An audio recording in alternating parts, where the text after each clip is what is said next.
I am the king of weapons. This video is purely for entertainment and does not infringe on copyrights or laws. The rights to the novel and image belong to the original author. We do not claim ownership. Don't like waiting and want to listen to this fanfic in full now? Subscribe to our Patreon, where you'll find the best fanfics. Chapter 251 New Requirements and New Problems. Arsenal's current situation and last season's failure are all because you didn't try your best. When Wenger said this, the whole Arsenal team was in an uproar. Everyone's eyes widened, as if they heard something incredible. And Yuxin also looked at Wenger in surprise. How dare the boss say that? Is he trying to offend the whole team? Wenger looked at everyone's surprised expressions and continued to talk as if he didn't see anything. Why do I say that? Because each of you has placed the team's victory on Yuxin. When he said this, many people subconsciously cast their eyes on Yuxin. But Yuxin didn't care about being embarrassed. He was even more surprised in his heart. How did it get to him? You think that as long as Lee can play and is in good shape, he can help the team win the game. So anyway, just give him the ball. In some games, Lee did decide the outcome of the game by his own strength. But have you all forgotten? Football is a team sport, and there are 11 people on the field, not just one person. Wenger's tone was stern, like the father of these players. Lee can't bring victory to the team in every game by himself. He can't do it, and he shouldn't do it. When saying this, Yuxin was looking at Wenger. But Wenger did not look away like before, but looked at Yuxin. He is the captain of Arsenal, and so are you. You also have a role in the team's victory or defeat. You can't ask him to work harder just because he makes more money than all of you. If you really want to move Arsenal's ranking up, if you're really tired of the media criticizing you all the time, then you should think about whether you really want to win the championship, instead of thinking, even Lee can't do it, so we must not waste our efforts. Wenger's words were very harsh and unpleasant to the ear, so many Arsenal players looked ugly. This was a direct slap in the face. But Wenger had no intention of stopping. He continued to stimulate these players. If you really want to win, then what you should do now is not to be a spectator, with a mentality of leaving everything to Lee. You should try to keep up with Lee's speed. You are Arsenal players. Arsenal's honor and disgrace are your integration. You and the team are closely related. I don't want to see anyone like a parasite, attached to Lee, and dragged forward by him. In that case, I will doubt whether you are still a qualified professional player. Wenger looked at the players with different expressions seriously. Lee has carried too many burdens that should not belong to him in the past period of time, which is not right. Many times Arsenal is equal to him alone, which is also wrong. In the coming days, as your head coach, my training will be very strict, and I will have many requirements. I will keep whipping you and forcing you to run forward and try to keep up with Yuxin's speed. If anyone can't do it, they will be eliminated. Wenger said this with murderous intent. A new official has 3 things to do when he takes office. The first fire of Wenger's reform was directed at Yuxin, and now the second fire is directed at all Arsenal players except Yuxin. I finished what I said. I think you should all be clear. Next, Pat will explain to you the content and requirements of the training. After that, Wenger stepped back, while assistant coach Pat stepped forward, holding a thick document in his hand, and began to tell everyone about today's training arrangements. But suddenly Diarra fainted. Diarra slowly opened his eyes and found that he was lying on a soft and white hospital bed. His right thigh muscles were a little painful, and he had no strength in his body, but he could feel that he should be fine. The first thing that caught his eye was the infusion bottle hanging by the bed, which had been pulled out. It looked like he should be in the hospital. Looking out through the glass window with the curtains drawn, it was pitch black outside. It was obviously night. I wonder how the game this afternoon went? Thinking of this afternoon's training, Diarra couldn't lie down anymore. He struggled to make himself half leaning and half lying. He heard the sound of the ward door being opened, looked sideways, and saw Yuxin. Boss. Diarra immediately sat up straight. Are you okay, Los? Yuxin asked with a smile. Diarra shook his head. I'm fine. That's good. We were really worried about you this afternoon. But I'm glad you're okay. By the way, I bought you some food. You haven't eaten all day. Eat something. Yuxin shook the bag in his hand. Diarra took it gratefully and opened it. He found that it was filled with some of his favorite foods. It was obviously bought by Yuxin at the restaurant. He suddenly felt something blocking his heart and his nose was sour. Eat. It's evening now. Li Yuxin found a chair beside the bed and sat down. Lost Tiara felt guilty and scared when he heard it. You know everything, boss. Li Yuxin nodded. It's not a big deal, Loss. It's Ramadan. You are a devout Christian. We will respect your beliefs. There are many Christians in Arsenal. You're not angry at all? Lost Tiara glanced at Li Yuxin and asked. After hearing this, Li Yuxin laughed in his heart, but immediately put on a face. To be honest, I am a little angry. Lost Tiara was almost scared when he heard it, and he stammered to explain and apologize, but he couldn't speak. I'm angry because you never told me such an important thing. Loss, I'm your boss, you play for our club, I should know your situation, at least you should discuss it with me and let me know. Oh, this period is your Ramadan, then the club can also let the coaching staff prepare early. Li Yuxin's words were earnest as he taught Lost Tiara a lesson. Li Yuxin was not unfamiliar with Ramadan. In fact, many of the big-name stars he was familiar with were fascists, such as Mohamed Diarra, the Touré brothers, Benzema, etc. When he learned that Lost Tiara had not eaten or drunk water during the day for more than half a month because of Ramadan, Li Yuxin immediately learned about the other players in the club and found that Touré and the others were also fascists. They were also enduring Ramadan, but they had some ways to deal with Ramadan on their own. Only Lost Tiara, a newborn calf, knew nothing and could only rely on his self-righteous persistence and hard work to support himself. However, this was also related to the fact that Lost Tiara had been playing as a substitute in Chelsea. If he had returned to the club earlier, Arsenal would definitely have discovered that something was wrong with him early. However, after his return, his performance was not ideal both in training and in the game, which made the club intuitively think that it was because of his poor condition. I know I was wrong, boss. Lost Tiara admitted his mistake. Li Yuxin patted his shoulder comfortingly. It's okay, lass, let us take care of these things, you just need to think about playing football with peace of mind. In addition, the club has asked Jim to pick up your mother, and she will come to take care of you. But in the next 2 days, you are a patient, you must eat well and take care of yourself, understand? Lost Tiara nodded heavily in agreement. After Abbott came over, Li Yuxin stayed in the hospital for a while before leaving. Li and Mr. Wenger are really good people, lass, you must play football well, don't let them down, understand? Abbott stroked Lost Tiara's head and said. Lost Tiara stared at Li Yuxin's back as he left, full of gratitude, and kept nodding to agree with his mother. After picking up the car, Li Yuxin went directly to the Carney training base. Professor Frere, Professor Derek and others were still busy in the laboratory. They had just brought a series of Lost Tiara's data from the hospital, and these data were obviously of great help to their research. Professor Frere, do you have any way to arrange a reasonable diet and training plan specifically for players during Ramadan to prevent their condition from declining? Li Yuxin went directly to Frere. The latter was busy in front of a computer. After listening to Li Yuxin's words, he immediately stood up and said, you are right, Li Yuxin, I am conducting research in this area with Derek, but it takes time, and we also need several players in the team to provide more data and help. That's not a problem at all. Li Yuxin agreed without thinking. Derek came over with a report with a long list of data on it and handed it to Frere. Actually, I think it's almost impossible not to affect the player's condition, but I think it should be possible to ensure that they play in the game. The only trouble is drinking water. Derek said. Yes, whether the players are playing on the field or in training, they must put in a lot of physical exercise, which will consume the water in their bodies, but during Ramadan, they are forbidden to eat and drink water during the day, which is a big problem. Professor Frere said with a frown after reading Derek's report. Is there no effective way? Li Yuxin felt helpless. In fact, didn't Mourinho, who later coached Inter Milan, also feel helpless and angry about the performance of the devout coach Monari during Ramadan? This takes time, Li Yuxin. Derek said with a wry smile. Brothers, this Ramadan will not end until the 7th, which means that the players cannot eat until at least after Eid al-Fitr on the 8th. But during this period, we still have 2 games to play. This is no joke.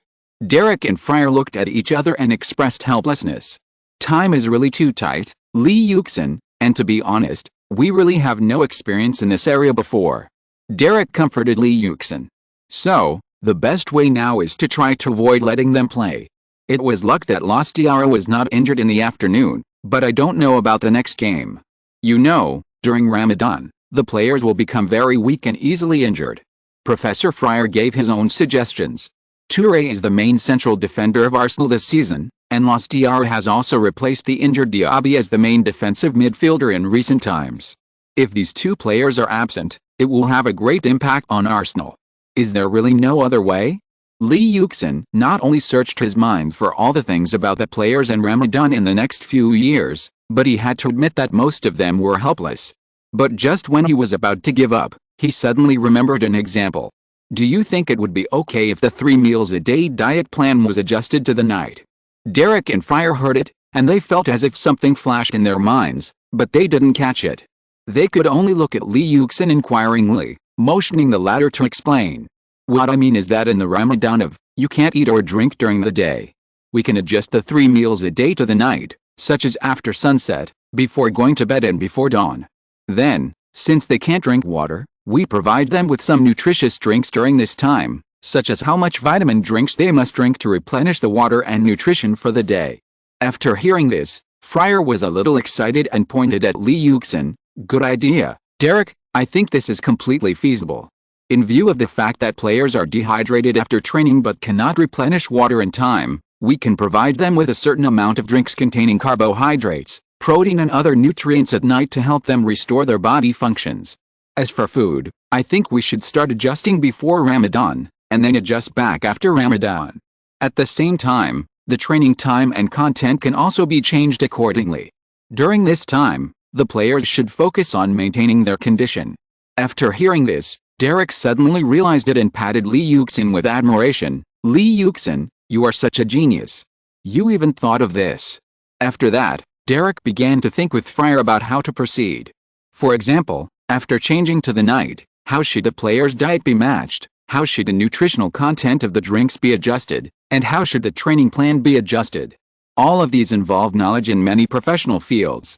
Lee Yuxin is a layman in this area. He can only provide some methods he knew in his previous life, but he certainly can't know how to implement them specifically, so this aspect can only be left to professionals such as Fryer and Derek to worry about. However, this kind of plan that must be maintained for a month is obviously impossible to achieve the best in a short period of time. Now the laboratory can only provide a minimum implementation plan. After working all night, it was handed over to Wenger early the next morning. The coaching staff immediately arranged the training of players according to the report sent by the laboratory, especially Toure and others. The laboratory even arranged a special person to follow him for monitoring, in order to obtain some monitoring data of this plan, and then improve it. Chapter 252 Improvement and Thinking. The training is still going on in an orderly manner, which obviously makes Wenger satisfied.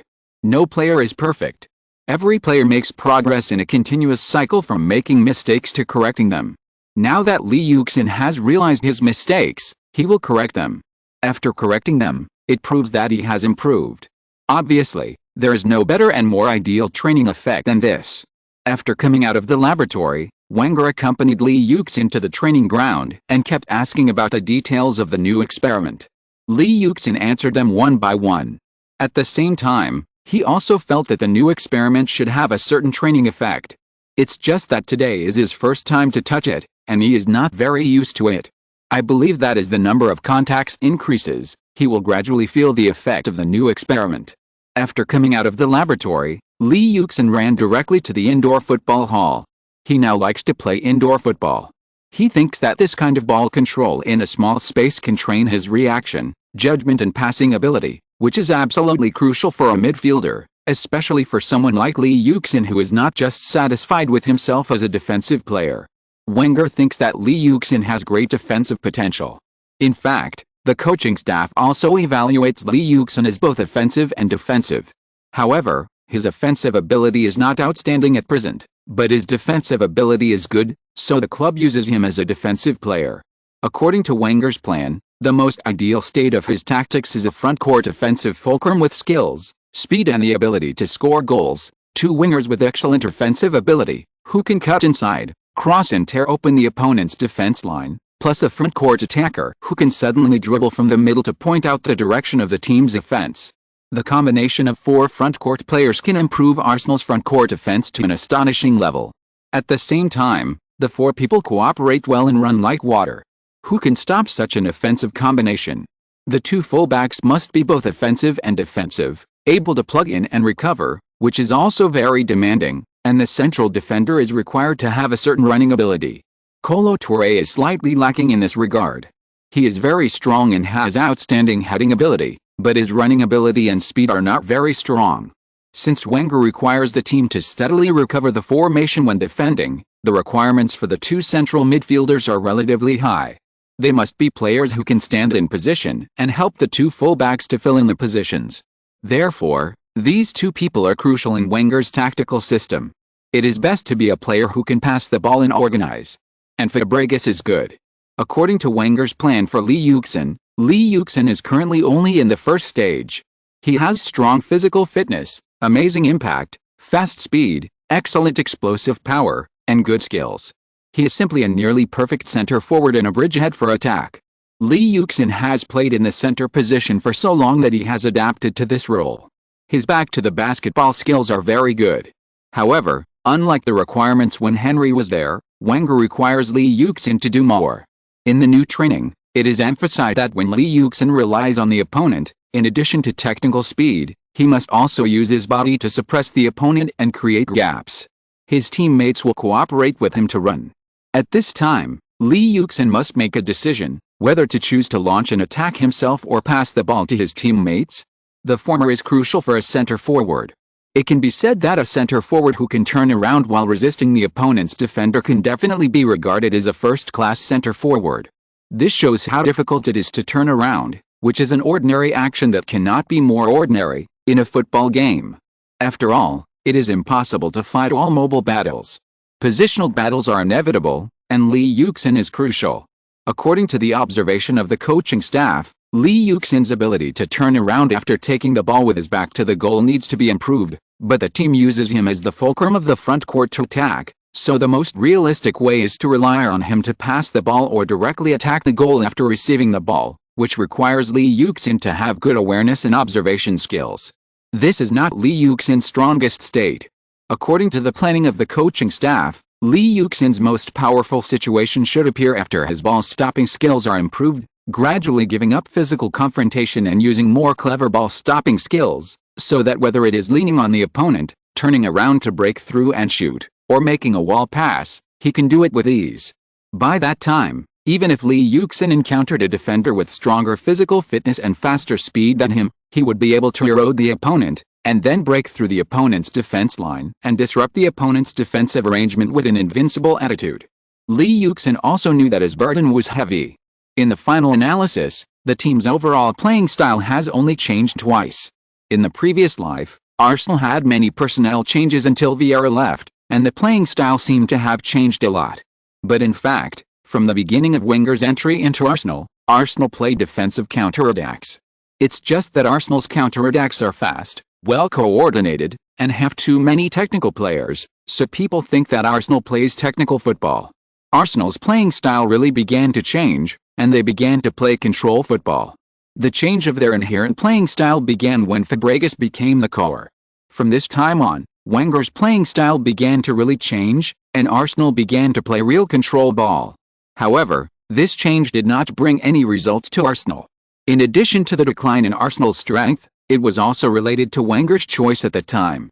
With Fabregas as the core, Wenger chose more technical players. The games were getting better and better, but the results were getting worse and worse. There was even an annoying nickname, Soft Egg. In fact, until 2007, 2 years after Vieira left, no one thought Arsenal was soft. But after Henry, Gilbert, Silva, Pires, Ljungberg, Campbell and others left, Arsenal really became very soft. Later, Fabregas left, Nasri left. Arsenal's strength gradually declined, and it was not qualified to play control. And Wenger slowly transitioned to defensive counterattacks for the championship.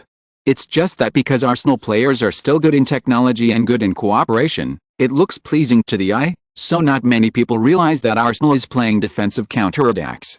Now, Arsenal has many choices. Yuxin, Bale, Walcott. They are all players with amazing speed. So slowly Arsenal play defensive counterattacks again. Of course, Arsenal's defensive counterattacks are somewhat different from Mourinho's. Wenger is a coach who wants to stick to the technical flow after all. Even if it is a defensive counterattack, he wants to play something more elegant. But Lee Yuxin doesn't have so many ideas. As long as it is a championship, it's fine. Mourinho doesn't care about many people criticizing him, saying that his football is so ugly. But he has 2 Champions League titles and a lot of league titles. Then he's a world-famous coach, and his salary is the world's first coach. As long as he spreads the word, there will be a lot of giants and strong teams vying to invite him to be the head coach. So, next, the captain will have a heavier burden, and Fabregas may still leave. Because he is a Catalan, Lee Yuxin can't help but think of Ronaldinho now.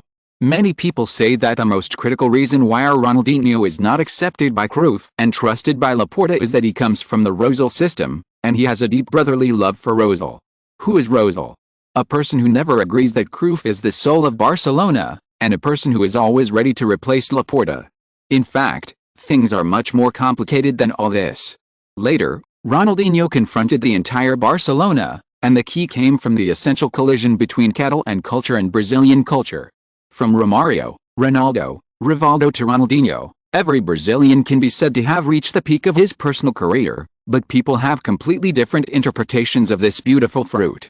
Is it Barcelona that created 4R, or is it 4R that made Barcelona reach the peak? Going back more than 30 years, Cruyff himself also encountered such a problem. In the end, the Dutchman became the son-in-law of Catalonia, spoke Catalan, and used his limited submission to exchange for the eternal respect of a nation for him. Except for Rivaldo, Romario, Ronaldo, and Ronaldinho would not be like this. Unlike Cruyff's new look, they have always cared more about the heartbeat of Brazilian fans. To put it bluntly, they have never really regarded themselves as Catalans. The Catalans are xenophobic. Ronaldinho once said this, and he obviously knows the reason for his current situation, which is why the former world footballer is determined to escape Barcelona. And the new place he found for himself is Milan. Ronaldinho hopes that he can take off again in this fashion capital. From 2004 to 2006, I can really feel that Ronaldinho's mother, sister and brother, as well as the entire Catalonia region, live in a strong pride. Ronaldinho is like a new century Dali, creating one football masterpiece after another in his debauchery. But that is already in the past. Ronaldinho is now part of Barcelona's history, although Ronaldinho is still a Barcelona player. A Brazilian journalist once described Barcelona's indifference to the possible departure of Ronaldinho, the former darling, in this way: I am still surprised and puzzled by my calmness. You know, when Cruyff left Barcelona, many people cried and huddled. But now, I am accompanying a local Barcelona journalist to dinner. When talking about this topic, he said with certainty that Ronaldinho would definitely get out of Barcelona. At the same time, he calmly started the car and drove onto Diana Street. We drove past the side of Camp Nou. Several tourists who looked like Asian students lingered at the door. They were wearing number 10 jerseys. Above this great number flashed the name that was admired, heartbroken and anxious, Ronaldinho. In this scene, my eyes went from dazzling to a little wet. In a suite on the 15th floor of the Queen Sofia Hotel, Ronaldinho's agent, Ronaldinho's brother Assis, had a brief meeting with Barcelona president Laporta. Laporta told Assis directly, Ronaldinho is no longer in Barcelona's future plans. Assis said bluntly, Ronaldinho's future is in Milan. I hope we can part ways amicably. Barcelona should not set up artificial obstacles. This is exactly what Assis is thinking. If Barcelona is not too demanding on the transfer fee, then Assis can fight for more benefits for Ronaldinho in terms of salary. That's it. When the outside world is still speculating whether Ronaldinho will leave Barcelona and where he will go, and when the future of this former world footballer is, everything seems to have been decided long ago. I am English, and he is always Catalan. Suddenly I remembered that Pique and Fabregas, 2 La Masia products in the future, made some names in the Premier League, and after being called by Barcelona, they decisively returned to Barcelona. Especially Fabregas, as the captain of Arsenal, with the absolute trust of Wenger and the club. After Barcelona's continuous call, he decided to return to Barcelona even if the price of Yuxin was reduced.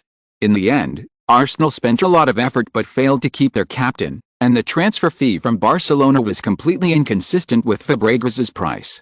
These examples seem to illustrate one point, that is, the players from La Masia youth training camp seem unable to refuse Barcelona's call. Lee Yuxin believes that he has spent a lot of thought on the training and protection of Fabregas, but can these thoughts be compared with the efforts that Wenger spent on Fabregas in the future? Obviously not. Therefore, Lee Yuxin also lost the confidence to keep Fabregas, and Fabregas will leave sooner or later. Lee Yuxin suddenly found that even though Arsenal won the Champions League last season, as a traditional giant in England, the team's appeal is obviously not enough. At least, compared with traditional European giants such as Barcelona and Real Madrid, there is definitely a big gap. Lee Yuxin can also imagine that in the future, facing the temptation of the championship, more players in the team will choose to leave. Faced with this situation, Lee Yuxin did not lose heart, but became more determined to stay in Arsenal. For the cheap parents in this life, and for those respectable fans. Sorry, one update today, two updates tomorrow. Chapter 253. Come on Liverpool. After this round of the league, Arsenal will host Liverpool at home in the next round. The clash of the two teams tied at the top of the standings since the Premier League has been suppressed by Manchester United, Chelsea, and Arsenal. Liverpool has been empty-handed for several consecutive seasons, so their head coach Benitez is under great pressure.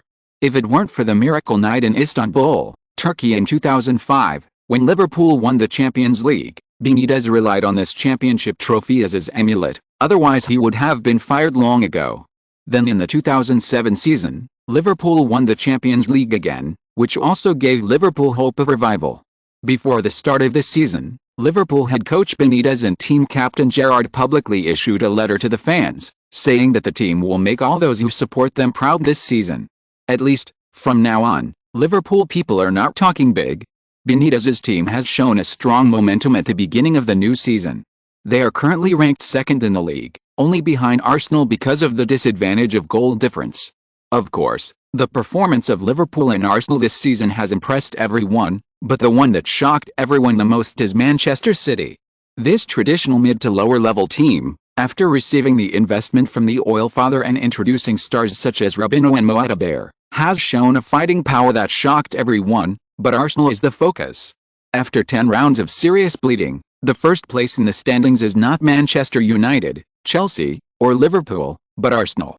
I am afraid that even the maker of the 2007 to 2008 Premier League schedule did not expect that this round of the league game would become a world-renowned game.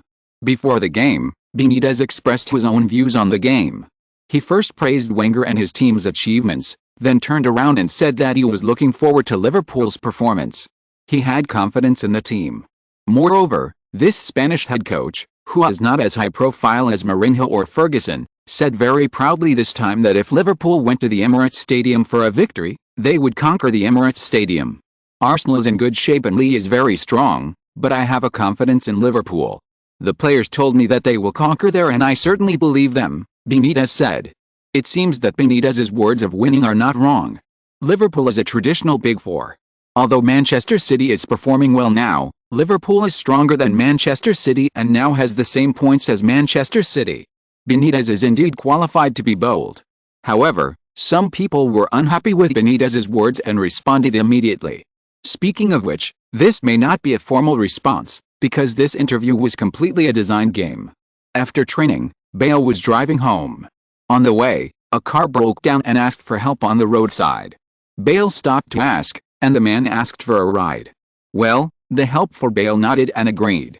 The man was very happy and introduced himself as Bale's fan and Arsenal fan. At the same time, he deliberately mentioned what Benitez said, and his words were quite aggressive, showing his dissatisfaction with Benitez's arrogance. Bale didn't think too much about it. He was kind enough to help a stranger, and he happened to be his fan. This was fate. When asked what Bale thought about the incident, Bale said carelessly, "This is our territory." Did he ask me before he said that? Some people just need to be taught a lesson, and the account of last season's Champions League should be settled. Well, that's what he said. The unlucky anchor was pretended by a reporter from The Sun.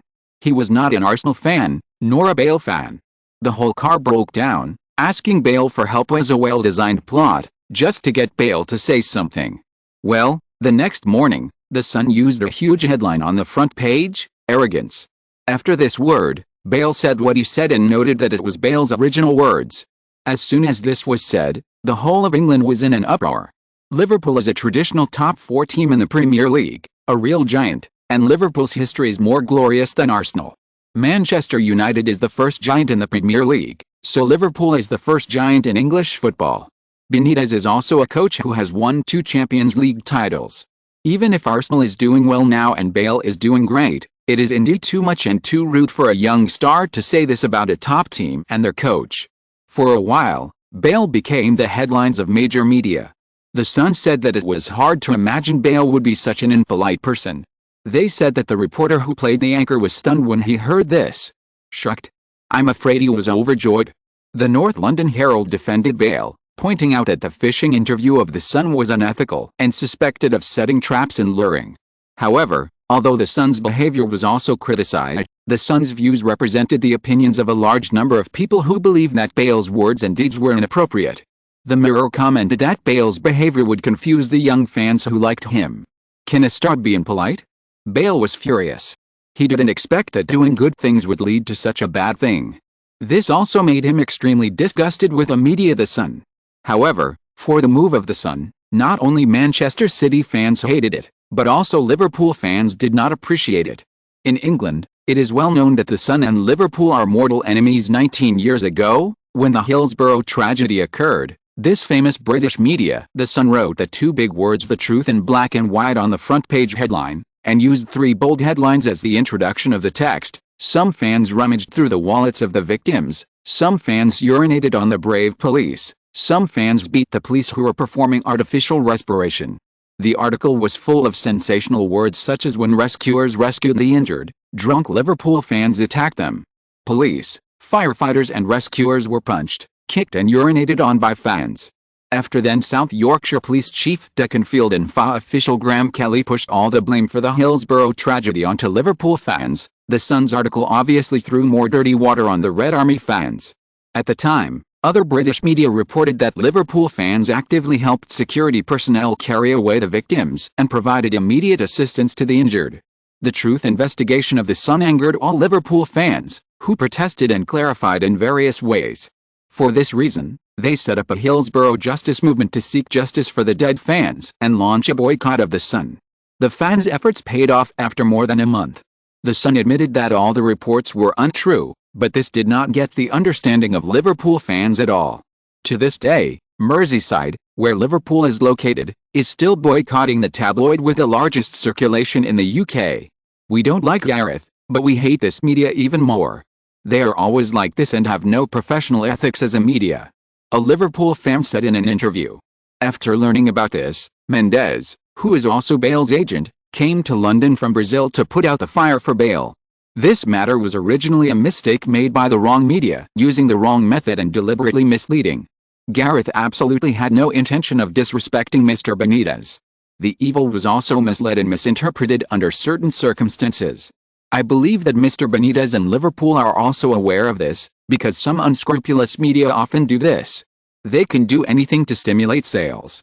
Mendes severely condemned the Sun when he was interviewed by the BBC.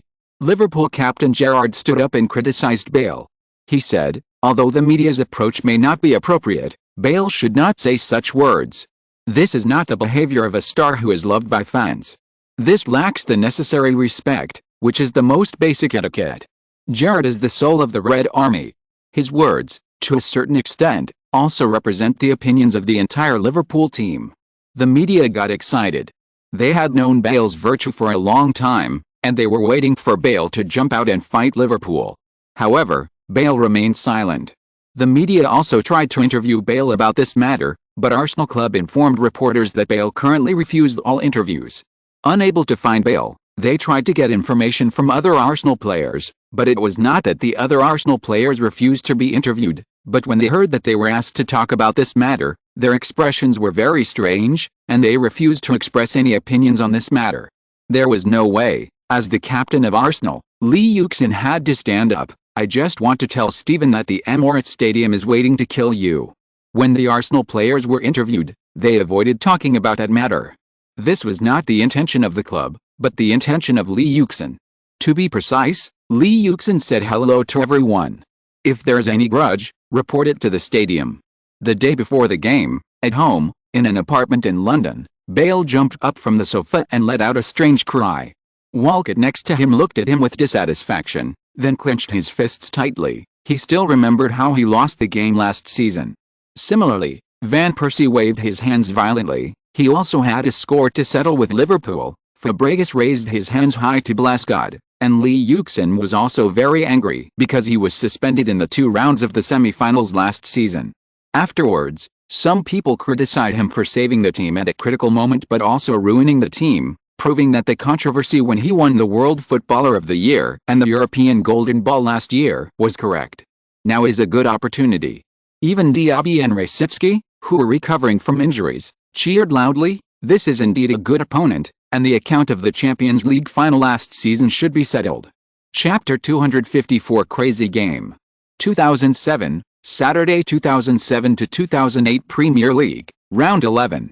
London, Emirates Stadium, cold weather, light rain, 9. Arsenal players came out to warm up. Lee Yuxin stood at the exit of the players' tunnel. He looked up at the gloomy sky and muttered to himself, "This is really a cold and rainy weather, perfect for a big battle." Van Persie beside him also spoke up, "It's time to settle accounts with Steven and the others." Pat looked at Lee Yuxin with some concern. "Lee, don't take those media too seriously. They are like that. The more you take them seriously, the more they make a fuss." "It's okay, don't worry, coach." Lee Yuxin smiled, "I've been through big scenes." Pat wanted to say that I was worried because I heard about your great achievements. Arsenal players avoided talking about the incident when they were interviewed. This was not the club's intention, but Lee Yuxin's intention. To be precise, it was Lee Yuxin who greeted everyone. Moreover, Pat also saw Lee Yuxin, Senderos, Fabregas and Clichy mumbling something to the side these days. He was worried that something might happen. Senderos, Fabregas and Clichy were all honest children, but wasn't there Lee Yuxin? And there were also restless people like Van Persie and Bale. When the players of both sides came on the field and introduced the names of Liverpool's players, the Reds were booed by the home fans. Although the incident was caused by the sun from beginning to end and Liverpool was only passively involved, the words of Liverpool captain Gerrard still made Arsenal fans unhappy. Bale is the favorite star of the fans. Any words and deeds targeting and criticizing Lee Yuxin will cause dissatisfaction among Arsenal fans. After exchanging the team flags, Lee Yuxin said to his old friend, "I will give you a surprise." When the players of both sides stood near the center circle of the stadium, and then the referee, England's golden whistle, blew the whistle for the opening kick, the game that was later considered to be the most exciting 90 minutes of the 2008-2009 Premier League season began.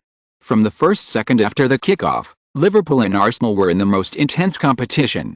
Arsenal wanted to organize an attack after the kickoff, but unexpectedly, the ball passed by Loss Diarra to Lee Yuxin was intercepted by Liverpool midfielder Heyman, and then immediately counterattacked and passed the ball to Torres. After Torres chested the ball, he suddenly split the side. Lira dribbled along the sideline and suddenly passed the ball horizontally. Gerrard inserted and pretended to shoot from a distance, passing the ball to Cout, who headed the ball to Torres, who headed the ball into the goal, forcing Lehmann to make a wonderful save, and Liverpool won a corner kick. Heyman took a corner kick, Torres headed the ball, and the ball was blocked by Lehmann. Clichy then kicked the ball to the front court. Modric got the ball in the midfield. He didn't stop the ball. He lifted his right foot and cushioned the ball, and the ball flew forward again. Loss headed the ball to Rubinho on the wing. He dribbled along the wing and after attracting the attention of Averoa's defense, he made a cross. Senderos passed the ball into the penalty area. Lee Yuxin was entangled with Carragher in the penalty area. Both of them had movements with their hands. Carragher tried to squeeze Lee Yuxin away and take a favorable position first. However, he was surprised to find that although Lee Yuxin did not look like a very strong player, he was unable to squeeze Lee Yuxin away.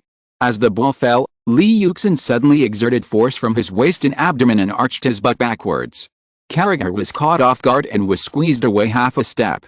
At this time, Lee Yuxin leaned against the defensive player behind him, leaned back, and flew into the air. His right foot was straightened to meet the falling ball. Just like a spring-loaded machine firing a bullet, the ball was hit by his right foot and flew straight toward the goal. The entire offensive process was quite beautiful. The only regret was that Lee Yuxin's shot was quite straight, and Liverpool's goalkeeper Reina was in a good position. He almost subconsciously blocked the ball. The ball was shot out of the goal by him, and Aurelio quickly headed the ball out of the sideline.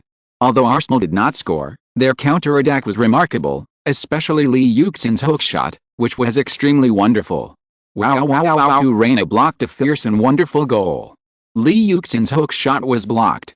Arsenal almost got a dream start. There was no trial in this game. There was no trial.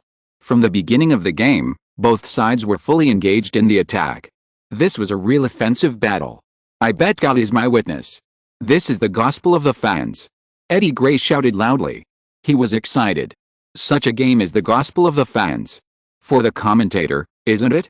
Seeing the home team perform so well and seeing Lee Yuxin still in such good shape today made them feel relieved. The Arsenal fans cheered loudly. After Arsenal's attack, Liverpool quickly responded. Mascherano successfully intercepted the ball in the midfield and passed it to Gerrard. After a series of dazzling passes and cuts in the front court, Count brought the ball into the penalty area, and his shot was blocked by Kompany.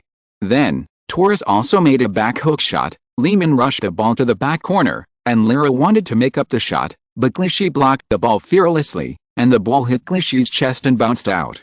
Clichy seemed to be hit by a rifle and lay in the penalty area. Liverpool's players wanted to quickly send the ball out of bounds to continue the attack, and Flamini made a fierce tackle to knock Mascherano, who received the ball, to the ground. Referee Bowles' whistle sounded quickly, and he showed a yellow card to Flamini. The latter didn't even look at Mascherano, who was lying on the ground, but pointed at Clichy, who was lying in the penalty area, and shouted to the referee. Gerrard was like a fighter. He questioned Flamini loudly. A person stood in front of him. It was Lee Yuxin. Hey, look at what your people are doing. Such a bad foul, and they don't even apologize. Foul. Lee Yuxin sneered. He glared at Gerrard without any hesitation. I don't think so. What are you doing? Our players are injured and lying on the ground. What are you doing? Who knows if that guy's pretending? Leela shouted. Pretend to be paralyzed, Lee Yuxin yelled at Leela. Let me shoot you at such a close distance. Damn it, Leela wanted to say something, but seeing the angry look of the man in front of him, like a monster that wanted to eat people, he did not dare to speak loudly, but just muttered, we listen to the referee. If he doesn't stop the game, we have to continue. Okay, what a good boy, haha. Lee Yuxin laughed in anger. Gerrard also felt that Leela's words were not good. He pointed at Mascherano lying on the ground and said, is that your excuse for maliciously tackling people? Lee Yuxin turned around and glared at the captain of the Red Army. Stephen, our accounts are not settled yet. After that, he turned and left. He looked at Clichy's situation. Clichy's condition was not too serious, and he only needed to rest for a few minutes. It was just that being hit in the chest by a powerful shot at such a close distance was really uncomfortable. Less than 5 minutes into the game, there were 3 climaxes on the field. Both sides had at least one extremely threatening shot. There were malicious fouls, yellow cards, injuries, conflicts, crazy boos from the home fans and the shrill whistle of the referee. The two teams had the same points and were first in the standings. There were quarrels before the game, and media reporters participated in it and added fuel to the flames. All the factors needed for a classic and fierce game were in place. Clichy was on the sidelines and needed to rest for a minute or two, which meant that Arsenal was now playing with 10 players. Liverpool certainly would not miss this opportunity to outnumber the opponent. They launched a barrage at Arsenal's goal. Torres controlled the ball in the penalty area. He dribbled past Arsenal captain Dunn beautifully, then dodged the angle and volleyed. The ball hit the post and bounced out. Senderos, who returned to his own penalty area, kicked the ball forward. Senderos, clear the ball. No, wait, this is a counter-attack. This is Arsenal's chance. Liverpool pressed forward once Senderos kicked the ball forward and was headed back by a Liverpool player. However, Gilberto Silva headed the ball to Fabregas again. Fabregas dribbled the ball and saw that Liverpool's backline was still returning to defense and did not organize an effective defense in time. He directly passed the ball with a long pass. The ball flew to the side. There, Van Persie stopped the ball with his chest. Facing Arbeloa, who rushed up to press, he did not pass the ball, but suddenly passed the ball. The ball flew to the front of Liverpool's penalty area. Lee Yuxin ran forward as early as Senderos cleared the ball. At this time, he had just rushed to the front of the penalty area. Lee Yuxin was very fast. When he saw the ball flying over, people were wondering how he could break and stop the ball. Lee Yuxin was running at high speed. He suddenly took a big step forward, spread his body like an eagle and volleyed the ball. The football was like a whistling cannonball and went straight into the dead corner of the goal. Liverpool goalkeeper Reina was stunned. He didn't react at all. After landing, Lee Yuxin supported himself with his right hand, then stood up and screamed to the sky. He was also driven crazy by his own shot. This time the shot was completely a flash of inspiration. The crazy brain decided on the crazy goal at that moment. This ball was so cool. Lee Yuxin felt his blood boiling. He had a kind of pleasure of taking the head of a general in the midst of thousands of troops. This is my territory, I am the gun king. The whole stadium went crazy. The stands were completely crazy. Arsenal fans were boiling and celebrating wantonly. Lee, the commentator of the Emirates Stadium, shouted at the top of his lungs. Lee Yuxin stood in front of Liverpool's goal, looking up to the sky and howling like a god of war. Chapter 255 No one is afraid. After a second of silence, the entire Emirates Stadium exploded with the greatest energy. Everyone had an emotion in their hearts that needed to be vented. Everyone stood up and shouted loudly with their mouths wide open. At first, everyone shouted "Go!" or something else to express their excitement. Soon, all the shouts came together, and it was a surname, Lee. In this game, between Arsenal and Liverpool, the winner will enjoy the first place in the league. Regardless of Arsenal's final ranking and results this season, at this moment, they are fighting a decisive battle and a battle of revenge. At this moment, Arsenal fans are qualified to enjoy this hard-earned glory. Arsenal fans, feeling proud of raising their heads and revenge, they cheered and roared to their heart's content, bringing a wave of wind sweeping across the Emirates Stadium. Lee. The cheers of this surname resounded throughout the stadium.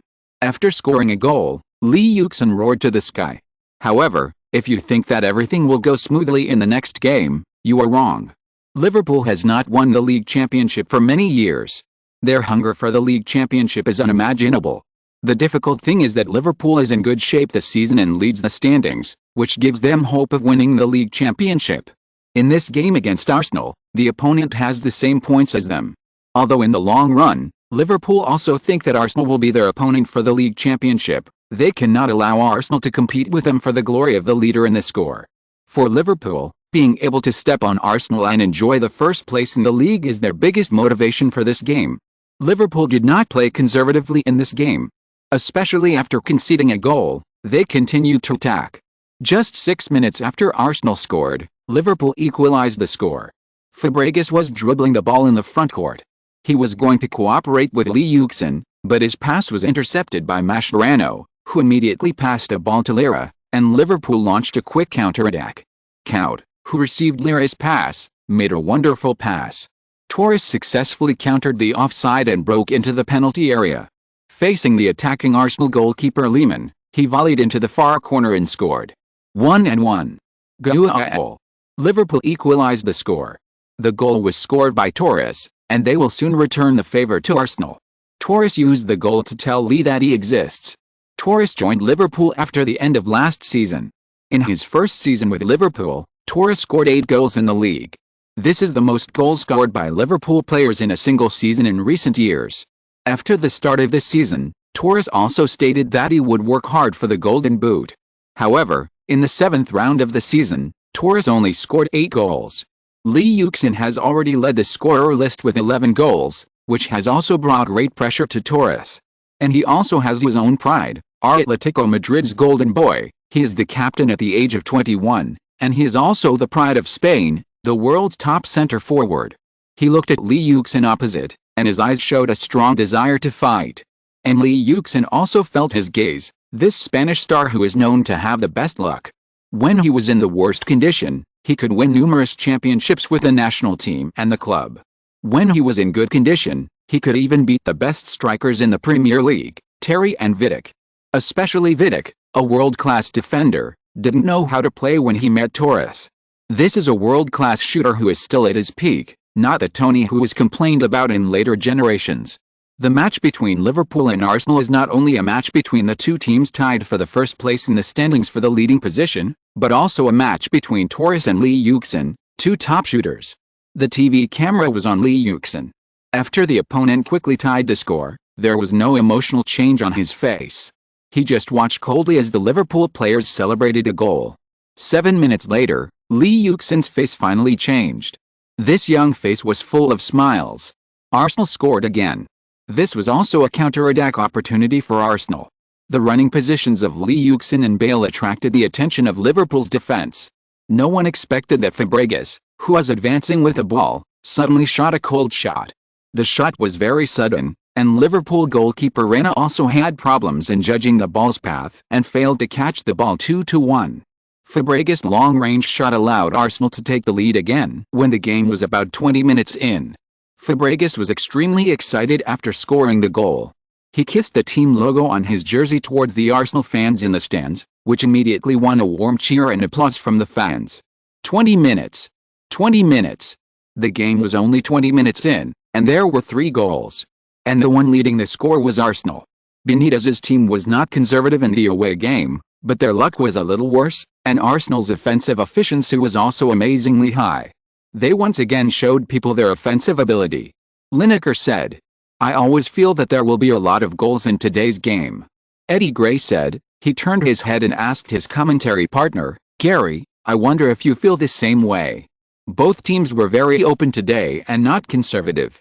"It is predictable that there will be many goals." Lineker said. No. Eddie Gray waved his hands. "Gary, you didn't understand what I meant. I mean, there will be a lot of goals in today's game." "A lot?" Lineker asked in confusion. At this moment, a huge booing sounded over the stadium.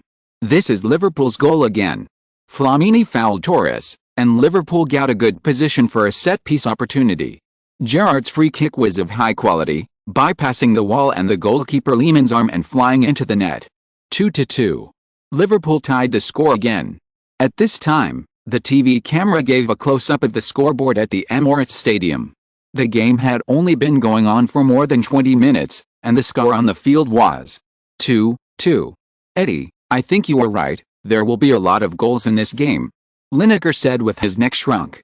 The prediction of Sky TV's gold medal commentator was very correct, and the subsequent development of the game proved his prediction. Before the end of the first half, 2 more goals appeared. In the 39th minute of the game, Liverpool scored. Liverpool's midfielder kept passing the ball patiently. Gerrard got the ball on the right and passed it through Kolo Touré's crotch. Arbeloa inserted and passed it horizontally between Dunn's legs. Torres rushed to the goal before Zabaleta and scored. Torres. He scored twice in the game. Torres goal. Liverpool successfully reversed the score before the end of the first half. 3-2. Liverpool, playing away, reversed the score. No one thought that Liverpool could score again. This is Liverpool's 1,000th goal in the Premier League. The Reds have also become the 3rd team after Manchester United and Arsenal to score 4-digit goals in the Premier League. Wenger was a little anxious off the court after seeing his team being scored by Liverpool before the end of the first half and now falling behind. If they entered the half-time break with a tie, it would be acceptable for Arsenal.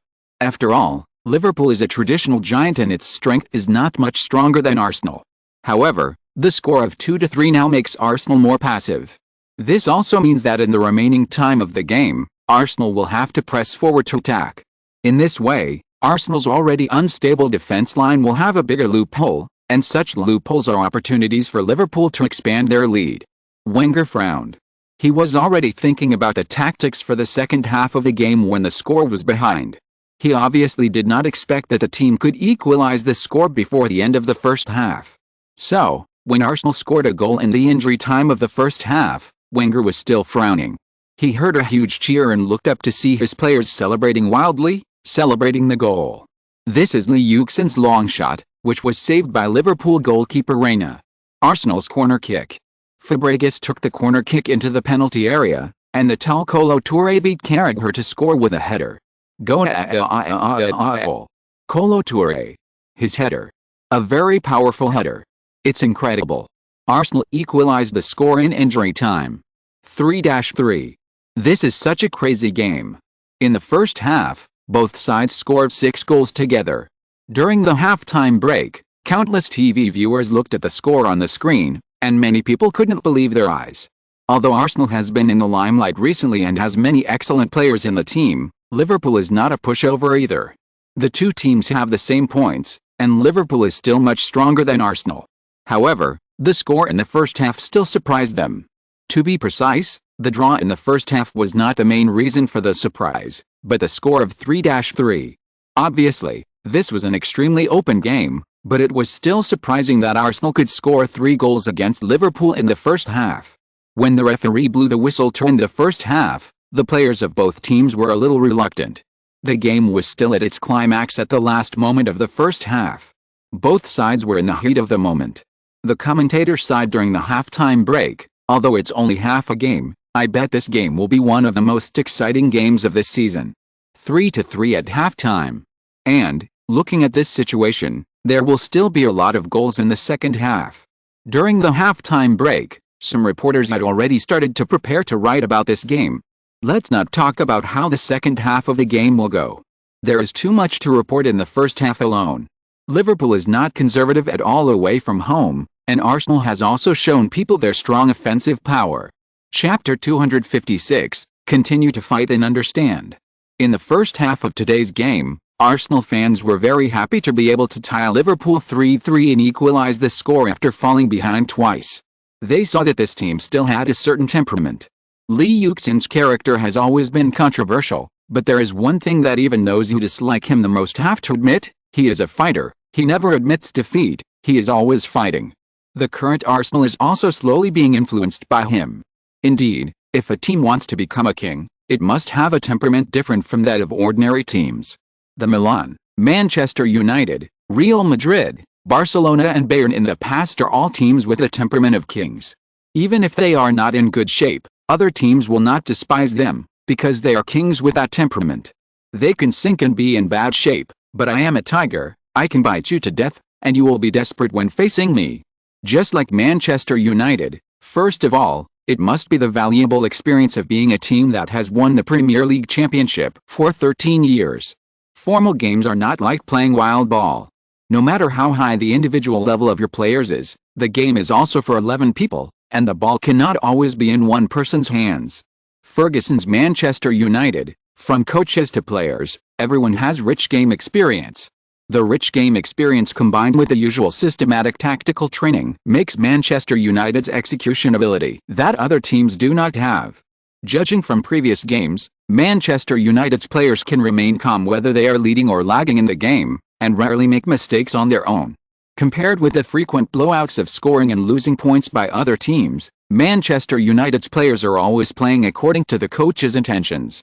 If Chelsea relied on faith and courage when they fell behind, then the king Manchester United had 2 more things than them: tactics and experience. They turned from falling behind to leading countless times.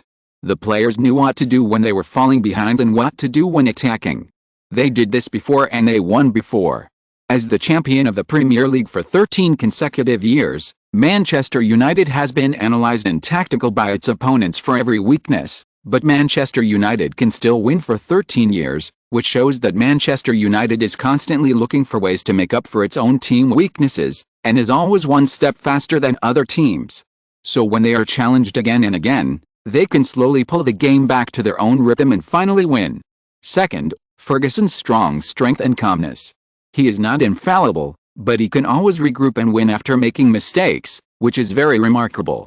Period. Third, the team tradition of the king Manchester United portrays everyone and imprints everyone with the king's mark. The training that players get in such an excellent team like Manchester United is not comparable to that of ordinary teams. It's not just the skills, but also the calm character and the eternal competitive spirit during the game, which is even more magical. As the song says, the glory belongs to Manchester United, and the Red Devils move forward courageously. In the process of the game, the king has a stronger speed of adjusting the mentality, the ability to withstand disadvantages, and the confidence in his own strength. As the king team, Manchester United has a psychological advantage over the challengers. In particular, they can remain calm in the face of any situation, which is often the key to victory. The Chelsea team created by Arsenal and Mourinho has a challenging temperament. In the Premier League, the 2 dragons playing with a pearl, the Blues broke the Reds' domination. The rise of Chelsea. What an excellent team, the great wealth left by Mourinho. Thinking of this, even Lee Yuxin sighed. Mourinho is indeed a top coach. At least in Chelsea, he is carefully creating the present and future of the entire team. This legacy has even affected for a long time. In the world where Yuxin was reborn, Chelsea was able to win the Champions League 5 years after Mourinho was dismissed. It was still the group of old guys left by Mourinho, Terry, Lampard, Drogba. Although his subsequent coaching at Inter Milan was criticized as only caring about temporary results, and rapidly declining after overdrawing all strength in one season, for a team, the most important thing is the current results, or the so-called future. If you ask any fan, do you hope that your team will achieve unprecedented and brilliant results in a certain season and then decline in the next few years, or even pay off the debt for this glory, or do you hope that your team will always play mediocrely, see hope every year, and be in the top few places in the league every year, but never win a championship? At least for Inter Milan fans who have waited for a league title for 17 years and a Champions League title for 42 years, the glory of the treble at that moment is eternal, and it is the price they would rather pay if they cannot win a title in the next 5 or even 10 years. Perhaps for the board of directors of the team, being in the top few places in the league every year, being able to participate in the Champions League, getting good profits, and keeping the entire team's finances balanced is enough to satisfy them. However, for the fans, they are looking forward to more than just this. They want a brilliant and glorious season, even if the consequences of such a season are that they will miss any championship in the next few years or even face the danger of relegation. After all, football is not a business. Don't want something forever, just have it once. Chelsea still has the spirit left by Mourinho. Even if their leader is no longer there, they can still bravely attack the championship and use their ability to create huge troubles for Arsenal in the future championship. What a respectable team. Mourinho. Yuxin muttered in his heart. And now for Arsenal, what Yuxin has to do is to keep that spirit, the spirit of daring to challenge. When Tony Adams, Vieira and other Arsenal captains were there, Arsenal was not the sissy team of later generations, but a blood and iron team that could win the Premier League and dare to fight against Manchester United. It also created the miracle of winning the championship without losing. Arsenal can't sink. Thinking of this, Yuxin clenched his fist. Will Arsenal continue to surprise us this season? How will they rank at the end of the season? Let's wait and see. We will keep winning. Cheers. For Arsenal. Cheers. For Lee. In the fan bar, Arsenal fans raised their glasses, the glasses collided, the wheat yellow wine spilled, they tilted their necks, gulped down the beer, and felt very refreshed. The second half of the game began. The start of the second half of the game gave Arsenal fans a blow, because Liverpool scored a goal very quickly. In the 51st minute of the game, Reece's long shot blasted open the gate guarded by Lehmann. Goal. Aha. Liverpool scored again. Reece's long shot. Great. This is a world wave. Arsenal is behind Liverpool again. This time it is not so easy for them to equalize the score. In fact, I am surprised that they were able to tie Liverpool 3-3 in the first half of the game. The commentators expressed their opinions on this goal and the situation of the game. Even Eddie Gray couldn't help shaking his head. Arsenal fell behind again. In this defense, their performance was too bad. When Reece shot, no one went up to block it. Don't they know that the Norwegian has a long shot? Yuxin looked at the Liverpool people who were celebrating the goal crazily, and spit on the ground in frustration. He was a little angry and helpless. Oh my. I don't believe this evil. He called Bale, Van Persie and others together again for a small meeting. Seeing Yuxin gather the offensive players together, the commentator also became interested. The media has noticed this detail of Arsenal. Under the leadership of Yuxin, Arsenal's offensive players often hold small meetings on the court. This also shows Yuxin's status in this team from one side. Lee gathered his teammates together again, but they must admit that this game is a bit difficult for them. Liverpool is in excellent form today, and Arsenal's defense is as problematic as always. The commentator said this less than 3 minutes later. Arsenal got a good chance. Fabregas made a lob pass, and Yuxin stopped the ball with his chest. He pretended to pass the ball to Van Persie, who reached out for the ball, but suddenly passed the ball in the opposite direction. There was no one around Bale. Bale. A chance to score a single goal. A beautiful pass. Bale received Yuxin's pass and he quickly dribbled into the penalty area. There was a loud cheer in the stands, and many Arsenal fans stood up. They were ready to cheer for Bale's goal. Liverpool goalkeeper Reina attacked. Bale also kicked at the same time. Bale shot, and after being saved by Reina, The ball hit the post and bounced into the goal again. Goal! The tenacious Arsenal quickly equalized the score and the Emirates Stadium was boiling. Then Arsenal continued to attack. Football is never so simple. The greatest charm of football lies in its unknowns. No one knows what will happen on the football field in the next second. Arsenal attacked again. Zabaleta dribbled the ball, and after he and Elano made a wall-to-wall cooperation, he dribbled the ball to the bottom line and kicked across. Lee Yuxin rushed in front of the goal, and his header was saved by Reina and went out of the bottom line, a corner kick. Liverpool's goalkeeper saved the ball out of the bottom line and gave Arsenal a corner kick. Fabregas stood at the penalty spot, ready to take the corner kick. Originally, Lee Yuxin was the penalty taker for Arsenal's set pieces. However, after Fabregas returned to the team, the Spaniard showed his excellent footwork to the whole team, so Fabregas also got the right to take the penalty. On the court, the left corner kick is now generally taken by Fabregas. Lee Yuxin rushed up to compete for the header.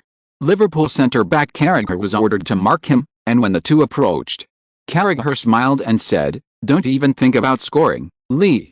You talk too much nonsense." Lee Yuxin glanced back at the defender. "Don't pull my clothes." "I didn't." Carragher raised his hands. At this time, the referee looked over here, saw that there was nothing, and looked away. However, after the referee looked away, Carragher immediately put his hands on Lee Yuxin's body again. "Try to pull my clothes again." Lee Yuxin shouted at Carragher. He was shouting so loudly on purpose, just for the referee to see. The referee really looked over here again. The Liverpool defender immediately smiled and shrugged. Carragher was signaling to the referee that he had done nothing. "Damn! This bastard!" Lee Yuxin cursed in his heart. He glared at Carragher fiercely and moved 2 steps outside the penalty area. Carragher saw that Lee Yuxin took the initiative to avoid him and hurried to catch up. He was told to stare at Lee Yuxin. This man was too powerful. Even if Lee Yuxin was far away from the goal, Carragher still did not dare to be careless. Fabregas looked at the situation in the penalty area. He did not take a corner kick immediately. He was waiting for the situation in the penalty area to become more chaotic. Lee Yuxin saw Carragher following him, and he frowned slightly. This guy was sticking to him like a piece of taffy, which really gave him a headache. Carragher was not a top defender, but he had a good physical fitness and was also very good at heading. In such a set piece, being entangled by such a defender was really a headache. Today's game has been going on for more than an hour. Carragher was assigned to guard Lee Yuxin. The two had played against each other many times in today's game. Lee Yuxin knew Carragher's defensive methods and strength. And obviously, Carragher had begun to get familiar with him. He knew his heading habits and positioning. Lee Yuxin knew that it would be disadvantageous for him to continue to tangle like this. If you're listening to this novel on a channel other than Fanfic World, it means they downloaded and uploaded it without effort. We cordially invite you to visit our channel, Mundo Fanfic Novelis. There you'll find the original version of this story and you can explore many other novels of various genres. We're waiting for you to immerse yourself in a world of incredible novels. Chapter 257. The fight started again. Today's game has been played for more than an hour. Carragher was assigned to specifically guard Lee Yuxin. The two have fought many times in today's game. Lee Yuxin knows Carragher's defensive methods and strength. And obviously, Carragher has begun to get familiar with him. He knows his habit of competing for headers and his position. Lee Yuxin knows that it is not good for him to continue to entangle like this. He moved 2 steps to the left side of the penalty area again and saw Carragher following him again. Lee Yuxin's eyes lit up, and he winked at his teammate Walcott in the penalty area. Walcott understood and suddenly inserted into the battle group. Separated the two people. Lee Yuxin took the opportunity to quickly get out and ran to the back point. This is the time. Fabregas was waiting for this time. Almost at the same time, the referee's whistle sounded. After Fabregas's run-up, he passed a ball to the front of the goal. It was the back point. When Walcott came up to block between him and Lee Yuxin, Carragher secretly said that it was not good. Of course, he knew that this was Arsenal's tactic, but he had no way to deal with it. He tried desperately to catch up and defend Lee Yuxin, but Walcott was there to stop him. Walcott stood across Carragher's path, separating him from Lee Yuxin. Carragher could only watch Lee Yuxin jump. Lee Yuxin and Fabregas already had a tacit understanding.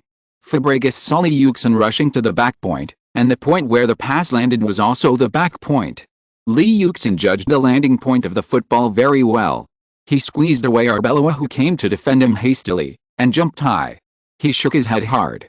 A very powerful lion's head shot. The power of this header was very great. Although Liverpool goalkeeper Rena's reaction was not slow, he made a diving side dive and his palm touched the football, but he still couldn't stop the ball's momentum. The football slammed into the net. Lee, Eddie. Gray jumped up and yelled loudly, as if this was not enough to vent his excitement. He shouted loudly and waved his arms vigorously. Lee. His powerful header. 5-4. Incredible. Arsenal has surpassed the score. Goal. It's so exciting. The Arsenal people are amazing and let us see their tenacity. Lee. Our king. The Arsenal fans in the stands began to applaud in unison. After the applause similar to drum beats, the whole audience shouted Lee together. This goal made them crazy again. When Liverpool just scored the fourth goal, Arsenal fans did not dare to expect too much for today's game. They had never seen their team score a goal to surpass the score after falling behind and equalizing 3 times in a row. However, Lee Yuxin told them with this goal. Now Arsenal can. As long as Lee Yuxin, is on the court, you can't give up hope. After Arsenal equalized the score, Benitez immediately made a substitution. He replaced Lira with Benayoun. Benitez obviously did not intend to accept a 4-4 draw. He and his team were aiming for a victory. After the game resumed, Liverpool once again launched a barrage of attacks on Arsenal's goal. This time, the road where Clichy was located became the focus of Liverpool's attack. The young player was obviously unable to bear the successive attacks of Gerrard, Benayoun, Cout and Torres. In the 73rd minute of the game, Gerrard's pass went through Clichy's crotch. Cout came out of the penalty area to meet him. He passed the ball into the penalty area. After Benayoun received Torres' header, he shot the ball coldly. The ball hit the crossbar and went out of the bottom line, which made Arsenal fans sweat. Seeing this situation, Wenger quickly made adjustments. He replaced Clichy with a relatively experienced Ebou. Since the start of the new season, Ebou has not had a chance to play because of injuries. Today's substitute appearance was Ebou's first appearance this season. After Ebou came on the field, Arsenal's defense on the right began to improve. Ebou's experience made him not panic even when facing the successive attacks of several Liverpool attackers, and other players would come to help defend. At this time, the game had been going on for more than 80 minutes, and there was not much time left for Liverpool. In the 81st minute of the game, Liverpool continued to attack. After the game resumed, as the end of the game approached, Liverpool players became more anxious. The physical contact between the players of both sides also began to become more frequent, and it was different from the general physical contact, as if both sides were playing with anger every time. Between the teams tied for the top of the league standings, everyone knew the importance of this game, and both sides fought fiercely. Liverpool was determined to win the championship, so they naturally wanted to win. As for the players of the Arsenal team, perhaps even they themselves had never thought of impacting the league championship, but who would not want to enjoy the glory of being the first in the standings alone? Even if it was only temporary. Walcott was protecting the ball at the front of the penalty area, but was knocked over from behind by Mascherano. Walcott fell to the ground in pain. Arsenal players immediately raised their hands to signal Mascherano for a foul. Everyone was waiting for the referee's whistle. In the end, the referee said nothing. Liverpool's players didn't care so much. For them, as long as the referee didn't stop the game, they could continue to attack. Mascherano gave the ball to Benayoun, who continued to attack with the ball. Arsenal's players saw that Liverpool continued to attack and had no intention of suspending the game. Their players reacted. Kolo Touré rushed towards Benayoun and retaliated from behind to shovel him out of the boundary with a ball. Benayoun rolled on the ground in pain, holding his ankle.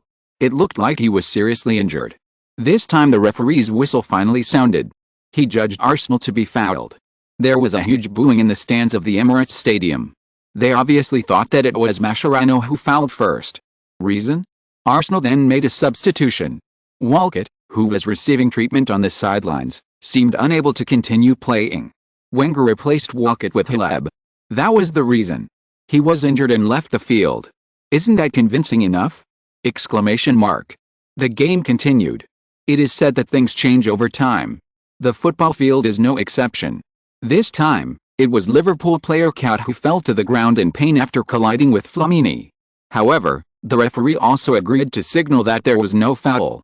The Arsenal players were still angry about what happened just now, and there was absolutely no intention to interrupt the game. Flamini passed a ball to Fabregas. Just as the latter was about to pass the ball to Yuxin in front, Mascherano made a fierce side tackle and knocked him down with a ball. This foul also completely ignited the anger of both sides. Van Persie was closest to the scene of the incident. When he was about to receive Fabregas's pass, he saw Mascherano's foul on Fabregas. He immediately rushed forward and put his hand on the neck of Mascherano, who committed the foul. The latter was not a good person either. He opened Van Persie's hand and pushed Van Persie away at the same time. "Take your hands away, bastard."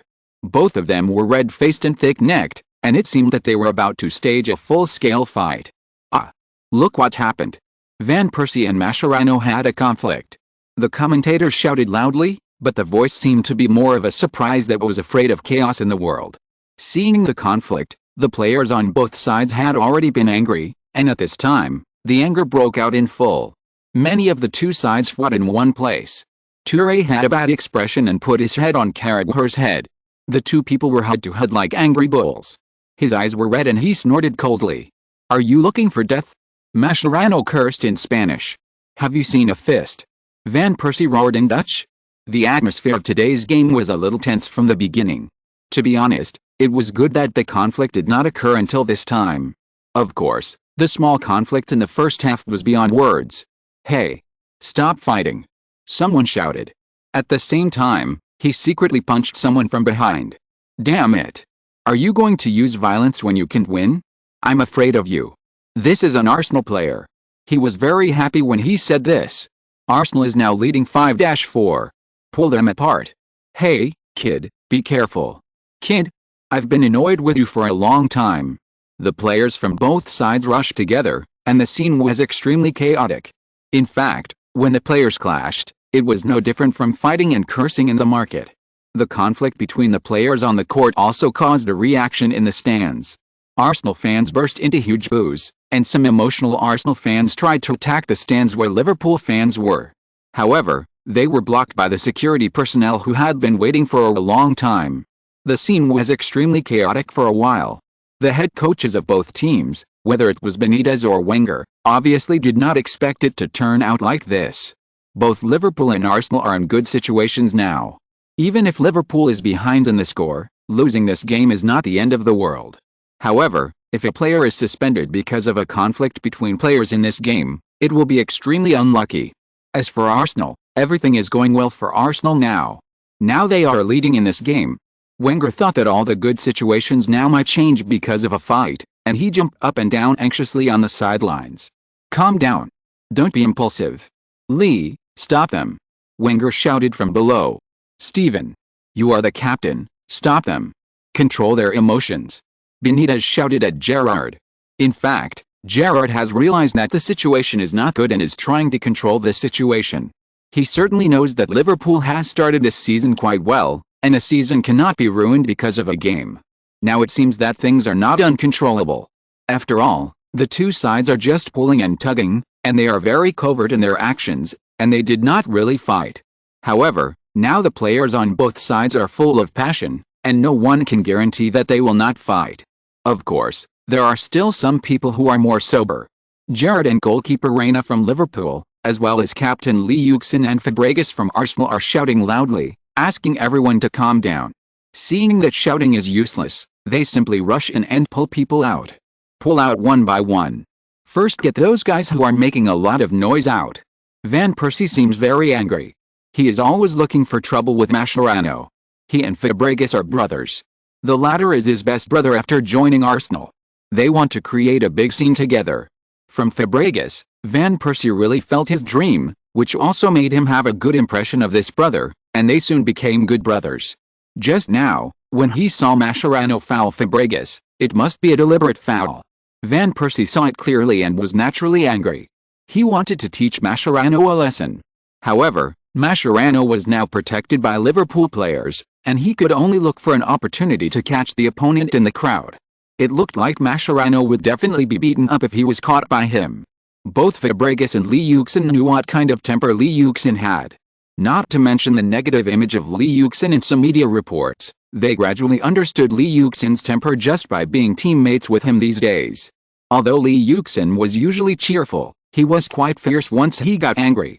Especially Li Yuxin, whether for the sake of teammates or buddies, he had to stop Van Persie before the situation worsened. After he rushed up, his first target was Van Persie. He hugged Van Persie around the waist and pushed him out. "Robin! Robin!" he shouted in Chinese. "Let me go, Li, I want to teach that bastard a lesson. Calm down. Don't put yourself in danger. You are one of the core members of the team. You can't lose your composure. The team still depends on you." Li Yuxin shouted loudly. Perhaps Li Yuxin's words worked. Van Persie no longer struggled to find trouble with Mascherano in the crowd. He just glared at the latter fiercely. Of course, he was held tightly by Li Yuxin, so he couldn't go up and beat Mascherano.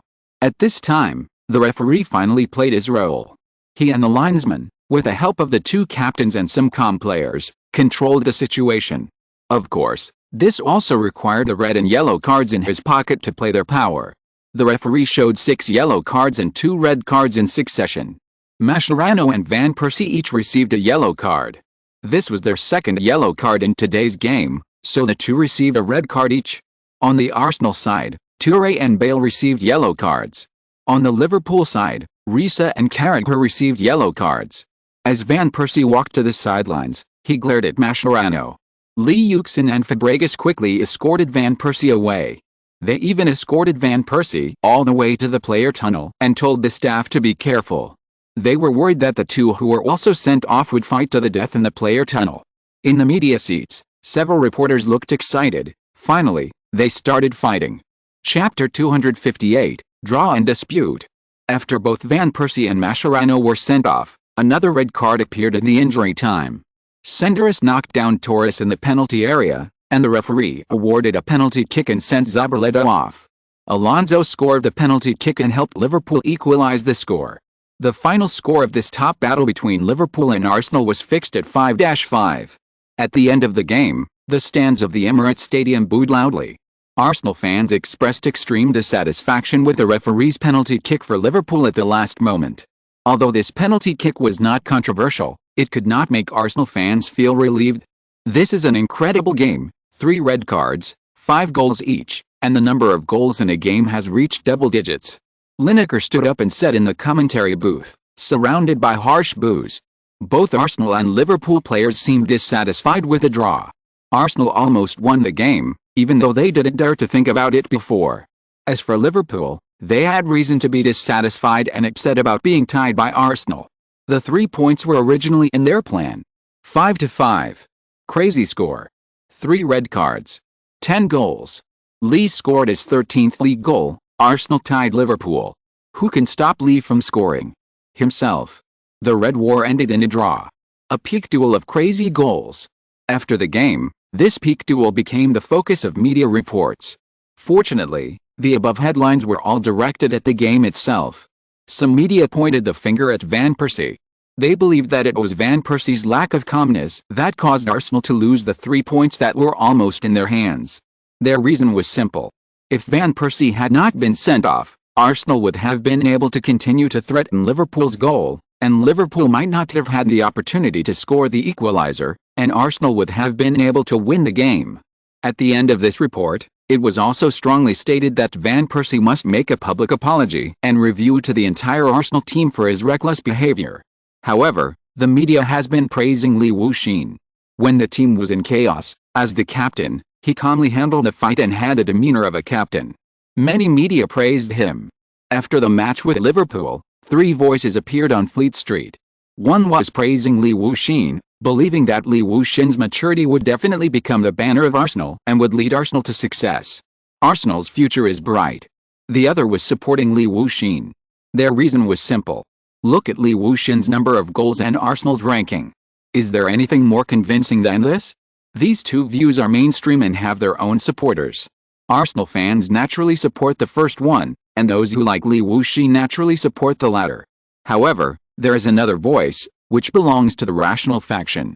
They believe that although Arsenal is now ranked first and Li Wuxin has scored 13 goals in only 11 Premier League games, this does not mean that Li Wuxin and Arsenal will definitely succeed this season.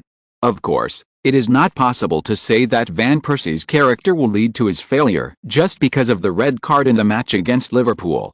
After all, the season is long and it is too early to say anything now. The Guardian used exaggerated words when reporting the impact. Lee has become a phenomenon. Even Buckingham Palace has his fans. Of course, there are also people who don't like him. Because of him, Britain has been divided. After the match between Arsenal and Liverpool, the media's attention was also cast on the English Football Association.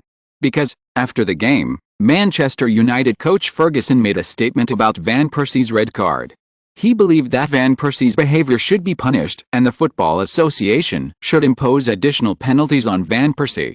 Everyone knows that Sir Alex Ferguson admires Li Wuxin and Robin Van Persie. It is precisely because of his admiration that Sir Alex Ferguson is most aware of the threat of the combination of Li Wuxin and Robin Van Persie. Although it is too early to say that Arsenal will pose a threat to Manchester United, Sir Alex Ferguson does not mind causing trouble for Li Wuxin and Arsenal as long as there is a chance. This time, Sir Alex Ferguson's old rival Wenger naturally stood on the opposite front with him. Wenger firmly opposed the FA's additional punishment for Van Persie's behavior. On the contrary, Liverpool coach Benitez did not add insult to injury, showing a broad mind of repaying evil with kindness. I don't think Robin is the kind of player who always causes trouble. He is very serious about the game. His conflict with Mascherano? It only shows that they both value the victory or defeat of the game. After the game with Liverpool, it was the national game break. Li Wuxin had 2 weeks of rest time. After all, he was suspended. During these 2 weeks, he was not idle. After signing with Nike, Li Yuxin has not had time to shoot endorsement advertisements for Nike. These 2 weeks are just right for him. Therefore, on the third day after the game, that is, October 7th, Li Yuxin left Manchester and went to the United States. On this day, the English Football Association also announced the punishment results for the 2 players who received red cards in the game between Manchester City and Liverpool. Mascherano was suspended for 1 game. Van Persie was also suspended for 1 game. After the English Football Association announced the punishment results, Arsenal and Liverpool clubs expressed their obedience to the punishment and did not intend to appeal. Li Yuxin also contacted Van Persie by phone to comfort him. Nike attaches great importance to Li Yuxin. During the week or so he stayed in the United States, Nike's travel and accommodation for him can be said to be extremely luxurious. Whenever Li Yuxin goes out, there are at least a dozen cars following him, which are all media arranged by Nike. Although this also means hype, it can also be seen that Nike attaches great importance to Li Yuxin. Li Yuxin returned to England in the 2nd week. Lilith sat in front of the window and watched the car stop under the villa. She was delighted. Li Yuxin was back. Although he had become the de facto president, Li Yuxin had not officially moved into the presidential palace. He still lived in this villa in the city. Because he often dealt with various important matters, he sometimes came back very late. Today, Li Yuxin came back early. Lilith was very happy. When the door opened, she rushed over. "Dear, you are back." Lilith helped Li Yuxin take off his shirt and put on slippers, just like a woman who had not seen her husband for a long time. "Well, Shuo," Li Yuxin said, "today we can finally have dinner together at home. I'll go and serve the food right away." Lilith said, "Authentic Chinese food." When Shuo found that Li Yuxin still liked Chinese food, he immediately learned to cook it himself. Now, he can cook it in a decent way. Fish-flavored pork shreds, kung pao chicken and so on are very authentic. Of course, considering Li Yuxin's status as an athlete, the dishes have changed. Looking at the dishes served on the table, Li Yuxin's appetite was whetted. The family of 3 ate a meal happily. Even little Nana, who was drinking milk, laughed. On the other side, Bale and Van Persie remembered what Li Yuxin and Wenger told them. They could only keep a low profile and wait until he really achieved remarkable results, enough to slap everyone in the face and make everyone forget about it. Only then could he straighten his back and settle old scores with the media. Just like Jacquet, who coached the French national team at the time, he was attacked by many French media because he refused to recruit the famous French star Cantona, who disobeyed management. Cantona's announcement of early retirement because he could not be selected for the French World Cup squad also gave the media more reasons to attack Jacket. The media all attacked Jacket. What was the result? In the end, Jacket led France to win the first World Cup championship in history. After winning the championship, the media that had scolded Jacket in the past wrote articles to apologize to Jacket. But Jacket didn't intend to forgive those media. He took out a piece of paper with the names of the media that had scolded him, and then announced that he would not accept the apology of these media, nor would he accept interviews from these media. Want to interview the meritorious coach who won the World Cup? Go to hell. The football world is a place that values strength after all. If you have strength, you can walk sideways in this world. No matter what you do, people will praise you for your personality and character. But if you don't have strength, you have to be honest and behave yourself, so as not to be slapped in the face. There are many negative examples like this in the world. So the only way to make them shut up is on the court. Chapter 259 Good Condition and Challenge. For Manchester United fans, the match at Old Trafford on November 3 brought them quite unpleasant memories. Last season, Arsenal won all the matches against Manchester United, and beat Manchester United badly in 2 matches, but Manchester United also won the league championship after 3 years, which made Manchester United fans look at Arsenal fans with more pride. However, after this match, this pride was gone. Manchester United did not lose too many players in this match, and Ferguson also brought out all his main players. They did not perform badly at home, and even performed better than the visiting team Arsenal. But they still lost this game. Lee Yuxin once again demonstrated his outstanding ability. When Arsenal's overall offense was not as good as Manchester United's, he seized an opportunity in the 24th minute of the first half. After receiving the corner kick from Fabregas, he headed the ball into the goal at the back post, beating Vidic and scoring the first goal for Arsenal. Before the end of the first half, he took the ball in the penalty area during a counter-attack, and then calmly passed it to the other side. Bale, who came in from the back row, was unguarded and scored with a powerful shot in the penalty area, extending Arsenal's lead to 2 goals. The 2-goal lead caught Wenger off guard, as evidenced by his wild celebration after the second goal. In the locker room, Wenger quickly adjusted his tactics, replacing 2 defensive players in succession to strengthen the defense. The entire 45 minutes of the second half were spent in Arsenal's tight defense. Even when Manchester United scored a goal by Cristiano Ronaldo 5 minutes into the second half to equalize the score, they did not want to attack, but kept defending. Such an approach was naturally despised by Manchester United fans. The boos against Wenger and Arsenal never stopped throughout the second half. However, amid such boos, Wenger and his players supported the game to the end. When after 5 minutes of stoppage time, the referee Weber finally blew the whistle to end the game, almost all of the Arsenal players collapsed on the grass, too tired to move. However, they all had smiles on their faces. Defeating Manchester United meant that Arsenal had consolidated their position at the top of the standings for the first time. Although they had topped the list several times before, their lead was generally only 1 point, and would slip away in the next few rounds. This time, they were 4 points ahead of Manchester United and 2 points ahead of Chelsea. I'm very happy to win this game, which means we have gained more advantages. There are still 16 rounds left in the league, and we need to perform better in these 16 rounds. Every game is important, and what we have to do now is to keep scoring points until we win the championship this season. Regarding the defensive tactics in the second half, was it your arrangement or the players' spontaneous behavior? A reporter asked quickly. Of course it was my arrangement. Yes, I didn't plan to do that, but the first half went surprisingly smoothly. Since we were 2 goals ahead, it was normal to use defensive tactics. Facts have proved that this tactic is very effective. We won this crucial game, which is the most important thing.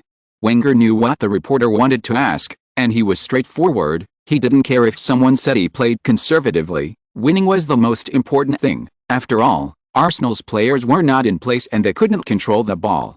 The reporters were not willing to accept it, but at this time, Wenger did win the game. What could he say? Say Wenger is conservative? He just admitted that he was indeed conservative. What can you do? Anyway, it was Arsenal who won in the end, and Arsenal did gain enough advantages in the league standings. Arsenal fans were also very satisfied with this. No matter how dissatisfied the reporters were, it was of no use. After winning this difficult game, Wenger generously gave the players a day off.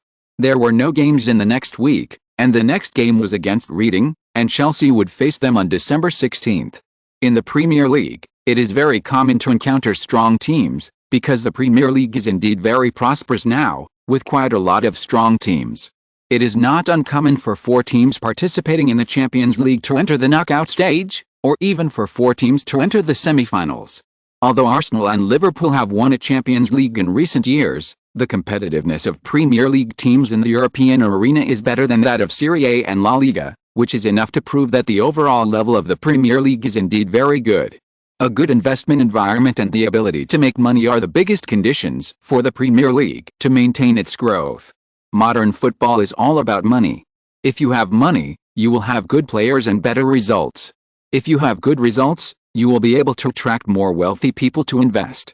The current Premier League is prosperous because of this situation. The decline of Serie A is also closely related to the lack of money. Even the 3 northern powers cannot get more investment. They will naturally plunder the resources of other Serie A teams more brutally, and the strength of other Serie A teams will naturally become weaker. In the past, they could still pick up some foreign money from the 3 northern powers. Now the 3 northern powers grab all resources. Naturally, other teams have no way to survive. They can only survive in the European arena. Although the 3 northern powers have won a lot of points in the European arena, they can't stand the other teams losing more. It is understandable that they have fallen to the 4th league and may even fall to the 5th or 6th. However, Wenger encountered trouble on December 10th. The Sun first disclosed a PFA, Professional Players Association, investigation report. The report stated that the proliferation of foreign players in the Premier League suppressed the growth of local players, and the club ignored the responsibility of cultivating local players. It is no surprise that Arsenal, which has the most starting foreign players in the Premier League, has been frequently named. This is not the end. Platini, who had previously criticized Wenger's recruitment policy, added fuel to the fire again this week. The Sun quoted Platini as saying that the UEFA president did not like Wenger's policies. He only buys talents, not trains them, which is the wrong way. This undoubtedly became the focus of the pre-match press conference last Friday. The professor was a little angry in the face of such doubts. Whether the England team is good or bad has nothing to do with me, because it is not my responsibility. I know that coaching the club has involved me in criticism, but the English League from 1966 to 1996 was not influenced by foreign players, and as a result, the national team did not win more, nor did it lose a piece of meat. Wenger insisted that since he was paid by Arsenal, he should serve the club. A fan spends £60 to buy a ticket to enter the stadium. We have to make him feel that the money is worth it, so what I care about is that Arsenal makes football more popular in the world. If a fan sees a beautiful goal in the game, he will either enjoy it or not. He will not think, where did this break come from? England's elimination in the European Cup qualifiers triggered a domestic reflection, and football people also expressed their opinions. Cruyff said that England had its own fault. England does not restrict clubs from signing young people from other countries, so Arsenal and Manchester United took Fabregas and Pique from Spain. The former is the best player in the Premier League, according to official statistics, so far this season. Wenger sees the PFA report's suggestion that the Premier League should define the number of local players as a breeding ground for mediocrity. If a player does not meet the requirements, I will tell him the truth. He can go to the second-tier league to play as a starter, so as not to be disrespected and have his self-confidence destroyed on the Arsenal bench. If I let him stay because an official says he must stay, that is both stupid and unfair. Chelsea coach Grant's view is similar to Wenger's. He pointed out that England missed the 1994 World Cup, but the starters in the league at that time were all local players. It is a fact that the Gunners lack local starters. In 2001, Wenger spent £14 million to buy Jeffers and Wright. The professor said that he was consciously pitching to the fans' preferences. The two were unable to squeeze into the first team based on their strength, which made Wenger frustrated. England has not produced enough good players in the past 10 years, and the good players went to Manchester United and Chelsea as soon as they became famous, which forced us to compete with them in different ways. So when I buy young players, I don't look at their nationality at all. I only think about whether he is good enough. Can he play the football I want? PFA Chairman Taylor also added on Friday that the report was not aimed at Arsenal alone. The professor also gave suggestions on training young players. It's like building a house. The technical level is the foundation, and the second level is the body. You instill them with technical means and position requirements. The professor believes that in addition to shaping the body, players also need to cultivate their will to become successful. Some players nowadays are far from good but still receive high salaries. This involves the spiritual level. Is he eager to sacrifice part of his life to win? This is also a question that has nothing to do with nationality. And Yuxin has also become the focus. If it weren't for the 5-game suspension, how could England be eliminated in the qualifiers with Yuxin? Arsenal suddenly became a target. Period. Fortunately, Arsenal was not greatly affected. In the 17th round, Arsenal played against Chelsea for the first time this season. However, this time, Arsenal's head coach was still Wenger, while Chelsea's head coach was replaced by Israeli Grant. After the change of coach, Chelsea's performance fluctuated for a while, but recently it has slowly improved and ranked third in the standings. After Grant was fired, Grant, who succeeded him, did not have a happy life. As a technical instructor who was placed in the locker room by Abramovich, Grant and Abramovich had been on good terms. Although Grant was unhappy about this because he did not feel that he needed to be instructed, Grant was also very good at dealing with people to a large extent. He did not show his dissatisfaction on the surface, and the two of them cooperated well at work. However, after the contradiction between Grant and Abramovich began to emerge and the locker room was divided into two factions, Grant's position became very awkward. After all, he was the boss's man. After Grant was fired, he succeeded as the head coach, and his position became even more awkward. Drogba, Essien, Lampard, and other direct descendants who stood on Grant's side would think that he was the culprit for Grant's dismissal, while Terry and others who stood on the side of the boss Abramovich at the time obeyed the boss and would not take him seriously. Fortunately, the professionalism of Chelsea players is still very strong, and Grant also followed the tactics used by Grant when he was there, so that Chelsea's performance has stabilized. But even so, when he usually arranges tactics in the locker room, the players just listen expressionlessly, and then go to the field to play, and then want to use verbal attacks to inspire the fighting spirit of the players? It would be more effective than Grant saying before the game, "If you win this game, I will resign." Such a head coach is really boring, not to mention that the income is not much higher than when he was a technical instructor. Grant felt wronged. With such emotions, Grant still had to force himself to let the players perform better. When the game started, both sides immediately started pressing and blocking on the field. For the players of both sides, they did not notice anything. Arsenal's players only thought about how to show the team's strength in the away game. Chelsea's players also thought about defeating their opponents in the game to show their old enemies some color. After the confrontation in the midfield, Fabregas passed the ball to Bale on the side. Michael fouled Bale. Arsenal got a free kick near the sideline. Bale directly kicked the ball into the penalty area. Yuxin failed to hit the power at the back point. Sek jumped up and confiscated the ball. The game seemed to be very fast from the beginning, but it was difficult for both sides to create any opportunities.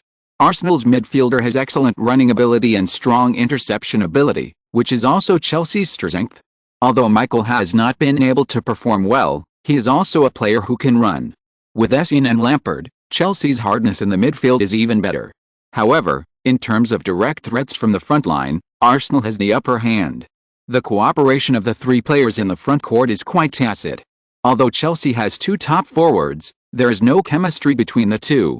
Shevchenko relies more on personal ability to break through, and Drogba rushes in the front court. The two cannot form a tacit understanding, which does not have much impact on Arsenal's defense.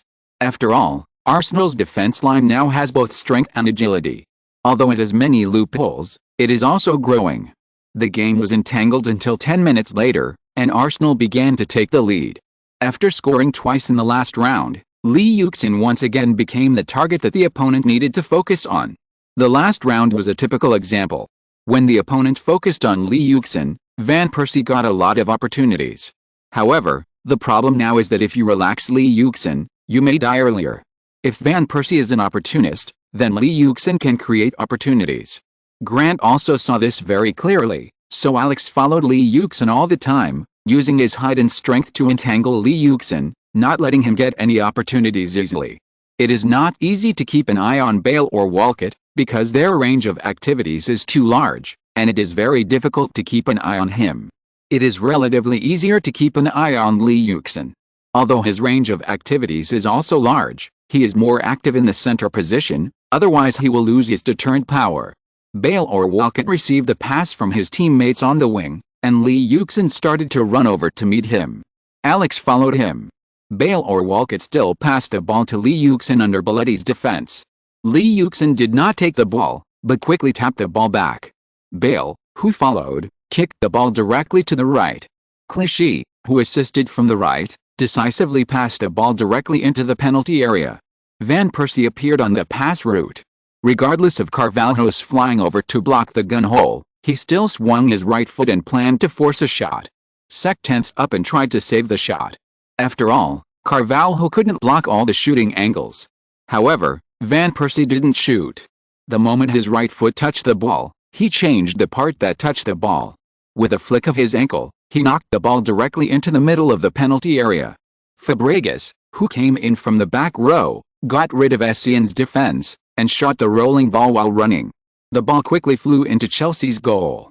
Sek's attention was on Van Persie, and when he turned around, it was too late. More than 3,000 Arsenal fans immediately cheered loudly, celebrating the arrival of their first goal. Sorry, there will be one update today and 3 updates tomorrow. Chapter 268 Confrontation of 2. As Terry was injured, Alex started today. Regardless of Terry's character, his strength is still very good. Although Alex has excellent physical fitness, it is still difficult for him to replace Terry. The problem of coordination between the two central defenders gave Arsenal such an opportunity. When Yaya Toure hugged his teammates, Wenger stood up and clapped his hands, then sat back down. It was just a ball, and there was no time to get carried away. Grant sat calmly in the coaching seat. The loss of the ball did not make him frown. He just sighed in his heart. The turmoil over the past season has indeed reduced Chelsea's strength a lot. At least the tight formation left by Mourinho before can be said to be full of flaws now. The players are suspicious of each other. How can they show tacit understanding on the court?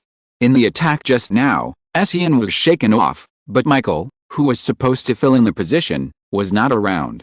Otherwise, even if he interfered, Fabregas would not have played so easily. But it's not over yet. My Chelsea will not lose so easily, and Arsenal is not in perfect condition. Our attack still has a chance. Grant thought with gritted teeth. His calm attitude while sitting in the coaching seat gave Chelsea players more courage. Soon they began to regroup and attack. Arsenal, however, was indeed not on the best condition. Their running in and experience were still problematic, although they were getting better day by day. They quickly launched an attack. Shevchenko took the ball from the wing and forced a breakthrough, but was blocked by Clichy and went out of bounds. Joe Cole took a corner kick, and Alex headed the ball high in front of the goal. When the game reached the 16th minute, Chelsea's midfielder played a very exquisite cooperation. Joe Cole received the ball and passed it to Lampard. Lampard knocked it to Michael, who was inserted. When Michael took the ball, Drogba began to move horizontally and took away Toure. Shevchenko attracted Senderos' attention in the middle. Essien inserted from the back row, and Michael sent a sharp straight pass to Essien, who broke into the penalty area. Clichy came from the side to fill in, but he was already a step slower. After receiving the ball, Essien swung his right foot and shot hard. The ball flew to the near corner of the goal. Facing this close-range shot with a very good angle, Hart fell to the ground at the first time, but he was still a step slower. The ball flew into the goal of Arsenal along the near corner of the goal. 1-1. 6 minutes after losing the ball, Chelsea equalized the score. The goal was scored by Mourinho's trusted player Essien, and the players who played a role in this series of attacks were almost all Mourinho's direct subordinates. Grant stood up and waved his fist vigorously, then sat down amid the crazy shouts of Chelsea fans. The game between two teams that were not in perfect condition might not make the game boring, especially when there were many players with excellent strength. In this state, it might be easier to score more goals. Because in this state, it was difficult for them to be perfect in defense, and sometimes the offense did not need to be perfect, but only needed the attackers to have a flash of inspiration, and the defenders could not make any mistakes. 10 minutes after the start, both sides scored a goal each, and they did it by completely tearing apart the opponent's defense line in cooperation. Such an attack obviously made the fans in the stands more excited, so after these 2 goals, the players of both sides began to fight each other amid the crazy shouts on the scene. After a period of confrontation, the Arsenal midfielder passed a ball to Yaya Toure. Michael stopped Yaya Toure's advance, and Arsenal won a free kick in front of the penalty area. Bale took the free kick and bypassed a wall, but was saved by Sek. Chelsea quickly launched a counter-attack. Joe Cole instigated in the middle. Lampard passed the ball to Adriano. Adriano's powerful shot from the corner of the penalty area was blocked by Hart, and Barnes, who returned to defense, immediately kicked the ball away. After a back-and-forth attack, Chelsea seized an opportunity in the 31st minute. Lampard received Adriano's cross pass from the side and sent a beautiful through pass. Drogba successfully countered the offside and received his pass and quickly shot the ball at the first time. The ball flew between Hart's legs and flew into the Arsenal goal. Overtake. Chelsea overtook the score in the game. When Drogba slid to the stands and waved his fists and shouted, Chelsea fans cheered loudly. In the stalemate, it was another one of Mourinho's direct descendants who helped Chelsea to overtake the score. Abramovich in the stands clapped his hands and shook his head slightly. Essien and Drogba were the players Mourinho insisted on introducing after he took office, and they also became the pillars of Chelsea. In the turmoil of more than a year, they stood firmly behind Mourinho. Abramovich could only admire this. However, what they didn't know was that no matter how hard they worked and how well they performed on the court, they couldn't stop Mourinho from leaving, because the fundamental contradiction between the two was not on the court. Chelsea, who had taken the lead, began to go crazy. They did not stop attacking in the next game, constantly threatening Arsenal's goal, and once suppressed Arsenal. Adriano and Lampard both had very threatening shots, and Arsenal could only relieve this pressure through continuous counterattacks. Parker received a pass from Van Persie and threatened Sek's goal with a long shot. However, under such circumstances, Wenger's direct line also began to show its power. In the 42nd minute of the game, Drogba broke through with the ball and collided with Kompany. The ball rolled out. After Senderos got the ball, he did not pass it to the midfielders in front, but looked up at the front court and made a decisive long pass. The ball flew diagonally to Chelsea's half. Bale was competing with Belletti for speed. In the end, when the two kept colliding, Bale relied on his physical advantage to overwhelm Belletti and got the ball before Belletti. Belletti took the risk of shoveling the ball directly out, but Bale did not take the ball forward, but dunked the ball back in a split second. Belletti slid in front of Bale and directly hit the billboard outside the field. He dodged Belletti's shovel, but this also slowed down Bale's speed. Seeing that Michael was about to catch up with him, Bale gave up the idea of continuing to break through from the wing, but raised his foot and passed the ball to Lee Yuxin, who was inserted. Lee Yuxin took advantage of the situation and took a few steps forward. Before Alex came up, Lee Yuxin knocked the ball to Van Persie, who came to the side to meet him, and then he quickly moved forward. Van Persie stopped the ball for a while, then quickly turned around and passed it diagonally into the penalty area. The ball flew past Carvalho, who quickly turned around and prepared to return to defense, but Lee Yuxin had already received Van Persie's pass in the penalty area. Carvalho rushed up and wanted to interfere with Lee Yuxin's possession of the ball, but Lee Yuxin withstood his collision, and then pushed the ball into the far corner with his left foot in the penalty area. This shot was very exquisite. The ball flew close to the ground, and before Sek fell to the ground, it had already flown into Chelsea's goal. Goal. Lee. Arsenal's new shooting guard. After Drogba scored, Lee Yuxin also showed his value. With Carvalho's defense in the penalty area, he still scored the ball into Chelsea's goal. A beautiful goal. Arsenal equalized the score away from home. I have to say that Arsenal is getting better and better. When Lee Yuxin started to score goals, their offense can almost be compared with any top team. Lee Yuxin waved his fist, then turned around and hugged Van Persie. After scoring twice, his pressure was relieved a lot, which made him more comfortable on the court. Whether it was passing the ball or shooting himself, he would have his own choices and would not appear so rigid. The first half is over, the two sides tied at 2-2. Such a first half was indeed exciting. The score is now draw. Arsenal's strength has grown rapidly this season. They have not lost the upper hand when competing against top teams like Chelsea. It has to be said that a top coach like Wenger is really capable. He has brought Arsenal to its current level in such a short period of time. Such ability is enough to make most head coaches feel ashamed. What will be the result of the second half? Will Arsenal win 4 consecutive games, or will Chelsea completely reverse the trend? Let us wait and see. When the whistle sounded at the end of the first half, The commentators began to evaluate the performance of the first half. In terms of goals, the two sides could be said to have tied, and from the scene, it was hard to say who would have the upper hand. The second half of the game will be even more exciting. Well done, guys. You have shown your abilities in the first half. To be honest, this game doesn't require much technical skills. Our lineup is only a few months old, so there is not enough tactical changes. Chelsea is in internal chaos and there won't be too many changes. Now it all depends on your performance. Chelsea's defense used to be very strong, but now there are some problems. The two fullbacks are relatively weak, and the central defenders have some overlapping characteristics and lack tacit cooperation. After Makalil is gone, Chelsea's protection of the front of the penalty area is not as good as before, so attack boldly, use the wing attack to track Essien and Michael, and then break through from the middle. Let's compete with them in scoring goals and see who can score more goals. I have led the team for so many years, and we have never suffered any loss in offense no matter what team we face. Now facing Chelsea, we will not suffer either. Wenger waved his fist in the locker room and said that since the entire Arsenal team had not reached the level where he could do whatever he wanted, he would have to be a little more rough and crude. Fortunately, this group of Arsenal players had excellent physical fitness and personal offensive capabilities. Even a simple and crude tactic could play a big role in the Premier League. Understood. The players responded one after another. Of course, this was also inseparable from the leadership of Van Persie, Yaya Toure and Lee Yuxin. The so-called direct lineage was important. Even if there were only a few people, they could successfully make the atmosphere in the locker room become heated. If Wenger waved his fist and shouted slogans, and everyone in the locker room kept their mouths shut and watched him wave his fist, it would be too embarrassing. The second half of the game started soon. There is nothing else to compete with.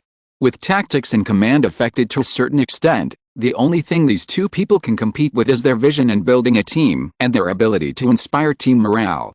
Mourinho sent out all the players he wanted in this game. He didn't use Ballack and Shevchenko. Of course, this was also related to Ballack's injury and inability to play. In the second half, it depends on which player on both sides can fight harder on the field and who can play better. Amid the cheers of Chelsea and Arsenal fans, players from both sides came on the field. They competed with the most primitive things, and competed with each other's strength, technology and fighting spirit. Who will laugh last? No one knows at this moment, and only after the game can we know who won. Although Arsenal is also full of injured players, Chelsea is not having a good time either. Indeed, this is Chelsea's biggest problem now. Although they are strong, their overall strength has actually declined due to internal friction. Terry is injured, Bridge is suspended, Ballack is injured, and Kalu cannot play. Grant really doesn't have many players on the bench to use, especially on the back line. Even if he sees that the cooperation between Alex and Carvalho is not very good, he can only use these two people. Chapter 261 Victory. At the beginning of the second half, Arsenal took the initiative to attack. Although they were not strong in control, they quickly passed a ball to the front court after passing the ball back and forth in the backcourt. Bale saw that the opponent's defense was very tight, so he did not rush to break through, but passed a ball to Haleb. Haleb began to control the ball in the midfield. Chelsea naturally would not watch him control the ball like this. Michael and Joe Cole rushed towards Haleb at the same time. Haleb passed the ball to Fabregas, who passed it to Bale again, and Arsenal launched a second attack. Facing Belletti's defense, Bale once again created a chance with his speed and unreasonable breakthrough. He used his speed to break through Belletti's defense and did not pass the ball into the penalty area, but passed it to the front of the penalty area. Haleb followed up and shot directly in the air before Essien completed the defense, and the ball went over the crossbar. Chelsea wanted to launch a counter-attack, but was suppressed by Arsenal, who began to run faster in the midfield. They kept running back and forth and colliding in the midfield, using running to interfere with Chelsea's attack.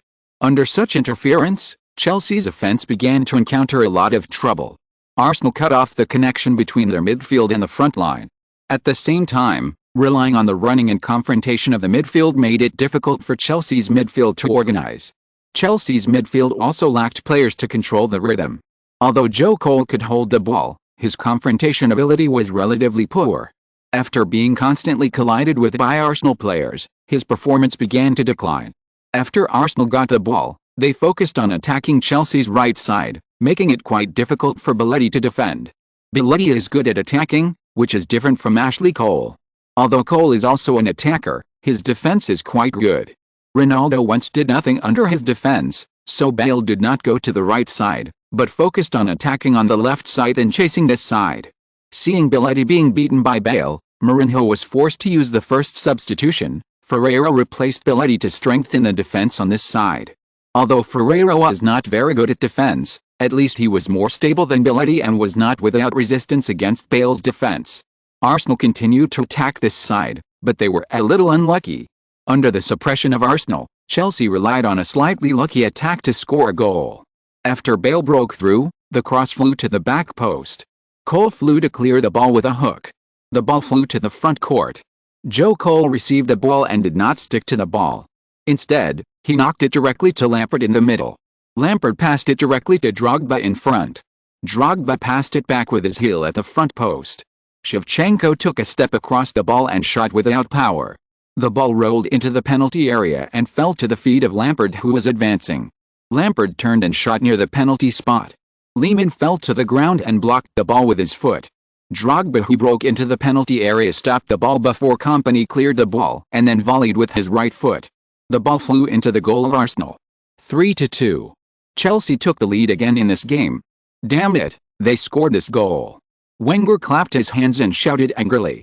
Grant roared and rushed out, hugged Drogba, who rushed to the sidelines, and patted Drogba's shoulder vigorously. Scoring such a goal under the suppression of Arsenal was very, very, very important for Chelsea.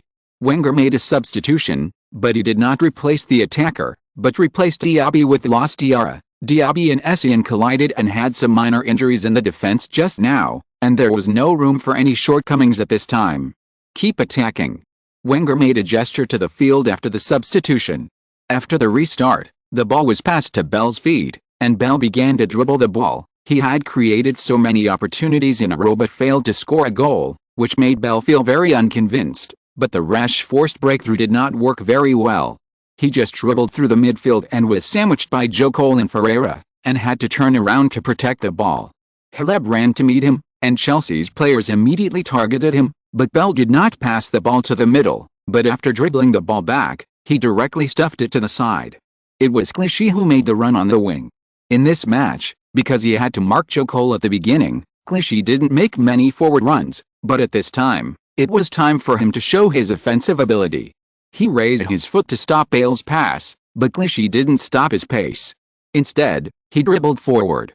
Ferreira and Joe Cole's attention were attracted by Bale. In front of Clichy, there was a smooth road. Clichy's speed was not too fast, but his basic skills were very good. He didn't slow down at all when he dribbled forward. When he dribbled forward, Arsenal's attack line began to follow up, and Chelsea's defenders also began to return to defense. Clichy dribbled the ball to a place close to 30 meters away, and then stopped because of Carvalho's replacement. However, he didn't stop for too long. When he saw that Lee Yuxin in the middle had followed up, he immediately raised his foot and passed the ball horizontally. Facing the flying ball, Lee Yuxin swung his right foot while running, preparing to shoot directly at the front of the penalty area. Alex rushed up and blocked Lee Yuxin's way. The two of them met their feet very cleverly, and the ball flew up. Although Alex was about the same height as Lee Yuxin, in this attack, Lee Yuxin's reaction was obviously much faster than Alex. When the ball flew into the air, he had stabilized his center of gravity, jumped up first to meet the falling ball, and then headed the ball. The ball was headed into the penalty area by Lee Yuxin, and Van Persie appeared in the penalty area silently, and then rushed to the point where the ball landed.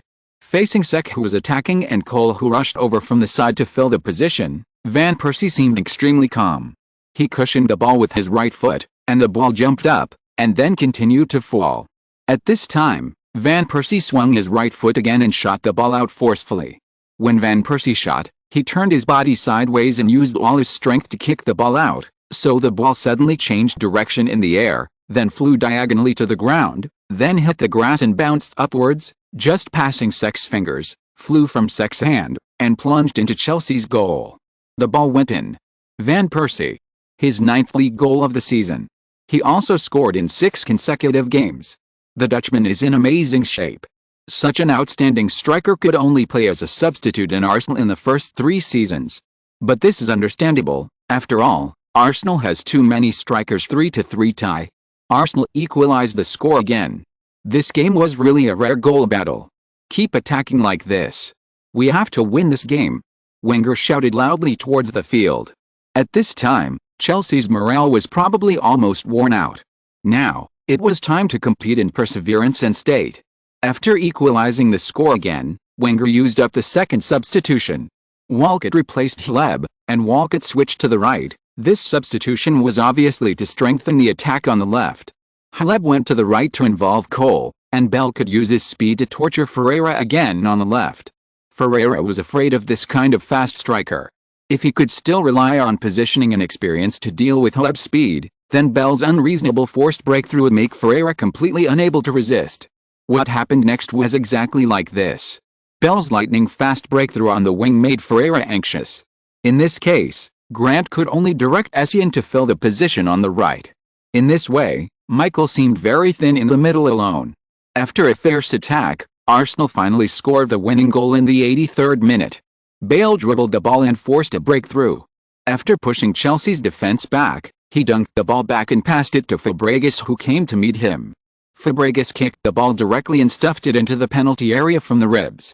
Lee Yuxin did not stop the ball, but turned around to let the pass, and then followed up. Before Carvalho came to fill the position, he decisively pushed the ball into the far corner with his right foot. The ball drew an arc, bypassed Sek's hand that was stretched out with all his strength, and then hit the inside of the far post and bounced into the goal. 4-3. Arsenal took the lead for the first time in this game, and this goal was also the last goal of the game. When the referee blew the whistle to end the game, Chelsea fans sighed with regret. This home defeat made the gap between them and the top few in the league begin to widen further. Grant looked at the field. He knew that his time as Chelsea's head coach was getting less and less. But even so, he did not show any expression that was too moved. He just stood up calmly, looked around the four stands of Stamford Bridge for the last time, then straightened his clothes and walked towards Wenger. "Congratulations, Mr. Wenger." Grant stretched out his hand to Wenger. "You are great too, Mr. Grant." Wenger shook Grant's hand, and Wenger also replied politely. Grant laughed dumbly, shook Wenger's hand and shook it vigorously, then let go of his hand and walked onto the court. Looking at Grant's back, Wenger smiled and greeted his players in the same way. In a focus battle, Manchester City defeated Chelsea 4-3 away, showing good momentum and form. Chapter 262. Another lesson. But Lee Yuxin saw a special person. Mourinho was actually in the stadium, and Lee Yuxin found that Mourinho came to him. For Chelsea fans, they would not think too much. They only knew that Mourinho helped them win 2 league titles as soon as he came, and they were the favorites in the Champions League every year. Although they did not win any championships last year, they also performed very well in the Champions League and the league. Not winning a championship was just bad luck. If Mourinho can't do it, who else can? Dick may be able to do it, but he has already gone to Manchester City. So they still shouted slogans to support Mourinho, cheering for the best coach in their minds at Stamford Bridge. Abramovich also appeared in the stands.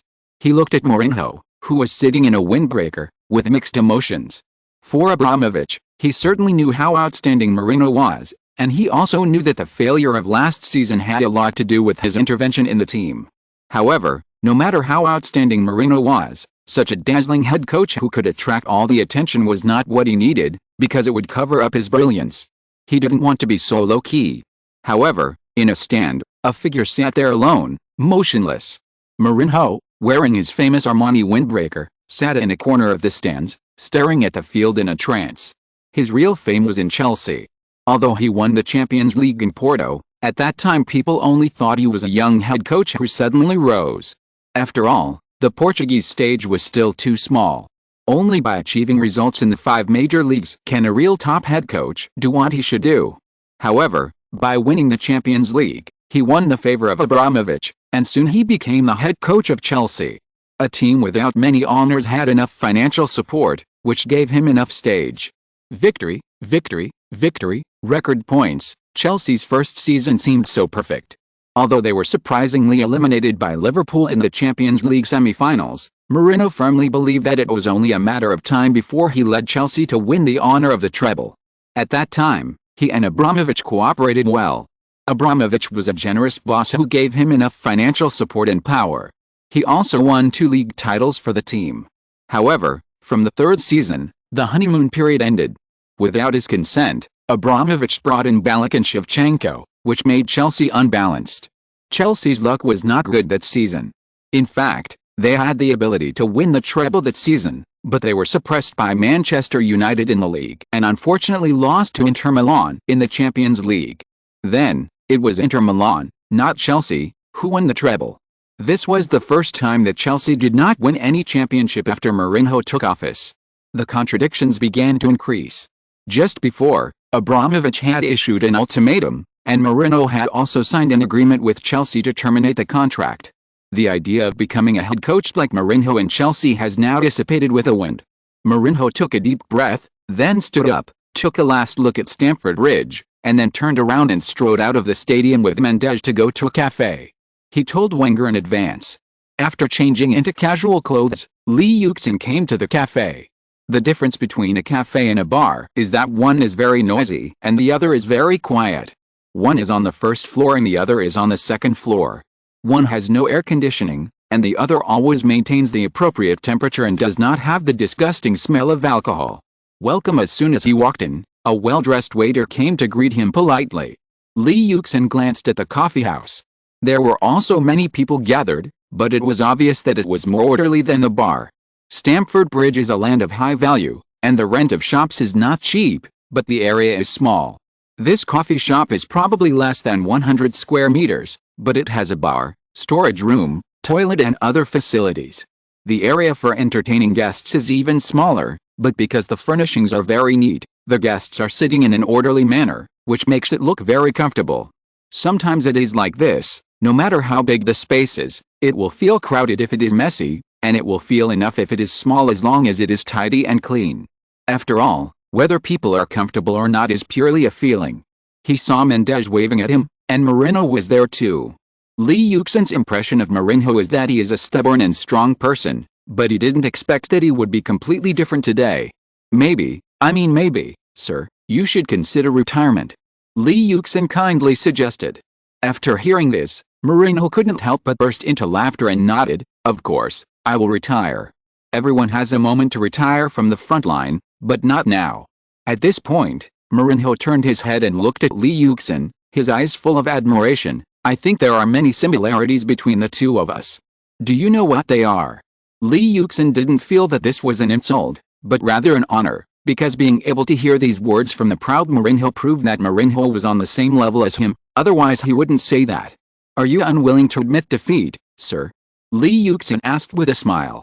Mourinho laughed even harder and nodded continuously. Yes, never admit defeat.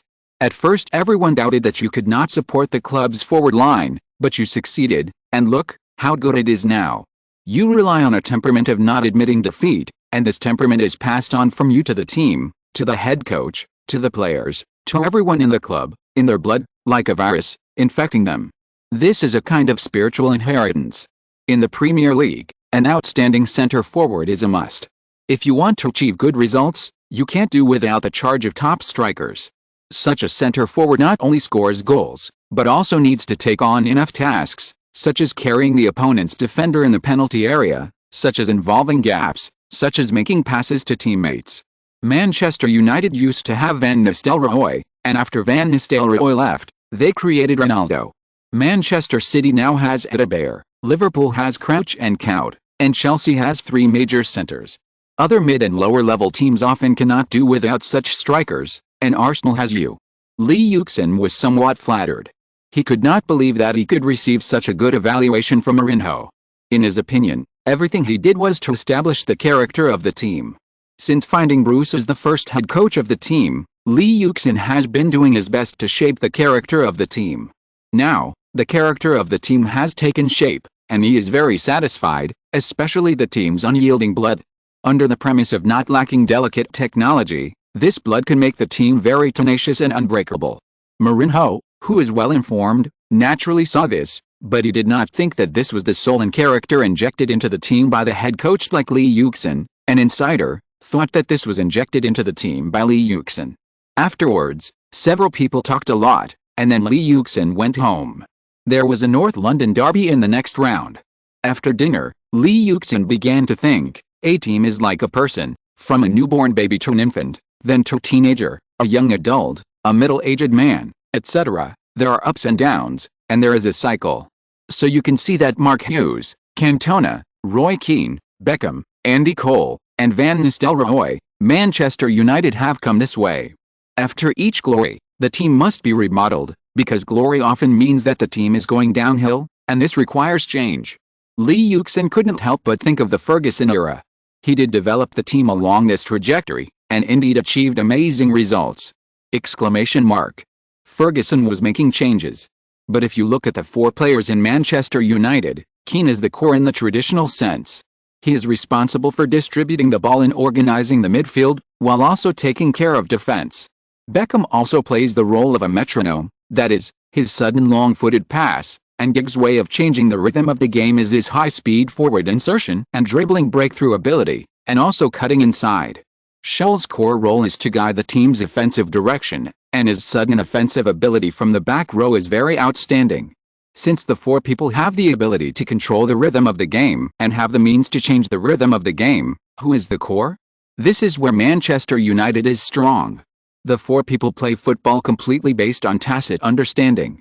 Whoever sees the opponent's loophole will change the rhythm of the game and give the opponent a fatal blow. Lee Yuxin was a little stunned when he heard this. He had to admit that when he was watching the game before, he only thought that Manchester United's midfield was very strong, but he didn't know that after a real analysis, he found that Manchester United was actually so strong. Is no nuclear? Is it the same as the martial arts novel where no moves are better than moves? When Ferguson drove away the stars again and again, everyone realized that Manchester United relied on the off-ball running system rather than the stars. As long as I think of the not-so-luxurious player configuration of Manchester United in the future, but they can always tear open the opponent's defense through smooth passing and cooperation, frequent and orderly off-ball running, and then create goals and achieve admirable results, I will be amazed. The value of Manchester United's system has not yet been presented, but when they win the treble, and when the century is over, as Ferguson drives away the core players again and again, but leads the team to the highest glory again and again, people will know the real value core of Manchester United. Manchester United's off-ball running system even made Cruyff of Barcelona admire it and feel inferior to it. It is conceivable that this system is superior. In the past few years, Manchester United has not joined the world-class or even European-level stars in the midfield, but they can always show the strength that is not inferior to any giant team, relying on this system. Of course, Sir F's training and understanding of tactics are also crucial. Chapter 263, Gun King's New Beginning. After thinking, Lee Yuxin will face another tough battle, and Arsenal will also face a heavyweight game. Lee said that the derby will definitely win. Gareth, if it were me, I would never go to Tottenham. There are many differences between the English media and the foreign media. Foreign media are also exaggerated and like to quote out of context. But compared with foreign media, they still have a bottom line, or sense of integrity. But for the English media, what is the bottom line? What is integrity? As long as they can attract attention, they don't care about anything.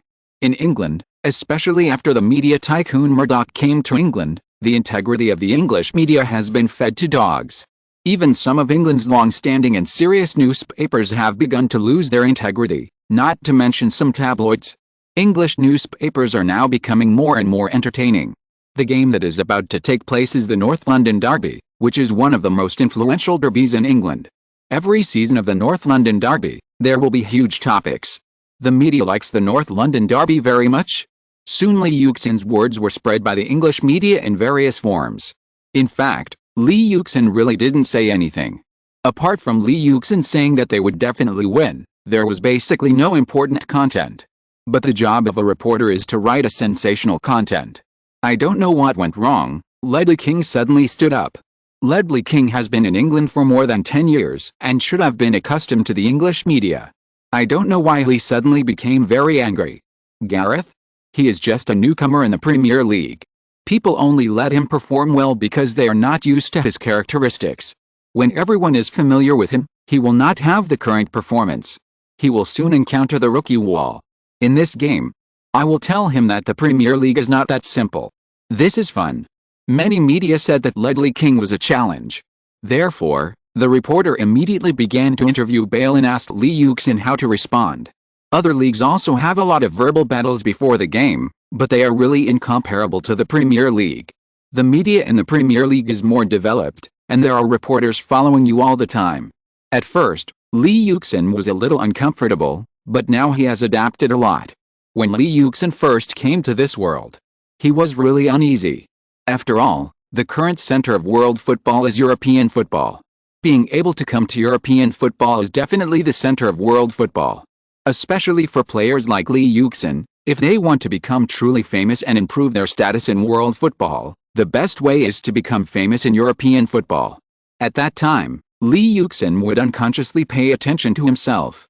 Let himself not be too arrogant. It is precisely because of this that many aspects may not be relaxed. However, with a success in Arsenal, Lee Yuxin has completely adapted to European football, and European football in Lee Yuxin's eyes no longer has the mystery and longing that he had when he was a child. Bale is the same at Arsenal. If he had a little longing for the Giants when he first came to Arsenal, then in the past few months, Lee Yuxin no longer has the fear of the Giants. Especially Arsenal, a downtrodden giant. People are like this. When you just come to a strange environment, you may be a little cautious. But when you find that the strange environment is nothing special, you will be more bold. When Lee Yuxin came to Arsenal, he wanted to learn how to adapt to a big club like Arsenal and see what a big club is like. But when he found out that Arsenal was just so-so and the players were not that strong, when he even became a pillar of Arsenal, Lee Yuxin's thoughts began to change slowly. Just as Mendes said, heroes create the times. Lee Yuxin slowly changed his position in Arsenal. From a newcomer to a main player, from a main player to pillar, now Lee Yuxin believes that he should become the new flag of Arsenal. Just like Henry back then. Therefore, after hearing Ledley King's rebuttal, Lee Yuxin also directly hit back at Ledley King. And this time he didn't beat around the bush like last time. Instead, he said directly, some people should retire well when they are old. The Premier League is no longer his era, and he should understand this. And Bale also expressed his opinion, some glass people should shut up. Lee Yuxin's words and Bale's attitude made Ledley King furious. Gallas is different from Campbell, who transferred to Arsenal 11 years ago, and Adaber, who is currently playing for Tottenham. Campbell, who transferred to Arsenal on a free transfer 11 years ago, was the core of the England national team's defence at the time and one of the best central defenders in European football at the time. More importantly, Campbell was a youth player of Tottenham. He was the captain of Tottenham. He was only 26 years old when he transferred to Arsenal, which was at his peak. Campbell did not renew his contract. When he was about to transfer on a free transfer, many European football giants were eyeing him. But Campbell chose Arsenal, the century-old rival. The powerful Campbell quickly became the core of Arsenal's defence.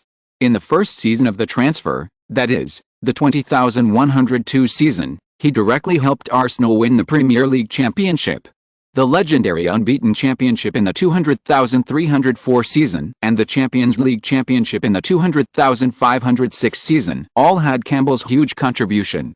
And Ledley King is somewhat similar. He is also an excellent central defender of Tottenham's youth training. Ledley King is a fast and calm backbone. Mainly playing as a central defender, he is good at outflanking and ground interception, and with his good sense of position, he can be competent for the position of defensive midfielder. In the Eriksson era of the England national team, Ledley King was tried as a defensive midfielder, but the effect was average. In the central defender position, Ledley King's ability is very outstanding. He is physically strong, has strong headers and air defense, and has outstanding frontal defense ability. Ledley King's explosive power and speed are also good, and his awareness of assisting defense is good. Ledley King's biggest weakness is injury. He has a serious sedimentary old injury on his knee. Tottenham coach Redknapp once revealed that Ledley King spends most of the week resting and rehabilitation treatment, and rarely participates in training, so that he can guarantee to play on the weekend. But even so, Ledley King, who rarely trains, can still show strong ability once he plays. Redknapp called him a miracle. Ledley King joined Tottenham as a trainee in July 1997 and became a professional player the following year. In May 1999, Ledley King made his debut for Tottenham, losing 2-3 to Liverpool away. In the Premier League match against Bradford in December 2000, Ledley King scored in just 10.2 seconds after the start of the game. This was his first goal for Tottenham and also the fastest goal record in the Premier League. For several seasons, Ledley King has been the main central defender of Tottenham. When mentioning this black central defender, many people will first think that Ledley King is also a glass man. Constant injuries have made his performance and state very unstable. Unlike most of the black central defenders in England, Ledley King is a central defender with high speed and a cool head. He is good at outflanking and ground interception, and his good sense of position makes him competent for the position of defensive midfielder. North London derby. Arsenal will soon face their North London rivals Tottenham at home. Lee, don't argue with others in the future. I know. Lee Yuxin and Ledley King went back and forth, which was very lively in the Premier League. Mendes came to England again to watch the derby. But the first thing he said when he met Lee Yuxin was criticism. He criticized Lee Yuxin for arguing with Ledley King. Lee Yuxin, arguing with Ledley King is lowering your status, don't you understand? Oh. Lee Yuxin didn't think about arguing with Ledley King. But Ledley King was too annoying. After all, he was the captain of Arsenal. How could he be timid when facing the captain of Tottenham? Moreover, Bale, the future star of Tottenham, has now become the future of Arsenal. Instead, he fought with Tottenham to death.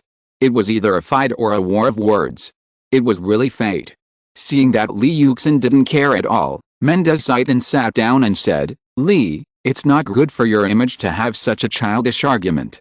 Sometimes being too strong is not good for you. It's better to take a step back.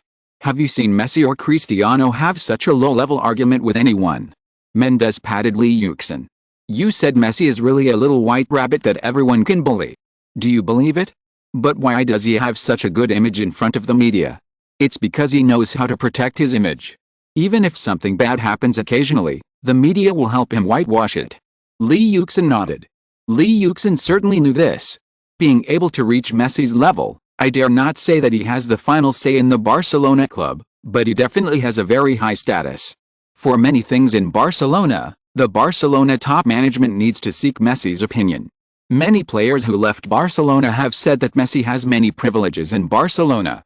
A player who can have such a status in the club is definitely not something that a little white rabbit can handle. He must have enough ability to deal with the team and the media. Just like Messi came to China a few years later, he wore slippers to attend the press conference, and was not very friendly to the fans in the disaster area. If it were any other player, he would have been criticized by Chinese fans and would definitely be beaten by everyone. But Messi, who is usually well behaved, has received a lot of understanding and support from the media and fans. This is the role of image. So you have to understand one thing. As a player, especially a player like you who has great commercial value, you have to pay attention to your image at all times. Lee Yuxin's commercial value is currently mainly reflected in the Chinese market. If it is a European or South American player, they may have better commercial value if they show their personality. But for Chinese players, if their personality is too strong, it is not a good thing. Therefore, Mendes has always been very protective of Lee Yuxin's image. But this time Lee Yuxin and Ledley King cursed at each other, and Mendes thought it was not worth the loss. I don't want to do this either. But look at Arsenal, they're all soft. Arsenal wants to win the championship. If they want to return to their peak state, they need to be tougher. I want to become the banner of Arsenal. This is the first time that Lee Yuxin said so. Before Lee Yuxin came to Arsenal, he just wanted to win the championship at Arsenal. He wanted to further improve his ability at Arsenal, but after coming to Arsenal, Lee Yuxin found that the situation was very different from what he thought. After playing a few games, he has become the thigh of Arsenal. But Arsenal is different now. There are no outstanding players. Henry and others have left Arsenal one after another. The captain has become himself. In this way, Lee Yuxin, who has performed well, quickly became a pillar of Arsenal. The lack of veteran players and top players makes Arsenal's current situation very delicate. Coupled with the growth of his own strength, Lee Yuxin's thoughts began to change. From wanting to integrate into Arsenal and adapt to Arsenal, he has become the boss of Arsenal. Lee Yuxin now slowly wants to become the number one in the club. As soon as this idea came out, he couldn't stop it. These days, Lee Yuxin has been thinking whether he can be like Henry back then. Become the new flag of Arsenal. Well, Mendes smiled slightly when he heard Lee Yuxin's words. Very happy.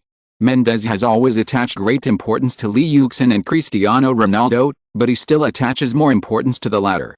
After all, the latter grew up under his watch and is Portuguese. Of course, Mendes is also responsible for Lee Yuxin. After all, having an English superstar and a flagship player of Arsenal is extremely important to him in terms of economy and status in England. After all, the Premier League is the focus of his development. It has been almost 3 years since his debut in 2005. These 3 years are the stage in which Lee Yuxin's strength continues to grow, and it is also the stage in which Lee Yuxin's self-confidence continues to expand. Now Lee Yuxin has begun to aim at the position of Arsenal's boss and world-class superstar. Mendes is of course happy. Lee, this is a good idea. Arsenal currently has no star who can match you. You should be the best player of Arsenal. But if you want to become the flagship of Arsenal, you need to maintain your image even more. Although Mendes is very happy, he still thinks that Lee Yuxin should maintain his image even more. Lee Yuxin smiled and nodded.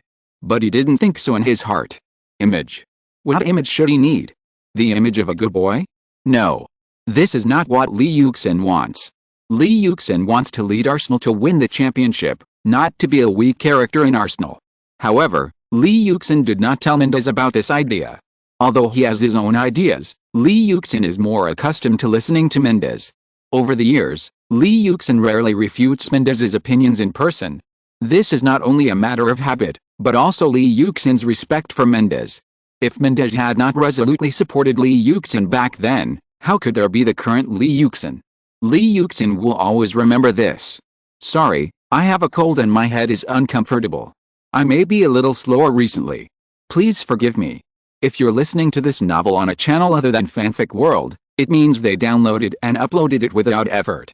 We cordially invite you to visit our channel, Mundo Fanfic Novelis. There you'll find the original version of this story and you can explore many other novels of various genres. We're waiting for you to immerse yourself in a world of incredible novels. Chapter 264, Killing Without Burying, Part 1. 2007, Emirates Stadium. A highly anticipated match is about to begin here.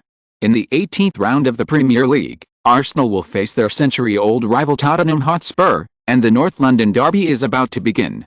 Due to the injuries of Hleb and Van Persie, it is now the turn of Bale and Walcott to fly on both sides. Bale stood at the back and stretched his hands and feet. Bale was in the last row, but he could feel the eyes of several players on the Tottenham side. Lee Yuxin is currently Arsenal's biggest weapon.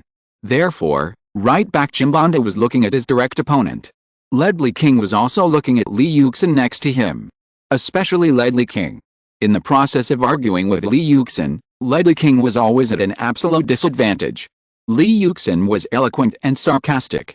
Ledley King couldn't even raise his head. Of course, this is not that Ledley King can't argue, but as Lee Yuxin said, Ledley King's era is over. Ledley King has reached a difficult period in his career. Because his career is very long, there are many black spots in his career. But Lee Yuxin's career has just begun and is very brilliant. In this way, the two sides quarreled with each other. Lee Yuxin could find many black spots of Ledley King, but Ledley King did not have many things to criticize Lee Yuxin. So Lee Yuxin seized some black spots in Ledley King's career and criticized them fiercely. This made Ledley King very angry. He looked at Lee Yuxin with fire. But Lee Yuxin didn't care at all. Lee Yuxin only thought about the game. This is another derby after Lee Yuxin came to Arsenal. Therefore, Lee Yuxin knows the connotation of the derby better than anyone else. In the North London derby, Lee Yuxin must perform well. As long as he performs well in the game against Tottenham, then Lee Yuxin will be considered a real big brother in Arsenal. Players from both sides have already started to play. This is a major event. The North London derby has some characteristics, that is, there are many red and yellow cards and many goals. Every North London derby is always full of topics. The referee of this game is Howard Webb. North London derby. Because Tottenham has always been a strong mid-table team, it is difficult for them to have the opportunity to play in the Champions League. In addition, although Arsenal's strength has declined greatly, they did not win the championship last year. Therefore, the strength of the two teams in the North London derby is already different from that of other strong teams in the Premier League. The content of the North London derby has also declined a lot. It stands to reason that the game between them should not attract much attention. But the real North London derby attracts a lot of attention. He is definitely not short of topics. There will be all kinds of hot topics in almost every game. All kinds of controversies. The game will also be very hot, and there will be many goals, so England's first referee like Webb is needed to enforce the law. Walcott, we haven't seen Walcott for a long time. Ever since the contract renewal negotiations did not go smoothly, Walcott has been on the bench and only played in the first 2 games. As soon as the contract renewal negotiations were over, Walcott entered the main lineup. I wonder how his condition is maintained. Lost Diarra, we saw Lost Diarra. Lost Diarra just recovered from injury and entered the starting lineup for this game. Diaby was injured, and everyone was worried about Arsenal's midfield problem. Now seeing Lost Diarra's return, such worries are completely unnecessary. But Coach Wenger let Lost Diarra start in such an important game. Isn't it a bit too risky? Arsenal has changed a lot. Walcott started, and Lost Diarra, who was a hot transfer player, finally stayed. When Lost Diarra first debuted, he was only 18 years old and quickly became Arsenal's defensive iron gate. His performance in Arsenal was amazing. Even the English media at that time believed that Lost Arsenal. Arsenal. Arsenal. Tottenham, die. Tottenham, get out. Facing the century-old enemy, Arsenal fans kept booing Tottenham players. Of course, the focus was on Adebayor. Among the traitors considered by Arsenal fans, Adebayor is definitely the biggest one. As for Ledley King? If it weren't for the verbal battle with Lee Yuxin before the game, Arsenal fans would have no time to pay attention to him. As Lee Yuxin said, Ledley King's status and hatred in the hearts of Arsenal fans are completely on a different level from others. Arsenal fans booed Adebayor, but Ledley King only regarded him as a Tottenham player. At this time, Ledley King was a little angry. No matter what, he is the captain of Tottenham, but Arsenal fans don't take him seriously at all. With this idea, Ledley King's hatred for Bale and Lee Yuxin intensified. Damn little guy. I must let you have a taste of my power. I want you to know that the Premier League is not that easy, and I want you to know that I am not just a name. Ledley King thought so, and kept his eyes on Bale.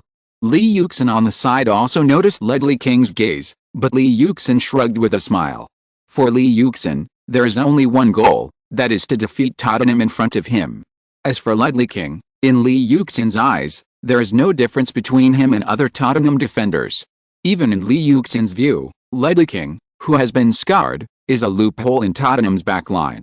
Lee Yuxin didn't take Ledley King seriously at all. After the start, although Tottenham made a lot of runs in the front court, Arsenal did not panic. In terms of ball control ability, Tottenham is really no match for Arsenal. Tottenham seems to be just playing lively, and has not really created a chance to score. Senderos passed the ball to Fabregas. Ziegler stepped forward and Fabregas made a long pass.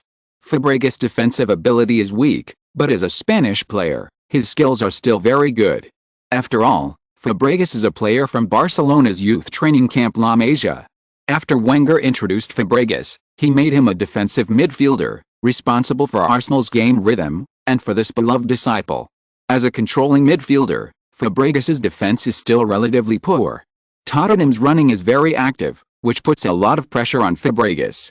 Therefore, after Fabregas got the ball this time, he did not control the ball, but directly made a long pass to the left. Fabregas, this pass is a bit too big. It is difficult for Lee Yuxin to receive it. Under Ziegler's interference, Fabregas' pass was not good. Originally, this kind of ball should be passed to Lee Yuxin's feet. Even if it was not sent directly to Lee Yuxin's feet, the ball should not fly too high. But this time the pass was not very good. It was high and floating. Fabregas' pass was a bit too big. Lee Yuxin wanted to catch the ball, but found that the ball flew too high. It was very difficult to stop the ball. Ledley King defended Lee Yuxin. Ledley King was the best newcomer in the Premier League last season. Like Lee Yuxin, he was a player born in 1990. His rise was very fast. He has become the main right back of Tottenham, and there is a lot of call for him to enter the national team. He has heard about Lee Yuxin's speed. Therefore, he stared at Lee Yuxin very nervously. But after seeing Fabregas' ball, he relaxed instead. Because this ball was difficult for Lee Yuxin to stop. It was not only a problem of the height of the ball, but also that there was no tacit understanding between Lee Yuxin's running and Fabregas' pass. After the ball had a small arc, it fell behind Lee Yuxin. Ledley King smiled relaxedly at the sight.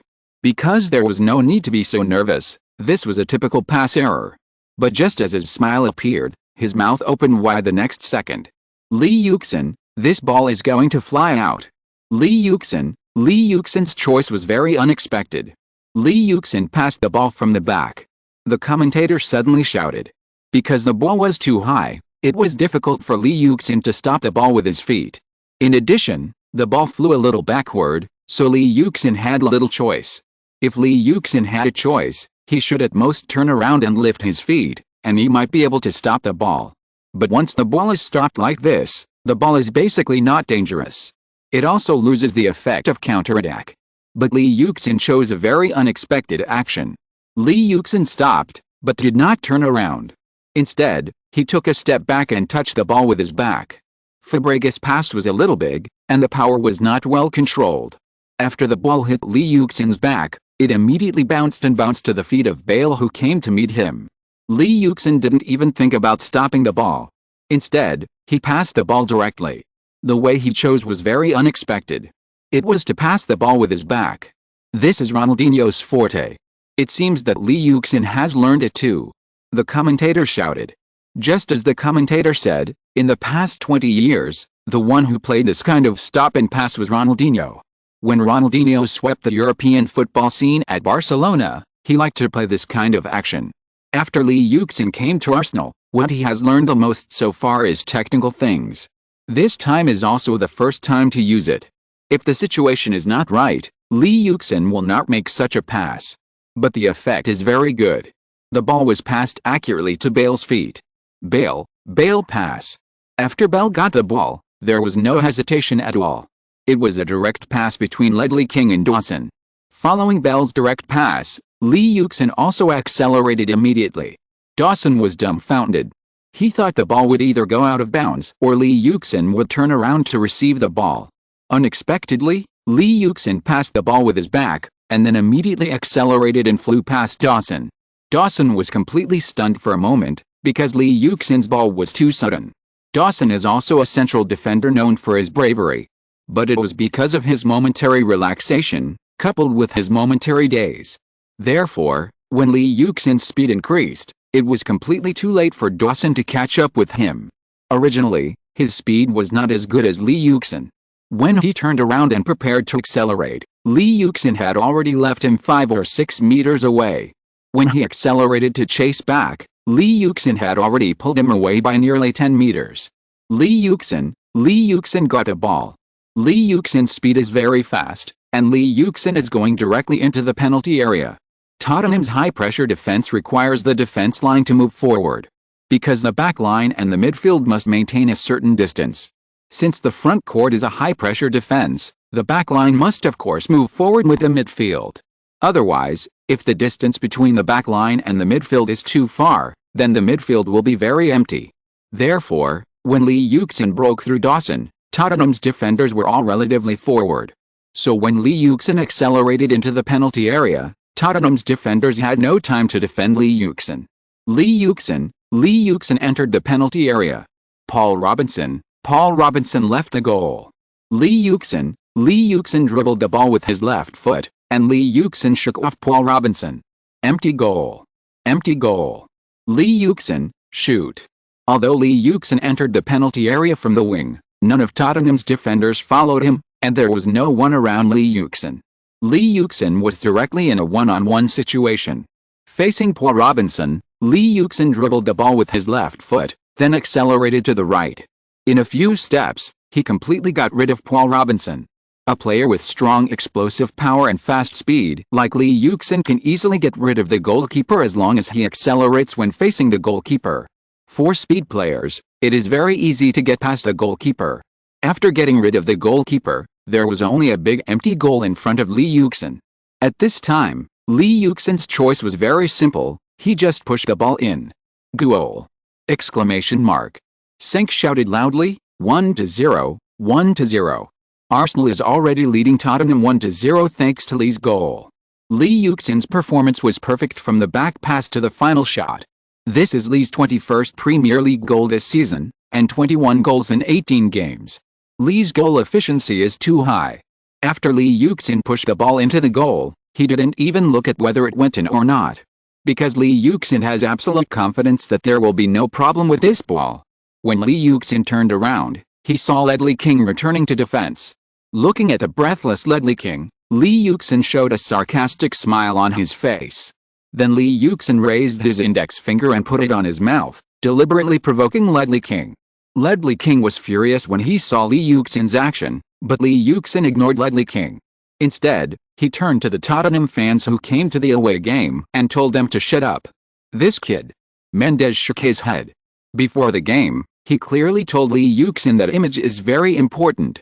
But look at this kid Li Yuxin, he actually made such a move in such a game.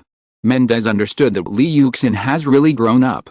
He is no longer the young player who needed to be reminded of many things a few years ago. Some are happy, but also some are disappointed.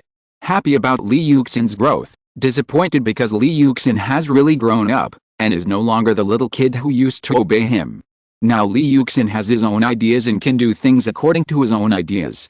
Yes, Li Yuxin has really grown up, and Li Yuxin has his own ideas now. But Arsenal is different. Historically, Arsenal has suffered too much bleeding in recent years. And since Vieira left Arsenal, Arsenal has not found an iron-blooded captain with the personality and ability of Vieira. Whether it was Henry, Fabregas, Ledley King, Van Persie, or Arteta now, they all lacked Vieira's qualities as captains. They were all criticized for being too weak, which led to the weakness of Arsenal's overall temperament. Li Yuxin also thought so. After coming to Arsenal, Li Yuxin found that Arsenal players, regardless of their strength, were relatively soft in character, or relatively peaceful. Since Li Yuxin wanted to be the #1 player in Arsenal, he believed that he should show strength. Of course, Li Yuxin is qualified to be strong. Li Yuxin is a player from Arsenal's youth training camp. After coming to Arsenal's first team, he performed very well and was also the captain. Li Yuxin is qualified to fight for the position of Arsenal's boss. And since he wants to be the boss, Li Yuxin believes that he should do some things that a boss should do. Arsenal now should be injected with some tough characteristics. Therefore, Li Yuxin is willing to do this. That's why Li Yuxin didn't listen to Mendes. Tottenham fans booed when they saw Li Yuxin being so provocative. Ledley King was even more furious when he saw Li Yuxin's look. This kid is really too arrogant. Li. Let's all come to the Emirates Stadium. Let's all come to watch the Arsenal game. When you get here you will see our king, he is Li. Tottenham fans booed, and Arsenal fans immediately fought back. They immediately sang loudly for Li Yuxin. Sorry, my head is still a bit uncomfortable, so I'll update again today. Chapter 265, Killing but Not Burying, Part 2. In Ledley King's opinion, Arsenal is an eternal enemy. He is a youth player of Tottenham and the captain of Tottenham. So Ledley King has infinite resentment towards Arsenal. Therefore, every time he plays against Arsenal, he wants to play well and make Arsenal regret it. The more Arsenal fans scold him, the more he wants to break the Arsenal goal. Then celebrate fiercely to slap Arsenal in the face. It was the same today. He worked harder than anyone else. As a central defender, he had already rushed to the half-court to defend. Seeing Sania throw the ball out of bounds, he immediately stepped forward to defend Bale.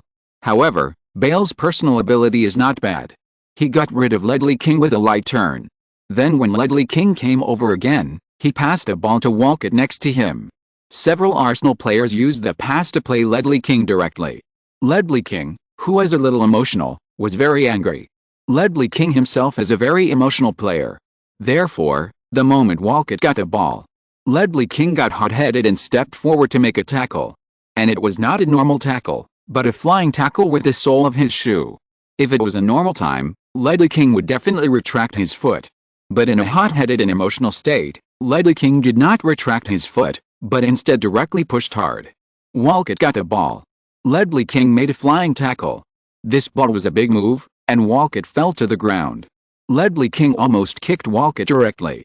If Walcott had not reacted quickly and retracted his foot at the end, Ledley King would have kicked Walcott's ankle directly. Although he did not kick directly on the ankle, he also directly shoveled Walcott's instep. Bale next to him was the first to step forward to question Ledley King. And Li Yuxin on the left. He also saw Ledley King's action at the first time. Therefore, Li Yuxin immediately ran from the left to the scene of the incident. Li Yuxin was very fast and arrived at the scene in the blink of an eye. He stepped forward and pushed Ledley King directly. Do you have a problem with your brain? Are you looking for death? People's emotions will change with their own thinking. Li Yuxin believed that he should be the leader of Arsenal, so of course he needed to stand out at such a moment. So Li Yuxin directly yelled at Ledley King. Ledley King was stunned at first. Bale has a bad temper, which Ledley King knew. But he had never heard that Li Yuxin also had a bad temper.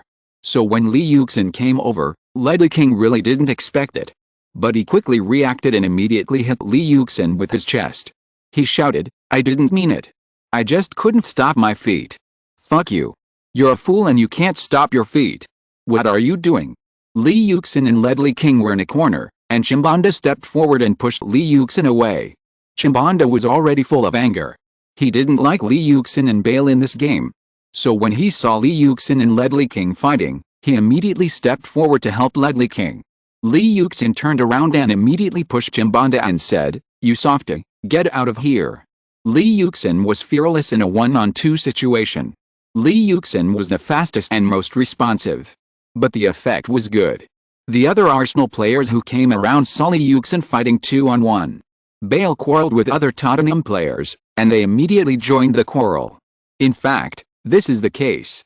In history, there was no leader among Arsenal players. Whether it was Fabregas or Van Persie, including the previous Chimbanda, these people were very soft.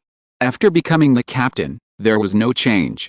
Therefore, the Arsenal players followed suit. Just like when Arsenal played against Barcelona, the Barcelona players directly choked Van Persie, but Van Persie did not react, and Fabregas did not think about getting back for Van Persie. After Vieira left, Arsenal lost its most important characteristic. It is no wonder that when Eduardo had short legs, Chimbanda cried as the captain, and the other young players of Arsenal were completely scared. Now it's different. Li Yuxin wants Arsenal to pick up the long-lost characteristics, the tough temperament brought by Tony Adams and Vieira. The reaction is good.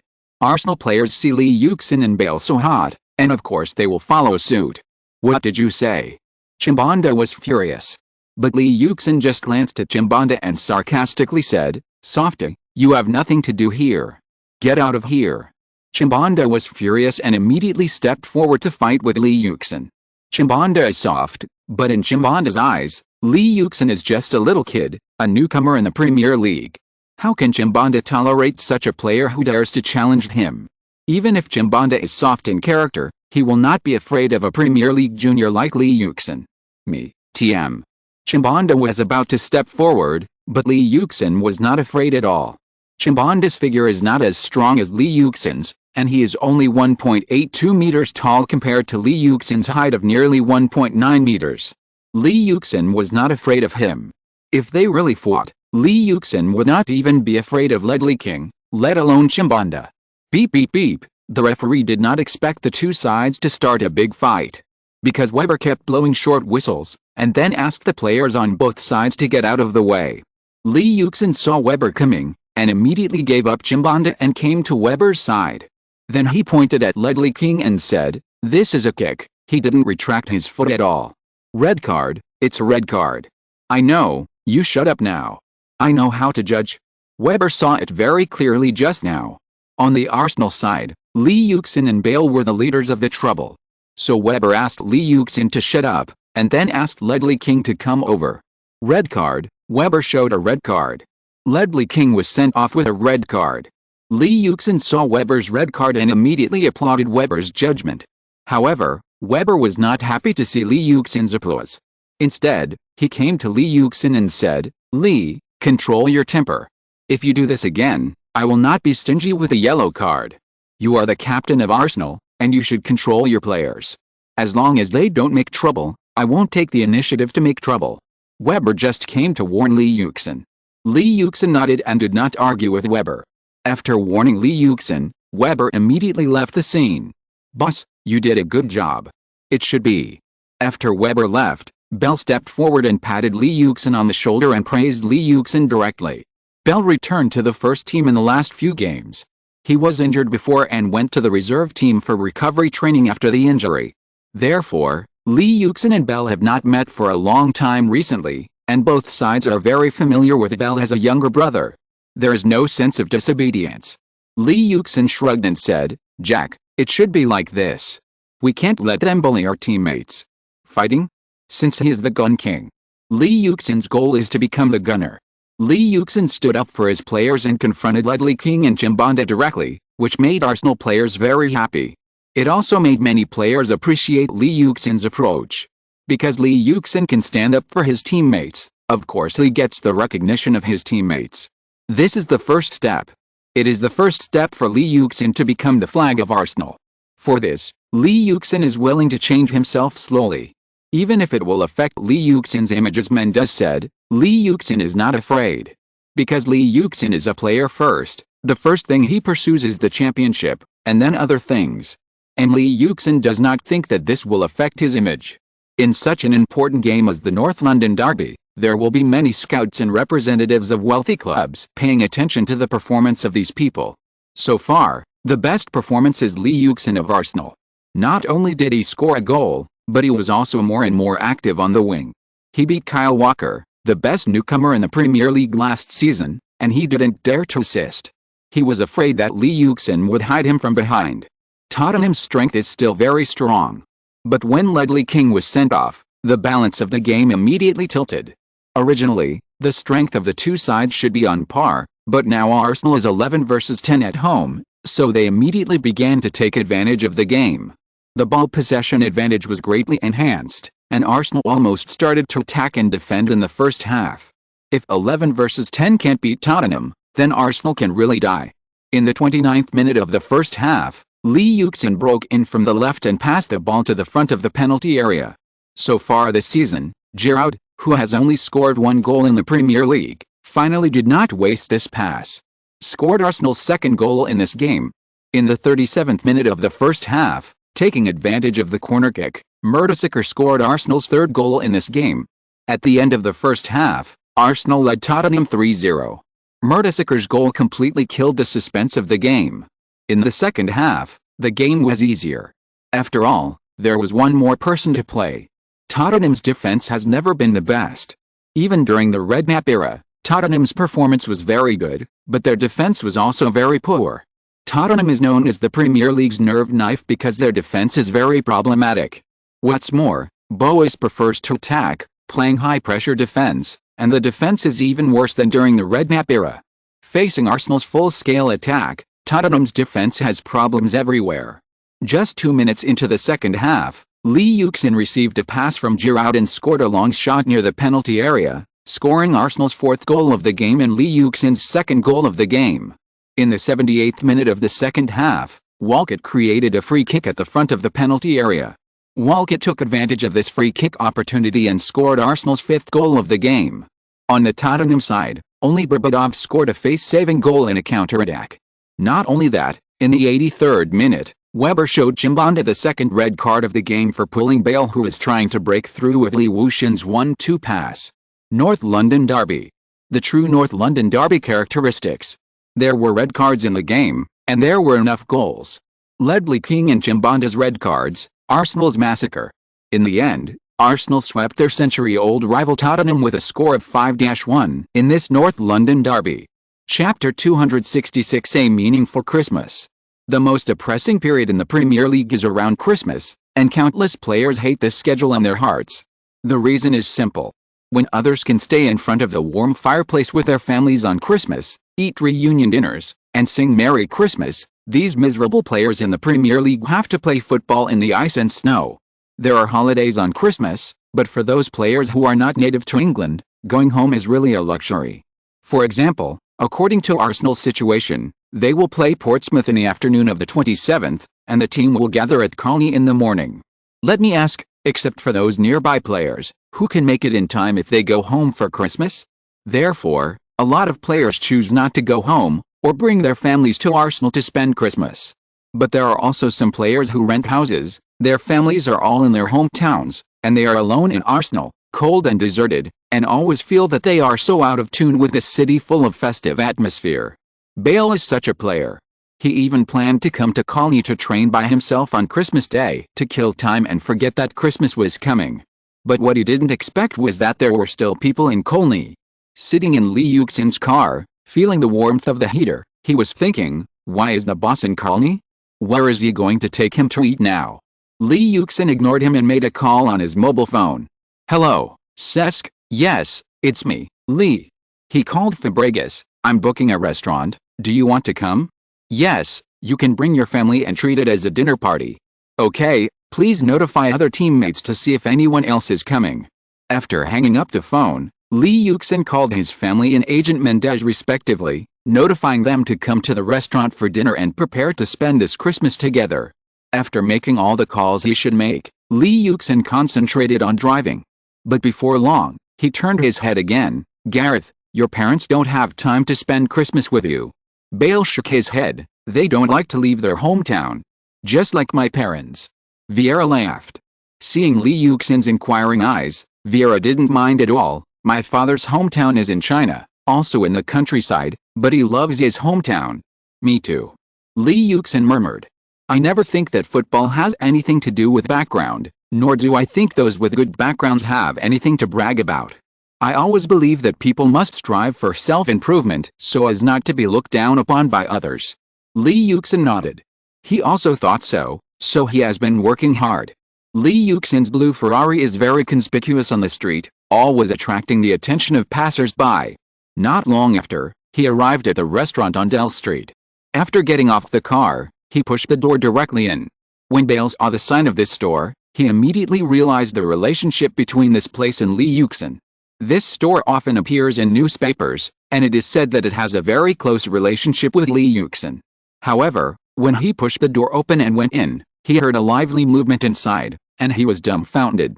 Oh my God, what he saw in front of him were dazzling stars and their families. Arsenal's famous players, Wenger and other stars. Not long after, Henry, Pires, and several Arsenal players who had not gone home also arrived at the restaurant. The atmosphere in the entire Italian restaurant became very lively. Everyone took the opportunity to get to know each other, and Walcott, who happened to have not returned yet, was also invited by Lee Yuxin.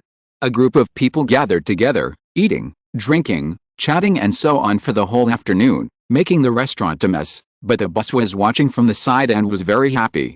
He hadn't seen so many people gathered together for a long time. After eating and drinking, the players chatted in groups of 3 or 2. Lee Yuxin arranged for Shuo to rest and sat there alone. Can you sit down? Lee Yuxin looked up and saw that it was Nedved. He was shocked and nodded immediately. The Czech man sat down opposite him, looked at the young rookie, and smiled after a while. You are really the darling of fate. Lee Yuxin was stunned, not understanding what this meant. You are young, talented, have a famous teacher, belong to a wealthy family. You have almost all the conditions for becoming famous and successful, so I say that you are the darling of fate. Nedved explained. Lee Yuxin didn't quite agree in his heart, but he didn't say anything. In my first season with Sparta Prague's first team, the then head coach Tobias pointed at me in front of everyone, shook his head and said that this kid has no future. It's good enough for him to play in professional games. If he is a little luckier, he can play as a substitute in Sparta. Lee Yuxin was a little surprised. Nedved laughed. Yes, but you know, I don't hate him. I even thank him because it is his words that always inspire me and remind me that I have never been a talented player. There are many players who are more talented than me. If I want to compete with them, I have to work harder and train harder than them. Lee Yuxin nodded. He could understand Nedved's feelings because he was the same. Because I don't have outstanding talents, I work hard to improve myself and integrate myself into the team. Fight side by side with my teammates, and then I make rapid progress. I saw with my own eyes that teammates who were once more talented than me left professional football one after another. I asked myself in my heart, why? Lee Yuxin was also asking himself in his heart at this moment, why? Because he knew that he was a very talented young man, so he couldn't help but worry that he would become one of those talented players in Nedved's words, but ultimately failed to succeed. Gradually, I understood a truth, that is, no matter how talented a person is, if he does not have a humble and simple personality and does not integrate into the teams around him, he will always be a passing visitor in the eyes of others. After a pause, Nedved laughed at himself and asked, do you know what profession I define myself as? Lee Yuxin shook his head. Worker. Nedved laughed. I regard playing football as an ordinary job. I am not a star, not a core player, but just an ordinary worker. I don't have a dazzling halo, doing a simple job, trying my best to train every day, going all out in every game, and always eager to win. That's it. Lee Yuxin listened to the European Footballer of the Year telling the secret in his heart. He was really shocked, because he had never thought that there was such a scene behind the top superstar. At this point, Nedved looked into the distance. Vieira was talking to Henry. The Czech man smiled slightly. Mr. Wenger is a very special coach. He has a very sharp vision. He can see through everything about you. He is also a very respectable coach. You are very lucky, Lee. You can meet him at the age of 18, so you are luckier than any of us. Lee Yuxin lowered his head slightly. He didn't know what to say. When he went to participate in the national team and the national youth team, countless players envied his fate and laughed at his meaningless persistence, because everyone knew in their hearts that being able to be trained by Vieira was something that countless people dreamed of. But why was he still stubborn? He remembered what Vieira had said to him, and he also knew that football is a team sport, and it is impossible to achieve good results by relying on one person alone. At the age of 18, he was indeed very rebellious, but during the period of being sent to the cold palace by Vieira, he had more or less some experience, especially when he saw his teammates on the court trying hard to play, but he could only sit on the bench. That feeling was like a needle piercing his flesh, piercing and painful. Wearing the Arsenal jersey, he is a member of the Arsenal team, and everything about Arsenal becomes closely related to him. Think about it carefully. Although the boss didn't say anything, I can see that he is very optimistic about you. Otherwise, he wouldn't have taken so much pressure for you. This is a treatment that none of our players have ever enjoyed before. Nedved was very envious and even a little jealous. But everything still depends on you. Do you want to be a dazzling star, the best player, or do you want to be one of those people who have a lot of talent but soon fall and become a passerby in the eyes of others? It depends on your choice. But remember, don't do things that will make you regret it. After saying that, Nedved smiled, got up and left. Lee Yuxin sat alone in his seat, staring out the window in a daze. Countless pedestrians hurriedly passed by the restaurant. Who are they? Where are they going? What are they doing? No one knows. This is the passerby that Nedved mentioned. Lee Yuxin suddenly had an idea in his heart. He didn't want to be such a passerby. He wanted everyone to know him, remember his name, and remember him. Thinking of this, he suddenly had an impulse, stood up from his seat, and slowly walked towards Wenger. Nedved also communicated with Bale. For the old Czechs, it would be okay to teach the little guys. What's more, they are young people that he admires. Hey, his era is coming to an end. Lee Yuxin and Bale came to Wenger. Lee Yuxin knew that Arsenal needed Wenger's leadership. Everyone almost forgot Wenger's style back then. When Wenger just came to the Premier League, Manchester United was the only one in the Premier League. However, with Wenger's outstanding performance at Arsenal, the Premier League entered the era of Manchester United and Arsenal competing for hegemony. It was also the era of Wenger and Ferguson fighting. This time lasted for 6 years, until Abramovich entered Chelsea. Wenger at that time was not like now. At that time, Wenger and Ferguson were both very good at talking. Wenger was no less skilled than Ferguson in psychological warfare. In fact, Wenger was the one who started the psychological warfare. However, Arsenal's strength continued to decline. Wenger gradually withdrew from such a group. Later, it became the stage for Ferguson and Mourinho. But now we can no longer see such a Wenger. Not only do Arsenal players need championships to motivate themselves, Arsenal fans need the comfort of championships, but Wenger also needs championships now. He also needs some victories to awaken his ambitions. But after all, Jinming can't say that to his face. Wenger and Ferguson are the same. In the club, he almost has the final say. Although Jinming has a high status in Arsenal now, if he really has a conflict with Wenger face to face, or says something, Wenger can immediately let Jinming go. And if Arsenal wants to win the championship, it also needs Wenger's leadership. Chapter 267: The Champion's New Goal. Although Arsenal tried hard to stay in the top 4, a large number of injuries and personnel loss have forced Arsenal to rank 3rd in the league and still be unable to compete for the Premier League title. Over the past few months, Lee Yuxin has realized that Arsenal cannot go too long without a championship. Otherwise, he will lose confidence. At this time, The flag of a club like himself needs to play a role. After Lee Yuxin returned to Arsenal, he also began to slowly lower his requirements.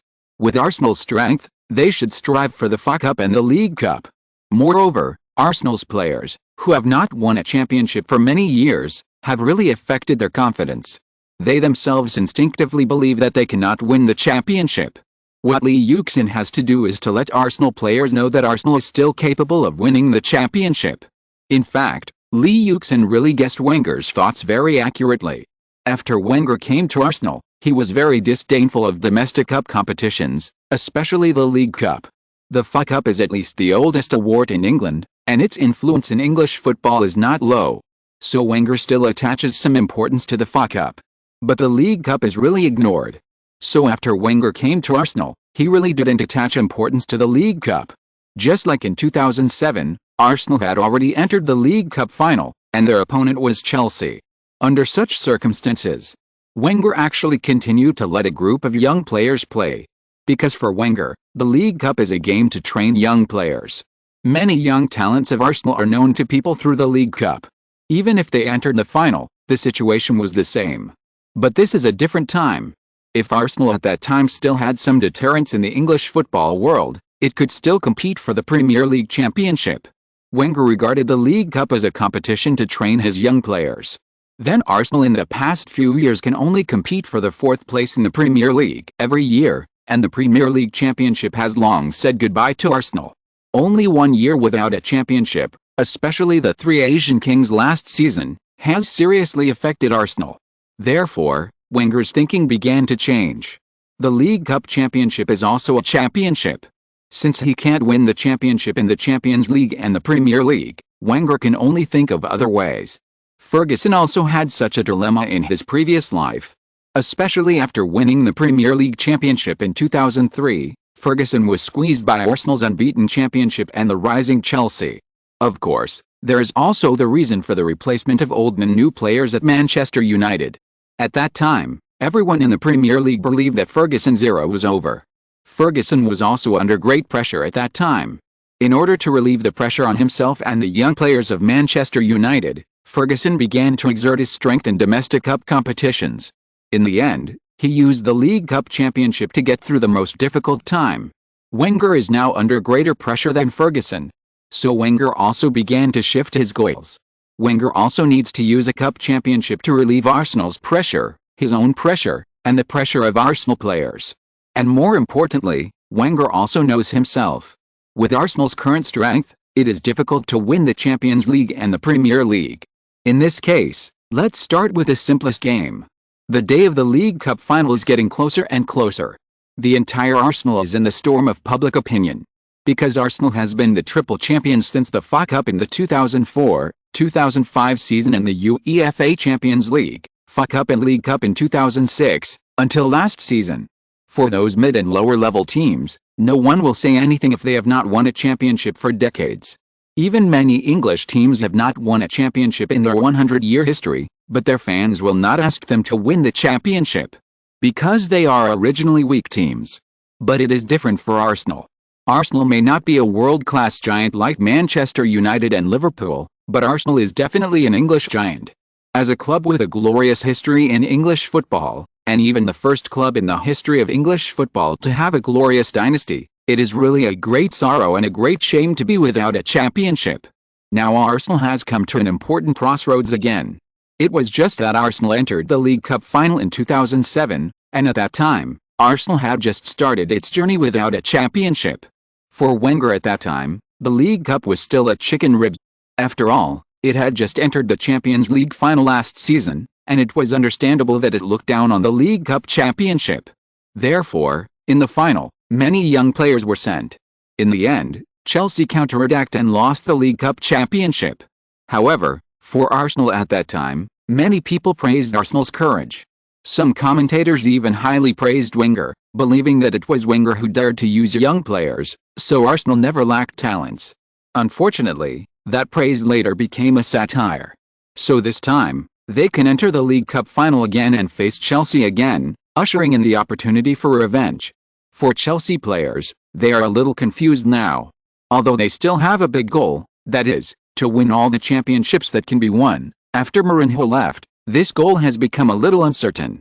They rely more on self-discipline and professionalism on the field. In fact, their overall strength this season is quite outstanding, but they have not won a single championship. It must be said that in addition to luck, this is also a big factor. Grant's sadness is that he has never won the hearts of the players. Although he is the head coach, the players just do their own thing on the field. Whether it is the way or the characteristics of the game, it is still Mourinho's old tricks. But even so, they have entered the Champions League final. It makes people wonder, if Abramovich did not set so many obstacles, would Mourinho win the Champions League again at Chelsea or even the Triple Crown, without having to wait until he went to Inter Milan to do this? Of course, this is a topic that will be raised in the future. At this time, at Wembley Stadium, Arsenal used defense to suppress Chelsea so that they had almost no power to fight back, and constantly used defense to suppress Chelsea's defense. Before the game started, Grant's tactic was to attack, because Chelsea's defense was a little weak. However, at this moment, Arsenal's offensive was very fierce. Before Grant could command on the sidelines, he was shocked to find that Chelsea's players had already begun to retreat and defend spontaneously, resisting Arsenal's wave after wave of attacks. Seeing this, Grant, who was already standing on the sidelines, opened his mouth, but in the end he didn't say anything, but sat back in his seat helplessly. Wenger, who noticed this scene, smiled. In the 8th minute, Bale, who had made an assist, won a corner kick. Walcott took the corner kick. Bale, who jumped from the back point, grabbed the first landing point and headed the ball directly to the goal, hitting the top of the crossbar and then bouncing out of the bottom line. In the 10th minute, Di Natale made a cross from the side, and Lee Yuxin in the middle rushed to head the ball in front of Carvalho, and the ball hit the post and flew out of the bottom line. In the 13th minute, Lee Yuxin headed the ball in the front court, Fabregas passed the ball, and Clichy, who came in from the left, took a long shot directly, and the ball flew out of the bottom line.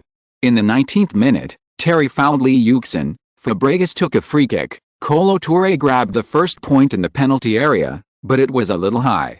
Arsenal's offensive was quite fierce, but Chelsea was worthy of being the Iron Army trained by Mourinho. Although they were suppressed by Arsenal, their defense was very organized. Although Arsenal constantly created shooting opportunities, there were not many truly threatening shots. Instead, when the game was in the 38th minute, Barton knocked down Drogba at the front of the penalty area, and Drogba took the free kick. The free kick he proposed passed the head of the wall, and then flew into the goal quickly. For this powerful free kick, Hart couldn't even make any saves. Being able to score goals when the game was at a disadvantage was a characteristic of Chelsea under Mourinho. Seeing the Chelsea players on the field hugging each other crazily, Wenger curled his lips, while Grant was in a very complicated mood. This was all due to Mourinho's legacy. He didn't even have to make any adjustments. The players all had their own reactions and responses. In this case, what was the point of him being the head coach? Because of this emotion, when the halftime break came, Grant didn't have much smile on his face even though Chelsea was leading. "Don't worry, keep attacking. They were just lucky in the first half, and we missed several good chances. Their center has no flaws now, so play more on the wing, and at the same time, you must seize the opportunities when there are set pieces, do you understand? Chelsea now has some problems defending set pieces, especially in terms of mutual positioning, which is where we can take advantage of it. Okay, get on the court, there are still 45 minutes, we have to approach this game with the mentality of fighting a protracted war. Chelsea is not an easy opponent to defeat, don't think about overtaking now, find a way to equalize the score first, do you understand? Be careful of Anelka's speed when attacking, everything else is fine, if Drogba gets the ball, just slow down their counter-attack speed." Wenger said it simply in the locker room. Chelsea would most likely continue to defend and counter-attack in the second half, because they had tasted the sweetness in the first half, and the players were more accustomed to playing this way. Even if Grant would arrange other tactics, the players would play more in the way they were accustomed to. After the second half, Chelsea decisively began to shrink their defense and wait for an opportunity to attack. Looking at Grant's helpless expression, we knew that his arrangement had no effect, and Chelsea's players were still playing with instinct. Arsenal's attack began to seem a little unscrupulous. They only paid attention to the possibility of counterattacks by several Chelsea forwards, and then kept looking for opportunities through passing. Although Chelsea's defense was very organized, Arsenal's long-range shots, side breakthroughs, forward insertions and point grabbing in the penalty area were not lacking. Various offensive methods were used in turn, and they could always find opportunities. Just like Wenger said, don't think about being able to kill Chelsea with one stick, try to seize the opportunity and tie the score first. Arsenal attacked, Chelsea defended. Arsenal's attack was like a violent storm, and it never stopped, while Chelsea's defense was like a towering tree with life, waving its branches and blocking all the downpours outside the trunk. The more Chelsea players defended, the more excited they became. They seemed to have returned to the era of Mourinho, crushing the opponent's attacks one by one with tenacious defense. Although it looked very embarrassing and passive, the players on the field felt extremely happy. Every time they resolved the opponent's attack, they were one step closer to victory. With Chelsea's players already fully engaged, Grant was getting more and more anxious on the sidelines. He was not a coach without vision. He could see that although Chelsea's defense was still so good, Arsenal's offense was getting more and more sharp. If they continued to defend passively like this, they would probably only be able to be seized by the opponent to equalize. However, he shouted twice on the sidelines, but it was useless. Chelsea's players didn't listen to him at all and continued to carry out their defensive tactics. Seeing this, Grant could only shut up helplessly, because if he continued to shout, it would only affect the team's defense and make the possibility of losing the ball even greater. Unfortunately, even if he shut up, he couldn't stop the moment of losing the ball. When the game reached the 70th minute, Clichy, who had made an assist, got the ball in front of Essien, and then poked it to Walcott, who was waiting. Walcott took advantage of the situation and ran the ball to the baseline, broke through Balletti's defense, and then kicked the ball in. The ball flew directly to the back point. Ashley Cole wanted to jump up to clear the ball, but Diaby, who was advancing, was much better than Cole in height and bounce. He jumped in front of Ashley Cole, then shook his head and passed the ball to the middle of the penalty area.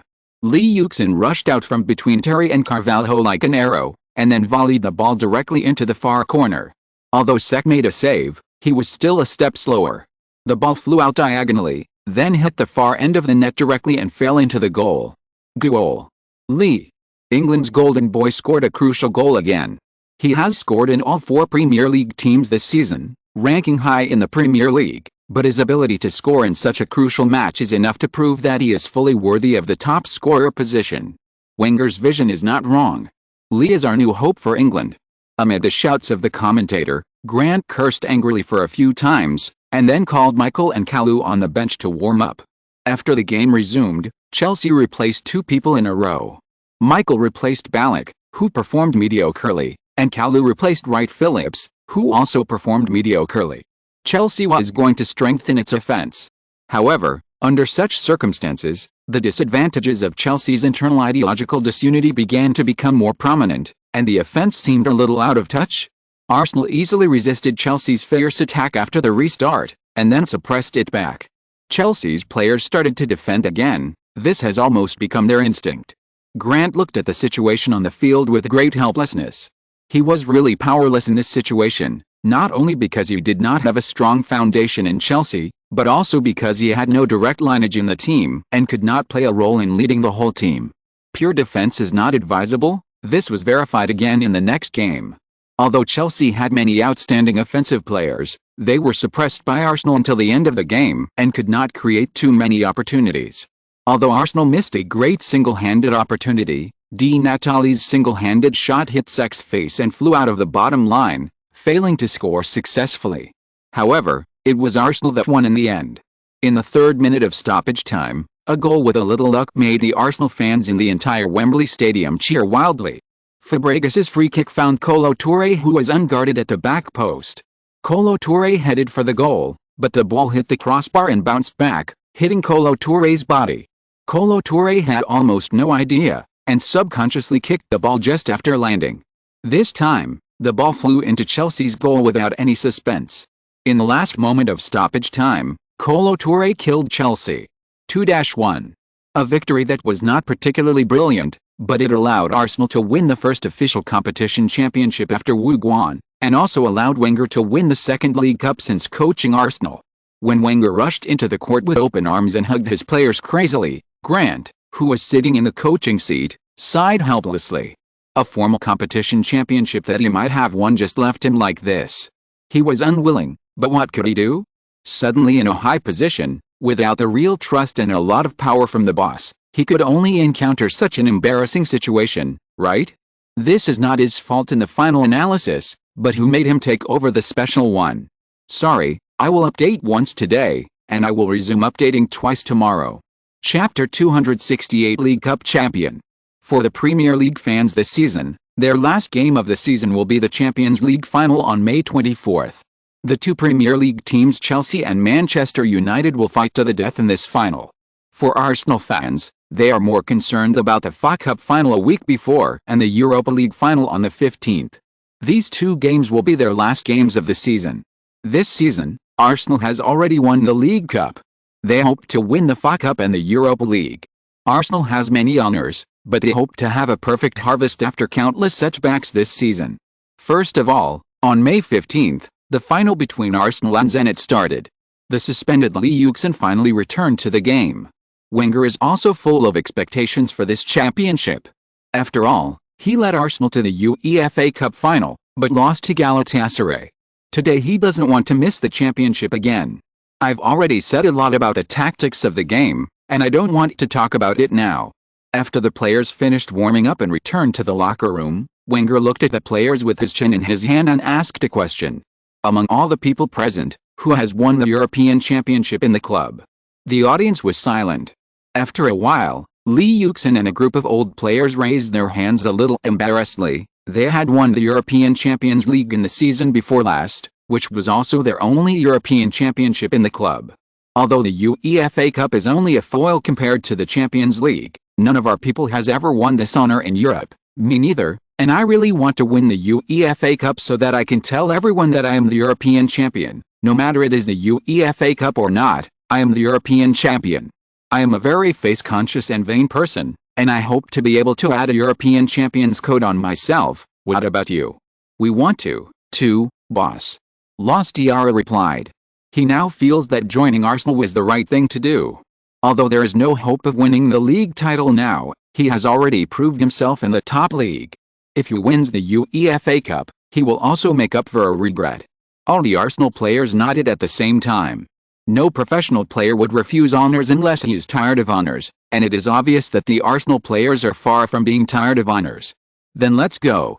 Follow the tactics I arranged, and we will definitely win.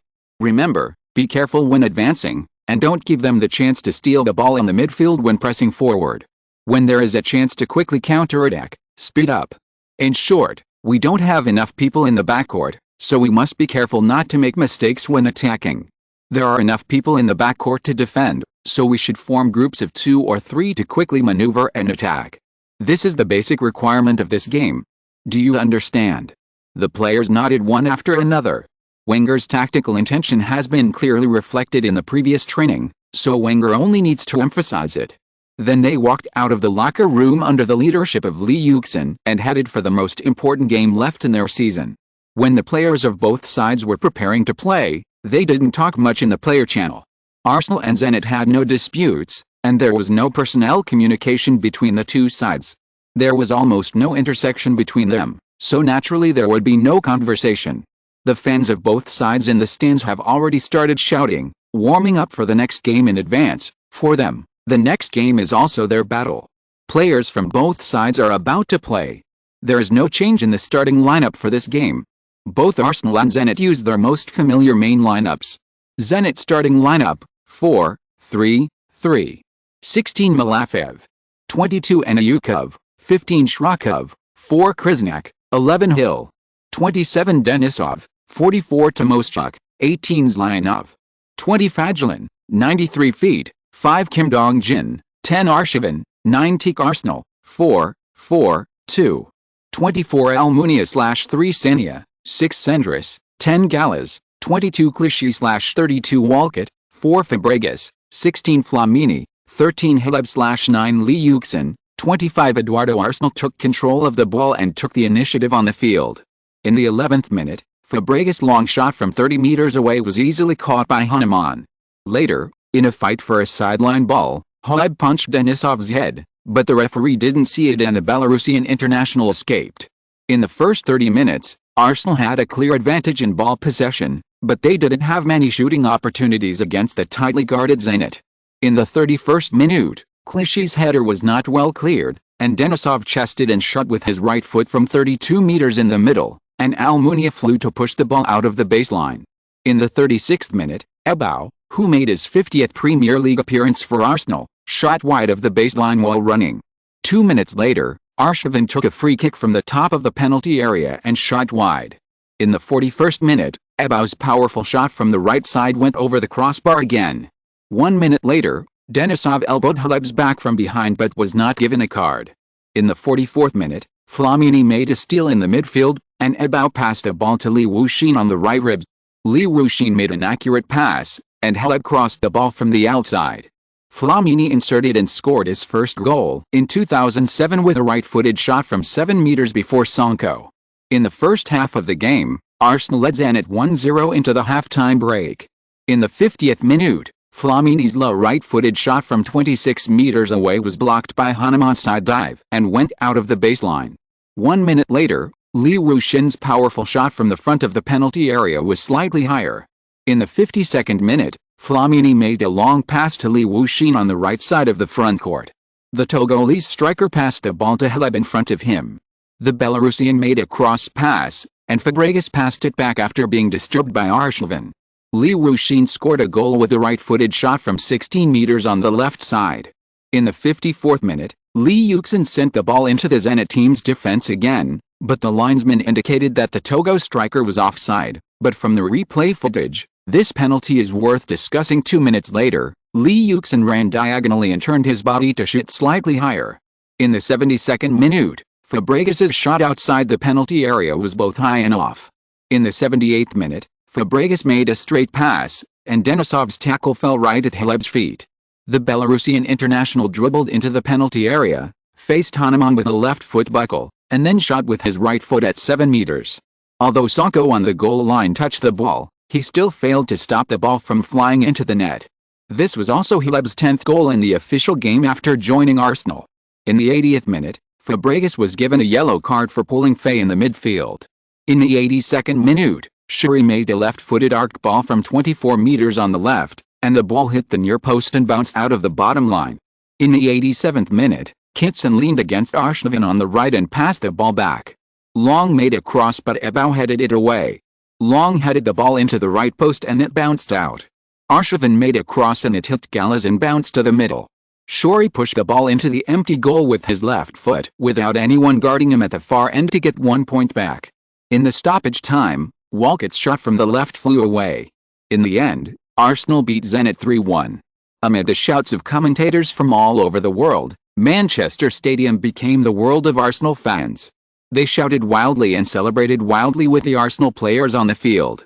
Loss Diarra ran around the field with his bare chest again. It can be said that his purpose of joining Arsenal was achieved. Now he is the European champion. Such achievements have surpassed many members of the French youth team.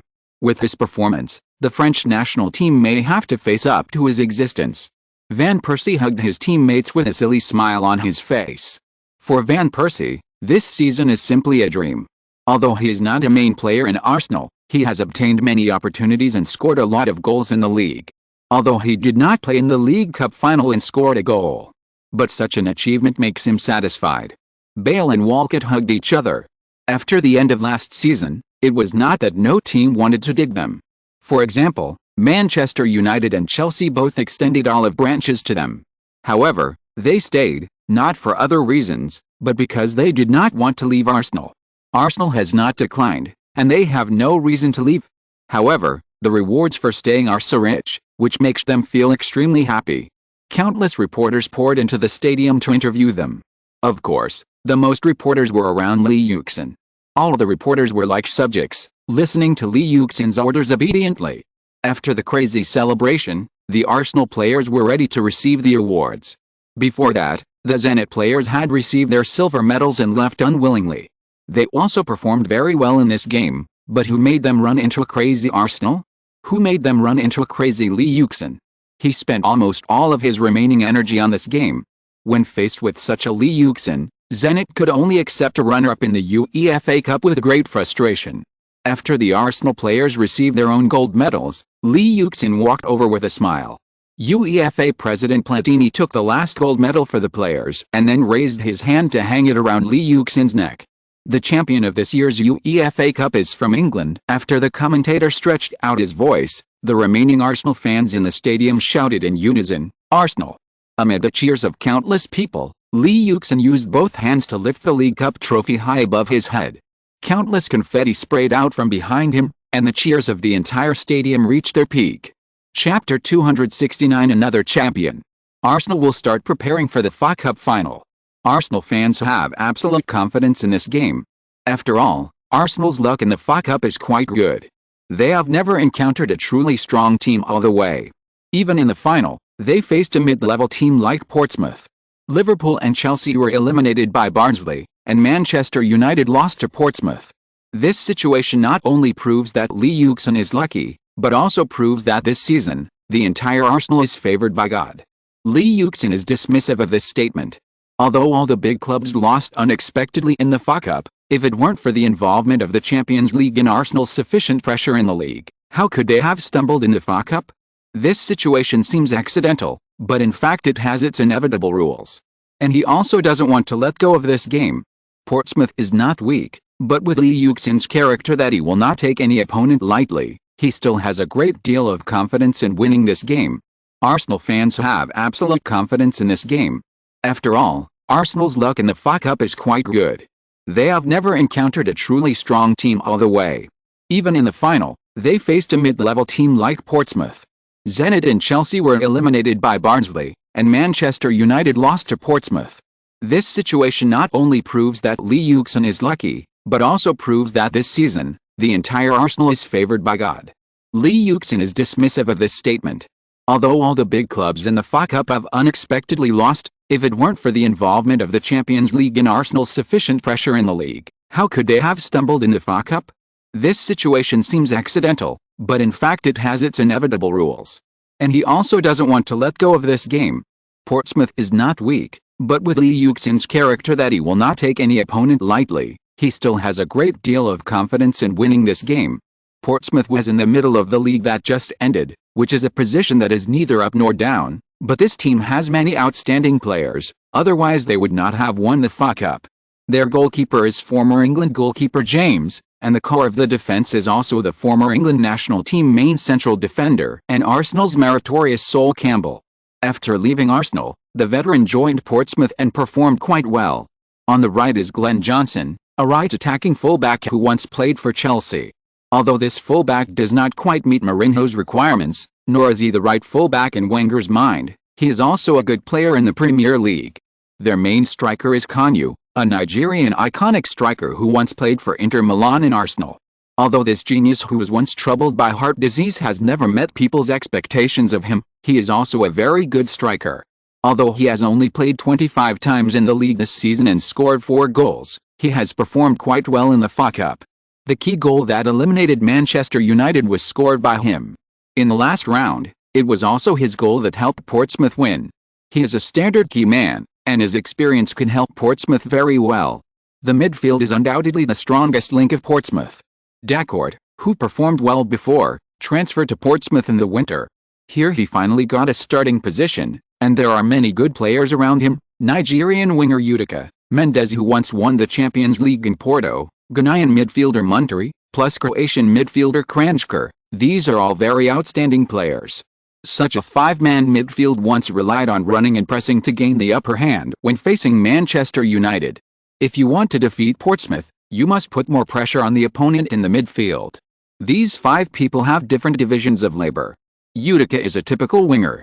His biggest threat is his breakthrough after receiving the ball on the wing. Muntari is more comprehensive. In Portsmouth, he played more as a left winger, posing a threat with his ball control and passing, and supporting the midfield with the running. Mendes defended in the back, Dacourt organized the attack in the back, and Kranjčar took on some organizational tasks, supporting more behind Kanu, using his breakthroughs and techniques to help the team. The 5 people had different divisions of labor but cooperated quite well. At least this season, some of their obvious shortcomings were not exposed, such as Muntari's nervous passing and Diarra's love of sticking to the ball. Campbell is very strong in frontal defense, so we have to be more flexible in offense. The two fullbacks should press forward boldly to increase our midfield's confrontation ability. Last, Alexander, you should boldly press Dacourt in the midfield and make him make mistakes. Mendes is not of much help in offense, so just leave it to Barton, Kranjcar. Press him and make him make mistakes, then we will have more fast break opportunities. Lee, the same during the game. If Monterrey gets the ball, then force him and make him make a pass error. These two people prefer to control the ball, which is also our opportunity. We should occupy enough advantage in the midfield and then kill them. Do you understand? The tactics Wenger arranged before the game were very simple. There was no secret to Portsmouth's tactics and style of play. As long as they targeted the characteristics of their core players, their winning rate would be much higher. The FA Cup final will be held at Wembley Stadium. Arsenal will play at home this time, even though they are not in London. Time finally came to May 17th. For Arsenal, the last game of the season is coming. With the outstanding performance of Arsenal this season, many Arsenal players have been selected for the national team, the most obvious of which is Luis Diarra. This time he was selected for the French national team to participate in the European Cup. It is a rare thing to be selected for the national team at such an age, and more. Lee Yuxin himself is unlucky. Although he was selected for the New England national team after his suspension, the England national team missed the European Cup, which prevented them from participating in the European Cup. Lee Yuxin had no choice about this. Although he had ridiculed the England national team's head coach McLaren in the qualifiers before, the England national team missed the European Cup, and he had no way to get the England national team into the European Cup. They were unlucky, but they should have a share in the next national team. After all, their performance was really good. When players from both teams started to come out, there was a huge cheer from the stands. Arsenal fans occupied half of Wembley Stadium, shouting loudly and waving the homemade FA Cup trophy in their hands, hoping that after this game they could become the first team in England to win the League Cup and FA Cup titles at the same time. Now the players from both teams are out. Arsenal's starting lineup is 4-3-3. And Portsmouth's starting lineup is 4-5-1, which are the formations they are good at. Arsenal won 2 championships with offense, and Portsmouth was able to reach the FA Cup final thanks to their solid defense and excellent counterattacks. Their counterattack speed is not fast, but they advance steadily and do not give the opponent any chances on defense. This is what they did in the game against Manchester United. Now facing another team from Manchester, what kind of performance can they have? Let us wait and see. Judging from the resumes of the two teams, Arsenal is a traditional powerhouse and Portsmouth is a civilian team. However, Arsenal has experienced ups and downs since the beginning of this season. Portsmouth is still an ordinary team. Can they complete the counterattack of the mid-range team and carry forward the tradition of the FA Cup? Or will Arsenal maintain its dignity and impact the unprecedented feat of winning the treble? Wenger sat in his seat, watching the court calmly. Such a game was not enough to make him too excited. He had already arranged everything. Next, he just had to wait for the players to win the championship on the court. Oh. Arsenal started to press fiercely at the beginning. Although they only have 3 people in the midfield, the 2 fullbacks have mentioned the midfield. It is obvious that they are going to attack in this game. Well, but from the starting lineups of both sides, it can be seen that Arsenal has been attacking, while Portsmouth relies on defense. This situation does not seem to be surprising. Under Arsenal's pressing, Portsmouth's advancement seemed a little difficult. Dacourt had planned to show his ball control and organizational skills, but Luis Diarra and Fabregas rushed towards him at the same time. No matter how confident Dacourt was, he knew that the situation was not good, so he immediately passed the ball to Monterrey. Monterrey got the ball on the wing and saw that Clichy was about to approach him. Then the Ghanaian suddenly had an idea. After taking a step towards the middle, he suddenly shot a long shot from 35 meters away from the goal. Even Clichy didn't expect this. After all, at such a long distance, it was a joke to say that he was sure to shoot the ball in. The opponent's goalkeeper was not made of wood. Would he just watch you shoot? Wenger's eyebrows jumped off the court. He remembered that Monterrey was a bit nervous. Sometimes his mistakes on the court were so low level that people couldn't believe it. Sometimes he could often make some incredible passes or shots. If he suddenly possessed a spirit at this time and made a long shot like a fairy from the sky, it would be a bit difficult to deal with. But it is obvious that the spirit possession is not always right. Monterrey's long shot flew to the goal, but the speed was not particularly fast. The angle was not tricky, and there was not much arc. Almunia easily judged the landing point of the ball and easily jumped up to pick the ball in the air. Attack! Almunia shouted, then threw the ball out, and the ball fell directly to Barnes' feet. Barnes began to dribble forward. When Utica rushed towards him, he had already raised his foot and passed the ball to Barton in the middle. Barton did not stick to the ball, but directly passed the ball to Fabregas in front. Fabregas took the ball, and Decourt rushed towards him.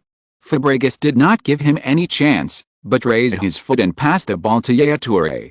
Yaya Touré dribbled forward, and after Mendes came up to defend, he passed the ball diagonally to Bale, who was responding on the wing. Glenn Johnson began to get nervous. Bale used his speed and skills to eat up all the right backs in the Premier League this season. He also suffered from Bale in the league. He was really a little scared when facing Bale. Chapter 270 We Are Together. However, Lee Yuxin did not have any international matches.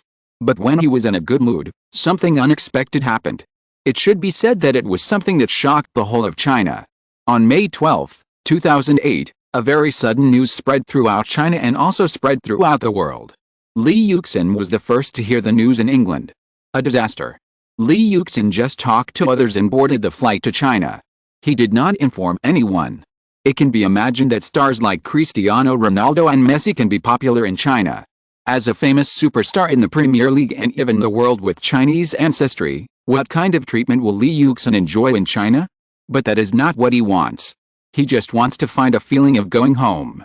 Going back to meet people's cheers and admiring eyes. What kind of home is that? In this way, Lee Yuxin and Shuo Shuo and his wife suddenly appeared at Shanghai Hongqiao Airport without anyone noticing. Lee Yuxin did not go through customs with the passengers, but waited until everyone left before leaving the airport with Shuo Shuo calmly. After leaving the airport, he immediately boarded a vehicle bound for Sichuan for earthquake relief. The people on the bus were only slightly surprised to see a big Chinese man on the bus. It was obvious that there were definitely quite a few Chinese people going to Sichuan during this period.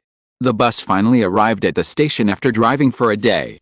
The scene in Chengdu was much better than the whaling scene that Lee Yuxin had imagined. It seemed that the extent of the disaster here was not that great. Lee Yuxin did not think of moving bricks or sorting rubble at the front line of earthquake relief when he came here. That was simply a show. It would be fine if he did not go. If he went, he would definitely cause trouble. Imagine a big NBA star, and a foreigner, helping an old lady cross the street in an earthquake-stricken area. How ridiculous is this situation? He just wanted to see how serious the damage this land had suffered and what kind of strong nation would be born among the rubble and ruins. Lee Yuxin's arrival in China could not be concealed from the powerful media. Although the energy of the whole of China was focused on earthquake relief at this time, Lee Yuxin's special identity made people pay more attention to him. The title of the world's first philanthropist is a bit exaggerated. There are many people in the world who do charity, and there are also many people who donate more than Lee Yuxin, but there are very few people like Lee Yuxin who donated nearly half of their property at once. It can even be said that he is unique. In addition, Lee Yuxin was the first foreigner to lend a helping hand after the Wenchuan earthquake in China, so people's enthusiasm for him naturally increased a bit, not to mention that he himself is a well-known Premier League star. So Lee Yuxin was discovered by the immortal and powerful journalist Saints. When he was found, he was offering sacrifices to his compatriots who died in the ruins, just like many Chinese people, lighting a few stacks of paper money, burning incense and candles, and kneeling on the ground devoutly. Lee Yuxin often worshipped the dead when he was Zhang Ke in his previous life. At that time, he would go to the graves of his ancestors to worship every Qingming festival. The reporter who found him was very surprised, because in his cognition, Westerners should believe in God, and people who believe in God cannot kneel down to anyone except the charlatan who was nailed to the cross.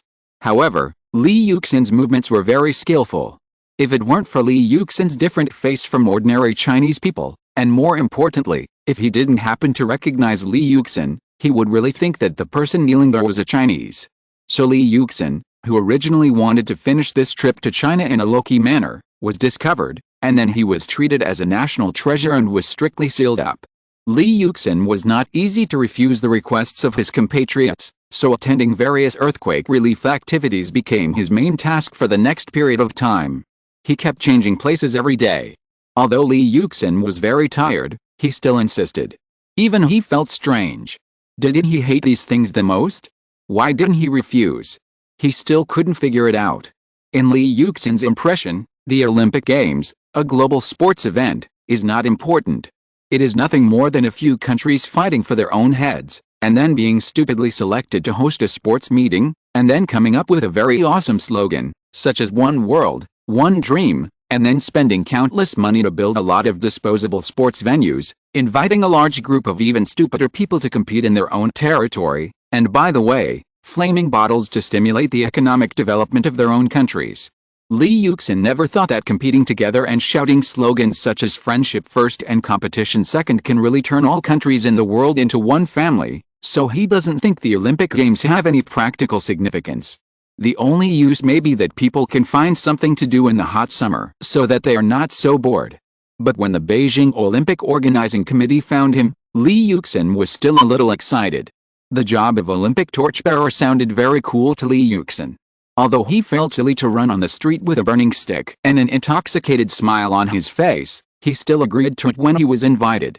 Originally, there was no one like Li Yuxin during the torch relay, but in view of Li Yuxin's boundless love when the earthquake occurred in Sichuan, this is what the visitor said, the Beijing Olympic Organizing Committee still specially invited Li Yuxin to participate.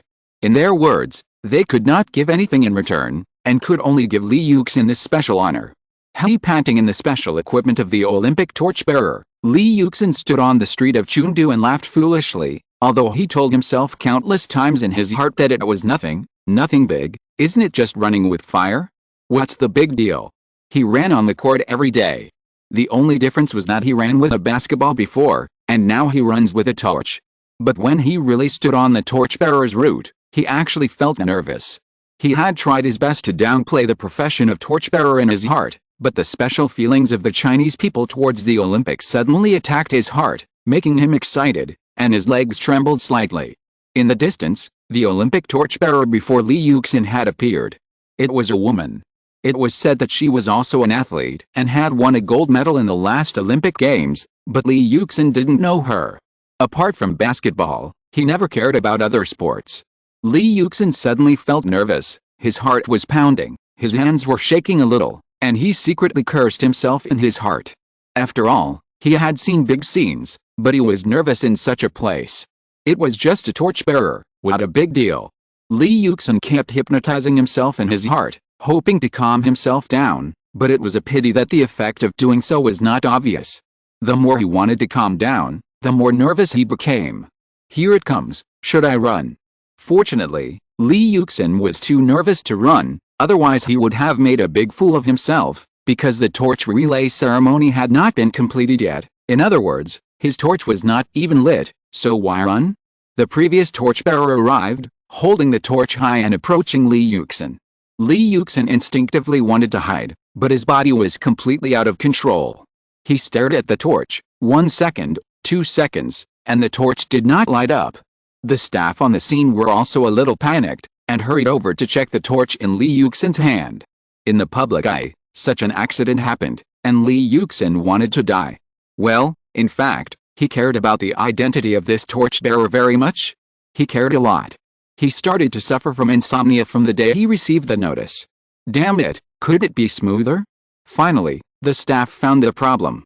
It turned out that Li Yuxin's torch was not turned on at all, that is, the fuel system did not start supplying.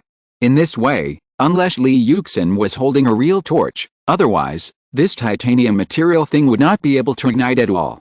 After turning on the switch, Li Yuxin's torch was finally lit. Li Yuxin's nervous mood calmed down at the moment the torch was lit. He was no longer nervous, and was only excited. After high-fiving the torchbearer who passed the torch to him, Li Yuxin turned around and ran forward accompanied by the torch guard. The shouts of "Go Wenchuan, Go Sichuan, Go China, Go Olympics" kept echoing in his ears. Li Yuxin felt that his chest was about to explode. He was extremely excited. This time was completely different from the feeling when he won the championship before. That time he was just excited, but this time he felt a little proud.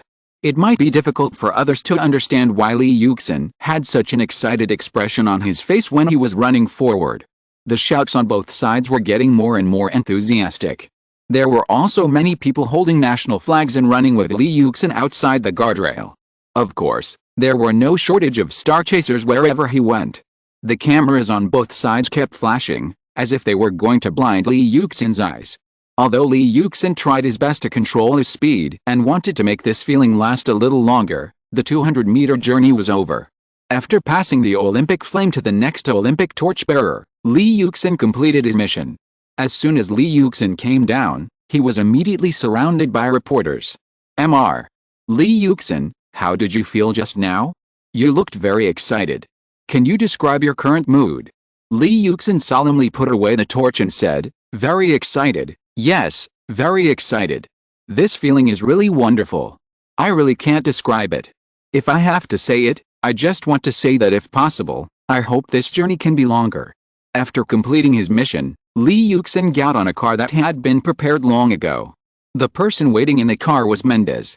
This inhumane agent was invited to China by the sponsor, and Mendez was forced by Li Yuxin to become his agent. Jorge, this is also amazing. I felt like I was dreaming just now. Do you want to see it? This is the torch.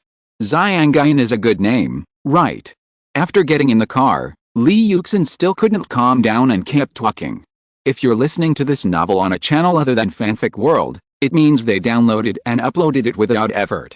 We cordially invite you to visit our channel, Mundo Fanfic Novelis. There you'll find the original version of this story and you can explore many other novels of various genres. We're waiting for you to immerse yourself in a world of incredible novels. Chapter 271 Olympic Opening Ceremony. Then, they waited for the opening ceremony and attended various activities. It is a great pleasure to have friends from afar. The Olympic Games came to China for the first time in history. The Chinese people, who have been accustomed to openness since the Han and Tang dynasties, warmly welcomed guests from all over the world in a way with rich Chinese cultural connotations. The 29th Olympic Games opened in Beijing on August 8. 90,000 people were on site, 1.1 billion people in China, and 4.4 billion people around the world watched the opening ceremony on TV. This Olympic Games set the highest program ratings record in human history. In Beijing's Bird's Nest National Stadium, countless foreigners experienced the most significant cultural baptism in their lives. It was also here that they witnessed an unforgettable artistic enjoyment. While they were chatting, the performance of the opening ceremony was coming to an end. Then it was time for the athletes to enter the venue. Those who were still chatting quickly returned to their respective positions. The magnificent opening ceremony performance just now was still in the minds of athletes from various countries. When they appeared on the stage, people exclaimed from time to time. Afterwards, foreign media such as Britain, Germany, Japan, and South Korea gave very positive comments on the opening ceremony of the Beijing Olympics, saying that it was a masterpiece of artistic beauty and a microcosm of Chinese culture.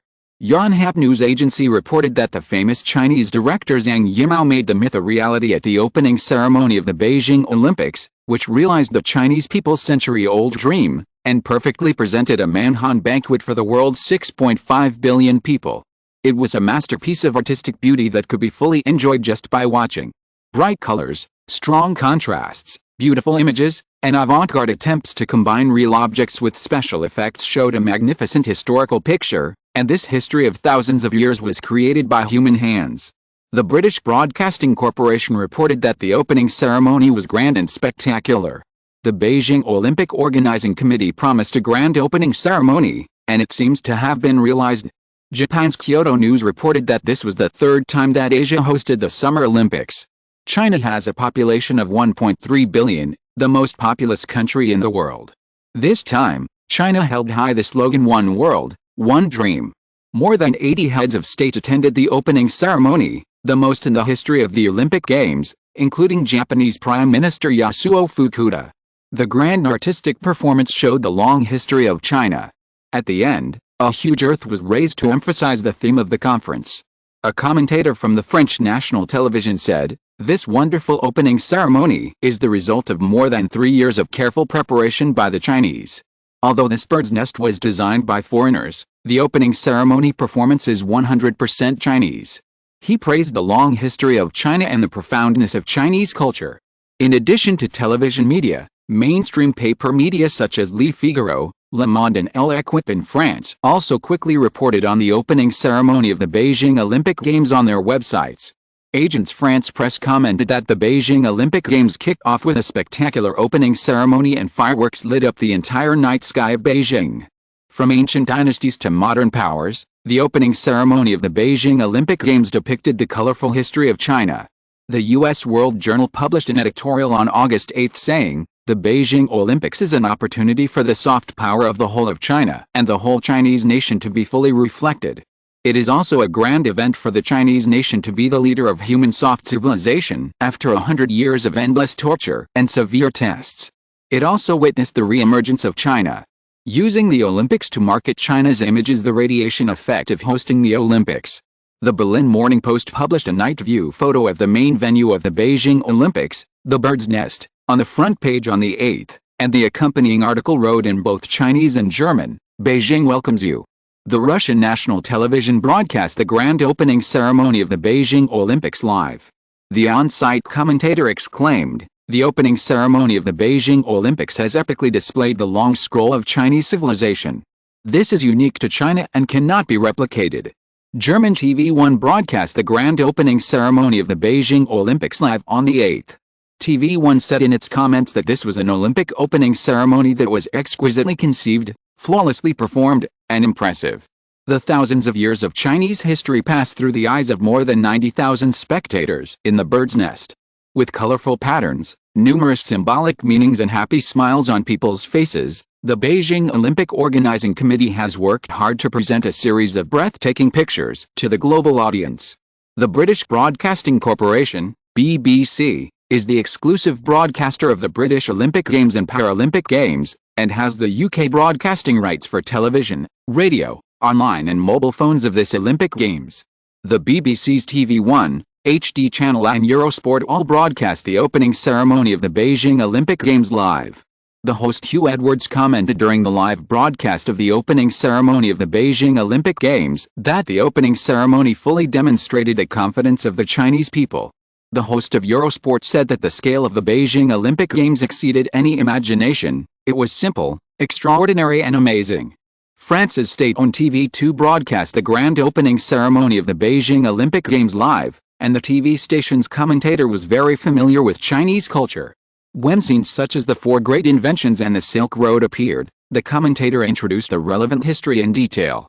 When the opening ceremony showed the scene of ancient people reading bamboo slips, the commentator simultaneously introduced the origin and function of bamboo slips, and said that Confucianism and thoughts were passed down through bamboo slips. Swedish TV broadcast the opening ceremony of the Beijing Olympic Games in full on the 8th. Commentators praised the opening ceremony for its ancient charm and grandeur. In addition, Swedish TV also published comments on its website, saying that the opening ceremony, from colors, lights, dances to large-scale performances, embodied the theme of harmony, especially the large-scale collective performances, which gave people an extraordinary visual impact. Spanish national television began the countdown to the opening of the Beijing Olympic Games early on the 8th and broadcast the opening ceremony live. The TV host praised the opening ceremony as very exciting, perfectly combining traditional Chinese culture with the elegance of modern China and showing it to audiences around the world.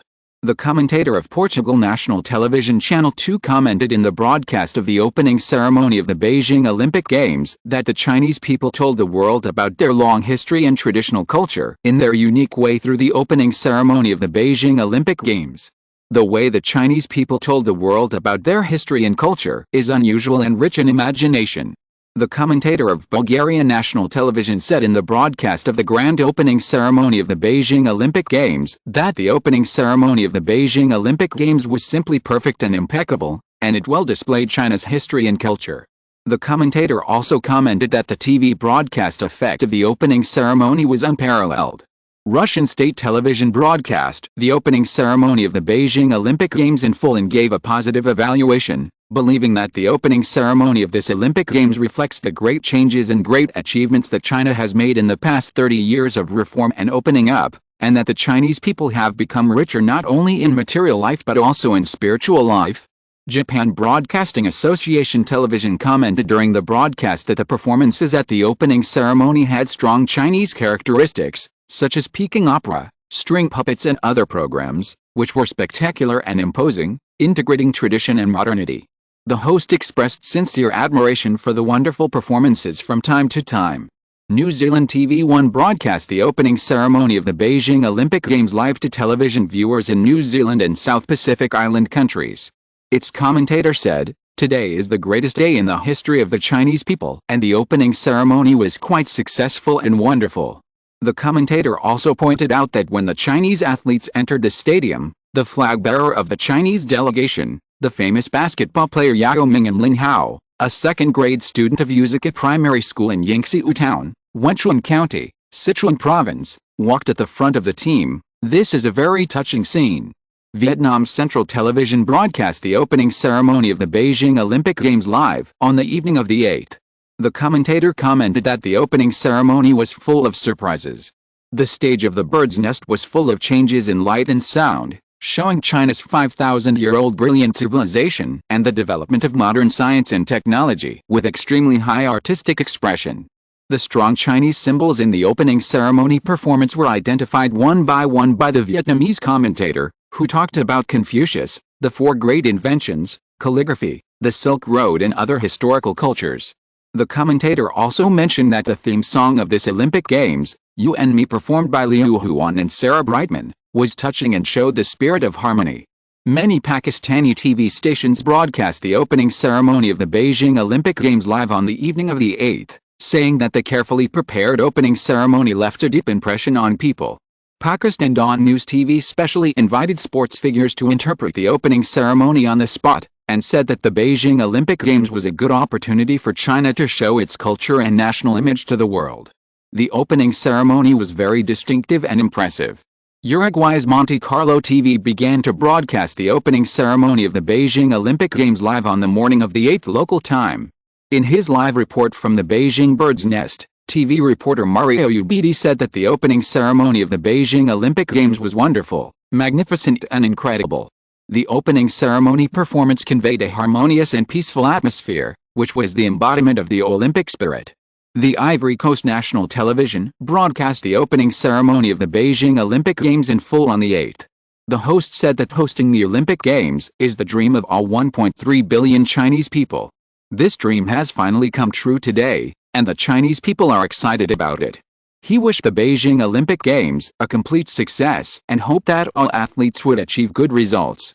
Television stations in Finland, South Korea, the Czech Republic, Albania, Indonesia, Kuwait, Qatar, India, Romania, Canada, Cambodia, Sri Lanka, Maldives, Ivory Coast and other countries also broadcast the grand opening ceremony of the Beijing Olympic Games live. At this moment, the eyes of the world were truly focused on China for the first time, and people exclaimed in unison. As a Chinese, Li Yuxin was also proud of it. Although he was wearing the uniform of the American team, it did not affect his pride as a Chinese. Chapter 272 found a treasure. When Li Yuxin turned his attention back to the Premier League, he found that what was supposed to come had come. Ramsey and Nasri came, while veterans such as Lehmann and Gilberto Silva left. The European summer transfer market was officially closed, and the Premier League powers each supplemented their strength in the transfer market. Manchester City, which had just completed the acquisition and had a lot of money in hand, continued to spend money. Manchester United signed Tottenham striker Berbatov at the last minute for £30.75 million, which was also the second highest price in the Premier League this summer. Arsenal spent a lot of money to introduce midfield stars Nasri and Ramsey and had an unexpected gain, while Chelsea had two strong players, Basingwa and Deco, join. Tottenham has invested heavily this summer. They have successively introduced strong players such as Dos Santos, Modric, Bentley, Gomez, Pavlyuchenko, and Kaluka. The total investment has exceeded £70 million, but they have also earned back £60 million by selling players. Liverpool also signed Robbie Keane, Rira, Dacina and Diego Cavalieri this summer, and their overall strength has been improved. Manchester City is the one that is really spending money to fight for the status of a giant club. Their total expenditure this summer exceeds €100 million. What? You got him here? Li Yuxin was surprised. Who is it? Time goes back to the summer transfer period. Wenger is most in need of money at this time. Fortunately, A large number of veterans have been cleared and Haleb has been sold. Not only is there some transfer fee, it also frees up salary space. Lee Yuxin has already brought a winger Bale to Wenger before. But this is not enough, so Wenger is going to introduce another winger. He is looking at Marseille's Nasri. Now Jerome Anderson was squeezed out of Arsenal, and Arsenal's transfer helper became Mendes. When Mendes arrived in Marseille's, he found that it was the staff who came to pick up Mendes. The staff member said to Mendes very embarrassedly that Marseille's sports director was going to come and pick up Mendes in person. But he was temporarily blocked by a player. Mendes nodded, and then followed the staff member to the door of Marseille's sports director Jose Inigo's office. Just at the door, Mendes heard Jose Inigo's impatient voice. "But, Mr. Inigo, I think either the second division or stay in the youth team. I have something else to do, you go out." Mendes shrugged and looked at the staff next to him with some doubts. Because Mendes found that Inigo was very impatient with this player, and he didn't know what kind of player was so unwelcome. Inigo was not a person with a bad temper, so why would he not give this player face like this? Bang! A famous player opened the door very frustrated and was stunned when he saw Mendes and the staff. Although his face was very ugly, he still nodded to Mendes and the staff, and then left the place. He was a big man with a height of 1.9 meters, taller than Mendes. Mendes had a good impression of him. He was so polite even when he was depressed. He was definitely a rare player in the football world. Just seeing this kind of cultivation was enough for Mendes to look up to him. A player who could maintain such an attitude would definitely be able to play well as long as his talent was not too bad. "Who is this?" "A player from our youth training camp, named Madhi Benatia. He didn't develop in our youth training camp, so we loaned him to the second division. But he wanted to be loaned to the first division, so he came to Mr. Inigo." Oh. Mendes remembered the name, and Madhi Benatia. Lee Yuxin had some impression of this player. It was the end of 2013 before Lee Yuxin came to this time and space. In the summer of that year, Roma introduced a defender for €13.5 million, which was a very high transfer fee for Serie A, which was already very sluggish in the transfer market at that time. And it was a central defender. It was quite surprising that Roma could spend €13.5 million. Therefore, Lee Yuxin also simply checked this defender. In fact, Lee Yuxin has not paid attention to Serie A for a long time since PhoneGate. Therefore, he is unfamiliar with some Serie A stars. He only paid attention to Madhi Benatia during the transfer market. He found that he had performed very well when he was in Udinese. He was once tied with Milan's Thiago Silva and Juventus Barzagli as the top three defenders in Serie A. What's more important is that after transferring to Roma, although Lee Yuxin did not finish the 1314 season, his performance in the first half of the season was still very outstanding. When selecting the best transfer in Serie A at that time, Madhi Benatia's name was also on the list, and was compared with Kaká, who came for free. However, Lee Yuxin was not very familiar with this player after all, so he had forgotten him a long time ago. He did not recognize him when he met just now. If the staff member hadn't said his name, Lee Yuxin would not have remembered this person at all. Now that I think about it, it is really this player.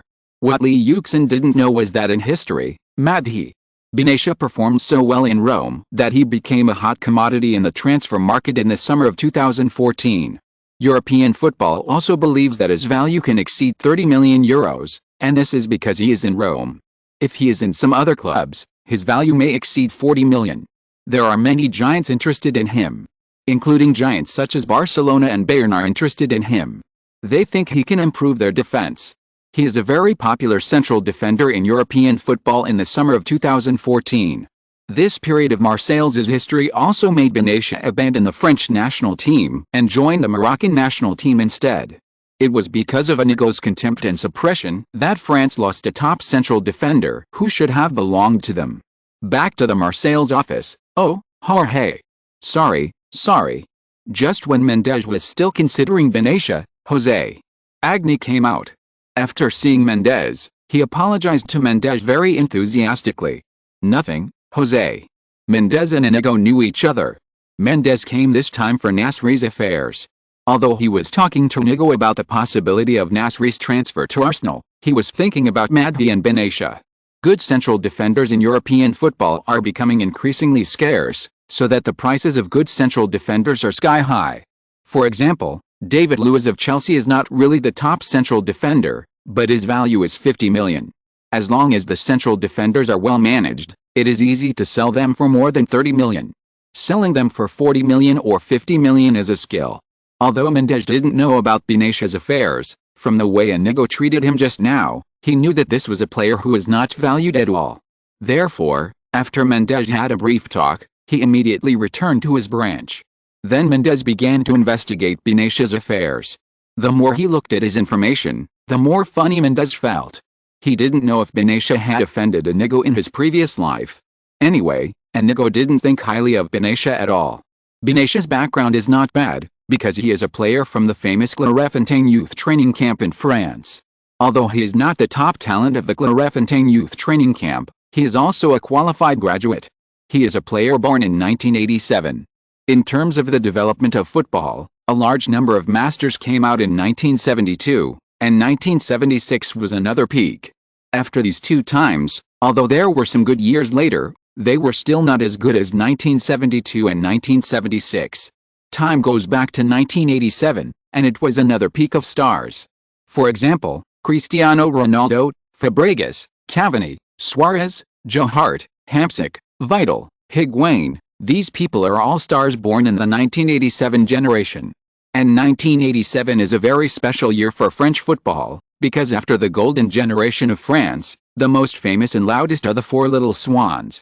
Among the four French little swans, Ben Arfa and Benaitia are classmates of Clairefontaine, Nasri and Benaitia are classmates of the Marseille's youth training camp, and even the two are roommates. As for Benzema and Menez, they are both in the same age group and have a good relationship with Benaitia. But it is useless to have a good relationship. The four of them are now very popular and are praised by the French football world as the future flag bearers of French football. But Benaitia is completely different. His roommate Nasri performed well in Marseille's and has attracted Wenger's attention. But Benaitia was constantly exiled. Before the match between Marseille's and Paris Saint-Germain at the Parc des Princes on March 5, 2006, Marseille's chairman Pep Mulda called on fans to boycott the game due to dissatisfaction with the number of seats and safety issues in the stadium. He also decided to let the Marseille's reserve team play against Saint-Germain, which gave many young people the opportunity to show themselves on the French Ligue 1 stage. The boys in the reserve team had an outstanding performance in this game, and they drew with Saint-Germain. It's a pity that Benaitia didn't play in such a good opportunity. He was left in Marseille's by the team's sports director Jose Inigo. Inigo explained to L'Equipe that we don't think the player is capable of playing at this level yet. In 2006, Elie Pop, then coach of Saint-Étienne, wanted to loan Benaitia, but Inigo responded that the defender could only be loaned to the French Ligue 2. Inigo told Pop that Benaitia's level should not play in Ligue 1, he should play in the French Ligue 2. This is the tragedy of Benaitia. Some people already think that Benaitia is good, just as Pop admires Benaitia. But Inigo doesn't think so. Inigo thinks that Benaitia is not strong enough and can only play in the French Ligue 2. But loaning is not easy in itself, because if you are lucky, you can get a chance to play. Sometimes you are unlucky and the club that rents the player is unwilling to take the trouble to train the player, so he can only sit on the bench. Benaitia is already 20 years old, but so far he has only played a few games in tour in the French Ligue 2 last season. Inigo is a very capable sports director, but he is so unfair to Benaitia, not giving him any chance at all. He always hits him, thinking that he does not have the ability to play in Ligue 1. He regrets signing a 3-year professional contract with him 2 years ago, and he wants to get rid of him quickly. After reading it, Mendes can only smile bitterly. Benaitia is also unlucky to meet such a sports director who does not think highly of him. Mendes also got some of his training videos in last season's game videos. Overall, he is still young, so he is a little reckless. But he has a serious attitude towards the game, strong ability to grab the ball, fierce ability to grab the ball, and good ability to mark people. And no matter what kind of opponent he faces throughout the game, he can stay serious for 90 minutes. From this, it can be said that his ability is not too bad, and I don't know why Inigo looks down on him. Mendes is not clear about Benaitia's history, but it's a pity for such an excellent central defender. What Mendes doesn't know is that Benaitia's current experience and history is the beginning of sadness. He continued to be ignored in Marseille's, and then continued to be loaned to the team in the second division. After being loaned out next season, the club did not give him a chance to play. He was injured in January next year, but Marseille did not care about him at all after the injury. In the end, he had no choice but to transfer to the French second division freely when his contract expired, and began his life of struggle. From the French second division, he went to Udinese, and then joined Roma with outstanding performance. At the age of 27, he was favored by the giants of European football, and his value also rose to €30 million. But this period of Marseille's history also made Benatia abandon the French national team and join the Moroccan national team instead. It was because of Inigo's contempt and suppression that France lost a top central defender who should have belonged to them. It's a waste. It's a waste. Jose is simply wasting a good player. Since you don't cherish him, don't blame me for taking him away. Such a good player fell from the sky. If you don't pick it up, it's not an act of being struck by lightning. Anyway, the money is in front of you, and you are stupid if you don't pick it up. Madihi. Benatia. Are you interested in playing football in Portugal? Portugal? You are. Benatia is a very professional person. He was so excluded and unknown in Marseille, but he never relaxed his requirements for himself. Even if the season is over, he is still practicing silently to improve his level. He hopes that one day Inigo will change his attitude towards him. Unfortunately, what Benatia doesn't know is that the higher the position, the more stubborn he is. Just like Inigo doesn't know why he doesn't like Benatia, but since he has been suppressed for 3 years, he won't change his mind now. As long as he's in Marseille, Inigo will not give Benatia any chance. But Mendes likes such players very much. He doesn't give up when he's down and keeps working hard to improve his level. Even if he becomes famous in the future, he will not be proud. He has professional qualities that many other players don't have.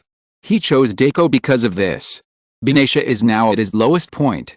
They all came from the Clairefontaine youth training camp and came to Marseille at the age of 16. But in the past 4 years, those who were with him began to become famous and began to play in the French Ligue 1. They were considered the 4 little swans by the French football world and the future of French football. But he was firmly suppressed in the youth team. Marseille's sports director Inigo couldn't stand him. No matter how hard he tried, Inigo looked down on him. Benatia had an impression of the man in front of him. Because he had seen him in Marseille a few days ago, in front of Inigo's office. Unexpectedly, he received a call from him today. As soon as they met, this person said that he wanted to take him to Portugal to play football. Portuguese Super League? Although it has developed rapidly in recent years. But for Benatia, the Portuguese league is simply not comparable to the French league. And the Portuguese league is too unfamiliar. Me? My name is Jorge Mendes, an agent. You should have heard of my name. Jorge Mendes. Benatia felt that the name was very familiar, but suddenly he couldn't remember it. So he frowned and thought for a while before slowly remembering it. He said in surprise, "Are you the agent of Yuxin Lee, Foreigners' Language Habits, and Cristiano Ronaldo?" "Yes. That's what an agent is." Mendes has been very strong in recent years and has handled many transfers. Insiders know that Mendes is very strong. But at that time, his fame was concentrated in the football world. However, after operating Lee Yuxin's commercial contract and Cristiano Ronaldo's commercial contract, Mendes' fame began to spread.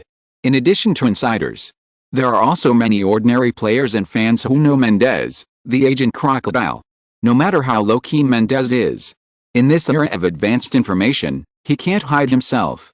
After all, he has superstars like Cristiano Ronaldo and Lee Yuxin. Therefore, Mendes also frequently appears in newspapers, allowing ordinary people to begin to understand agents and know the agents behind them.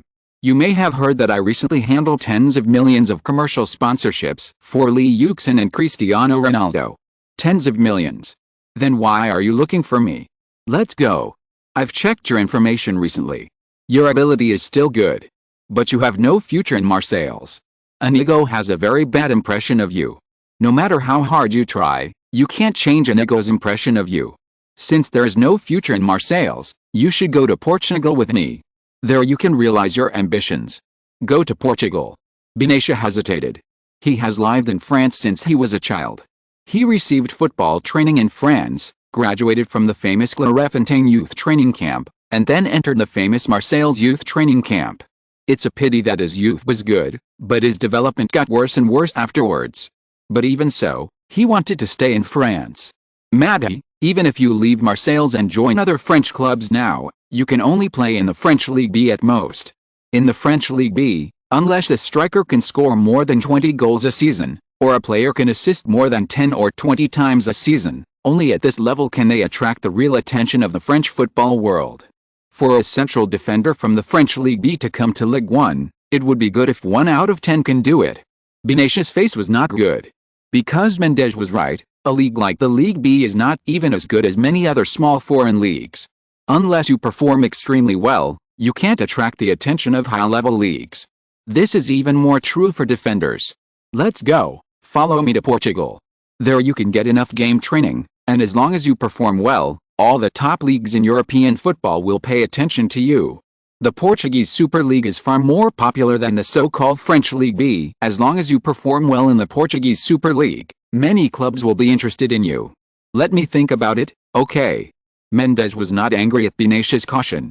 On the contrary, Mendes was very satisfied with Benitez's caution, because only with such an attitude can the future be more successful. Ding ding ding, I'm sorry, Matashi. I'll take a call. Mendes looked at the phone number. His expression immediately became serious, and then he opened the phone and said, Michel, hello. Okay. I'm in Marseille now, let's meet in the afternoon. I'll go to Paris in the afternoon, and we'll meet there. Okay. Sorry to watch the AFC Champions League, I'll update a big chapter first, and decide whether to add more depending on the situation. Chapter 273 Dilemma and Solution. Benitez was very cautious, but he chose Mendes in the end. Because he found that he had no future in Marseille. Among those reserve players, he was the least valued. Originally, Benitez had a 1-year contract with Marseille. But when Benitez found Inigo and hoped to terminate the contract and let him leave, Inigo did not retain him at all. He was even relieved. In his opinion, keeping him was just raising a waste and wasting resources.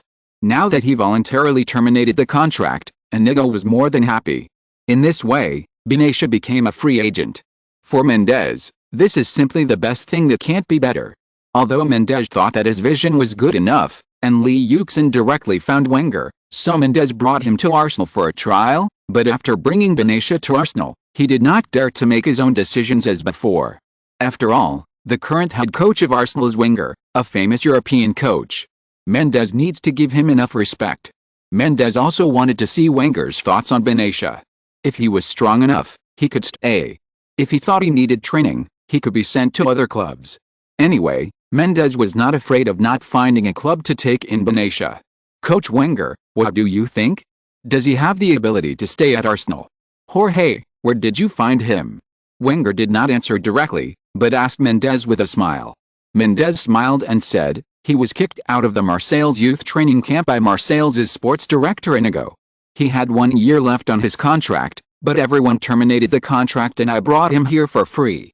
Although Marseille eliminated him, I think he is quite strong, so please take a look. What a mess. Wenger shook his head, then sneered, he is a good player. What a look at Marseille. Look at his defense. He is a natural central defender, but he lacks experience. Stay here. In Wenger's view, Benitez, who is only 20 years old, is very outstanding. Look at his tackling, close-range play, and positioning, all of which show his defensive talent. How could such an outstanding player be so badly treated by Marseille? It's simply blind. Does it mean that he has a future? Of course. He won't be worse than Sol, who left in a few years. Wenger made the decision directly. All coaches like to train young talents, because it is very good for their reputation. Wenger likes to train young players. When the players he trains become famous in the future, it will also be his achievement. Everyone knows that Wenger prefers young players.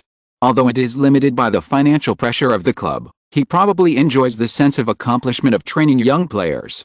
What's more important now is that Arsenal's financial pressure is also a big problem. Historically, Arsenal's performance in the Champions League in recent years is average, but it can also qualify from the group stage. As long as it qualifies from the group stage, Arsenal will encounter strong opponents. Basically, they will be eliminated in the first round of the Champions League knockout stage. But don't look at the fact that Arsenal ended its journey by entering the round of 16 every year. But Arsenal can get more than £30 million from the Champions League every year. If you add some other direct or indirect income from the Champions League, Arsenal can earn more than 40 million euros from the Champions League every year. When it is slightly higher, it is 50 million euros. This income exceeds many teams that perform well in the Champions League. This is a very high income for Arsenal. Arsenal is still paying off loans, and they are short-term loans. Therefore, the income from the Champions League cannot be given up. Arsenal was able to smoothly get through the difficult period in those years because of the high income from the Champions League. But there is no Champions League this season. Although we won the Europa League, the single prize money for winning the Europa League is 5 million euros, and the maximum accumulated prize money can be close to 12 million euros, depending on the number of games you win. TV broadcasting fees. Generally, the TV broadcasting income of the Champions League champion is about 30 million euros. Of course, the Europa League is far behind. I will take 1/6 and calculate it as 5 million euros. In fact, Sevilla announced that their TV broadcasting and bonus income for winning the Europa League was 14.6 million euros, which is very close to this number. Arsenal did not receive any bonus due to the punishment, which means that they lost more than 20 million euros in income. Therefore, Arsenal is very anxious now. The reason why Gazidis and Wenger wanted to go to China was very simple. They were short of money for the next season, so they prepared in advance and prepared to make money in Asia. In European football, other giants and strong teams have already started to make money in Asia.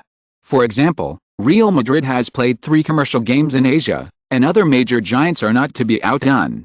Including the Italian football world later holding the Italian Super Cup in Beijing, it was all for the purpose of making money. But Wenger has always been against such commercial games, so Arsenal will not even hold pre-season training in other continents in the past 10 years, let alone play commercial games in Asia. But this time Wenger couldn't stand it anymore and had to agree with Gazidis' idea. But it was too late. It was almost May now and Arsenal finally found the middleman. But this was mainly because the situation in the Premier League was not completely clear until March 2008. Arsenal continued to maintain the hope of the Champions League next season. But the loss this season made Gazidis think that he should go to Asia to make money, otherwise it would be difficult to survive the next season. But he needed to convince the stubborn Wenger, so it took some time. Finally, the time has come to now. Now we start planning, and we will play the game in early July next year. It's only 2 months, and the time is too tight. In the past, clubs that wanted to participate in the Asian commercial competition would contact the middleman 7 or 8 months in advance, just to promote and sell various advertisements, which one would not take more than 3 months. It's still too tight. The middleman was a little embarrassed. Arsenal obviously wanted to fill the financial gap this season by playing 5 or 6 games in Asia, hoping to take away about 20 million euros to make up for the loss of not being able to play in the Champions League. But it's not that easy. That's why I came to you. The middleman thought for a moment and nodded. A true hero is revealed in times of crisis. Since Arsenal has found his middleman, he is ready to take action. The middleman and Gaode company have already had rich experience in the commercial competitions of wealthy teams. They are not at the same level as those rookie sports companies. Some other sports companies only have 2 sources of income when they play commercial competitions in Asia. One is ticket revenue and the other is sponsorship revenue. Therefore, once the sponsors are not active, they simply cannot afford the appearance fees of more than 1 million euros for European wealthy teams. But the middleman and Gaode company have developed a complete set of ways to make money over the years. They arrange team schedules reasonably, organize fan meetings, sell jersey tickets, promote events, and look for TV broadcast partners. Because of the excellent organization, they can attract many sponsors, and they can also bargain with TV stations over the years to get enough broadcasting fees. Among the current commercial competitions in China, only the commercial competitions organized by the middleman and Gaode company can get high broadcasting fees. There are also jersey sales on site, which allow players to sell their image rights for half a year or a year in a short period of time. These are all the specialties of AutoNavi. Every time AutoNavi operates European giants, its profits easily exceed 100 million yuan. For example, when operating Real Madrid, the profit directly exceeded 240 million yuan in 2005. The income from operating Arsenal may be a little less than before, but it is definitely not impossible to operate. Therefore, he said, "Okay. I will contact you immediately, but you should also be mentally prepared. It is estimated that it should be about 20 to 30% less than the usual appearance fee, because you made the decision too late. Okay, middleman. We will wait for your good news. No way, middleman. Why is Arsenal so anxious? There is simply not enough time. Lack of money. Liu Hongwei on the other end of the phone was very troubled. He had never been so anxious for a commercial match. Not to mention May, even March is already relatively late. I see in the newspapers that Arsenal is rich every day. It's true that they are rich. Arsenal has been profitable every year in recent years. Last year, Arsenal made a profit of nearly £40 million. But the short-term loan for Arsenal's new stadium is a huge pressure on Arsenal. The money in their bank cannot be used. Arsenal will not have the Champions League next season, so they want to make money in Asia. It's not impossible. Liu Hongwei hesitated and said, "Don't say 2 months, I can complete a game in just half a month. But in this way, our profit will be less, and Arsenal's appearance fee cannot be too high." Liu Hongwei is a businessman.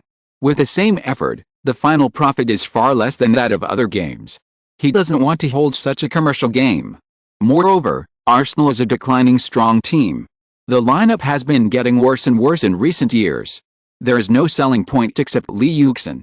Although there are many Arsenal fans in China, in Liu Hongwei's eyes, they have no development prospects compared with Real Madrid, Barcelona, Manchester United, or even Chelsea and Manchester City. Old Liu, look forward. In 2 to 3 years, Arsenal will be able to get rid of the current situation, and by then, Arsenal will still be a strong team in Europe. We will help Arsenal this time, and Arsenal will appreciate it. Okay. Liu Hongwei was not giving face to Arsenal. Because for Liu Hongwei, Auto Navi and Arsenal have never cooperated. Liu Hongwei nodded reluctantly for the sake of the middleman partner.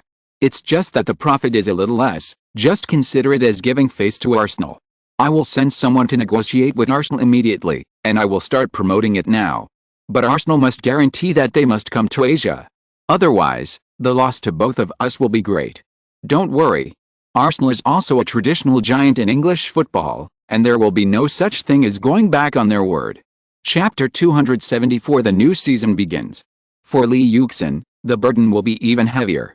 There are many new faces in the training camp today. Football is a team sport that requires 11 people to work closely together, but this does not mean that there is no competition between teams. In fact, the essence of professional football should be competition and cooperation. This competition includes not only on the court, but also outside the court, not only opponents, but also teammates. If a player cannot handle the relationship between competition and cooperation well, he will not be able to achieve great success. Many talented players cannot become real superstars because they cannot handle this relationship well. For example, Cassano, Gascoigne and other players. As the captain of Arsenal, he must handle these things well. The newcomers began to greet Li Yuxin one by one. "Hi, Captain. Hello, I am Samir Nasri." Facing Li Yuxin, the arrogant Nasri did not dare to be too arrogant. After all, he knew Li Yuxin's status in Arsenal. Li Yuxin looked at this player who was much thinner than himself and began to recall his information in his mind. Nasri performed well in the 06-07 season and won the best player of the game many times. With his outstanding performance, he won the French Ligue 1 Player of the Month for March and the 16th French Ligue 1 Rookie of the Year award. As a result, he was called up by the national team coach Domenech and entered the national team for the first time. In his debut, he started in the friendly match between France and Austria and made a wonderful assist. In the transfer war in the summer of 2007, his name was repeatedly linked with Inter Milan, Arsenal, Liverpool and other teams.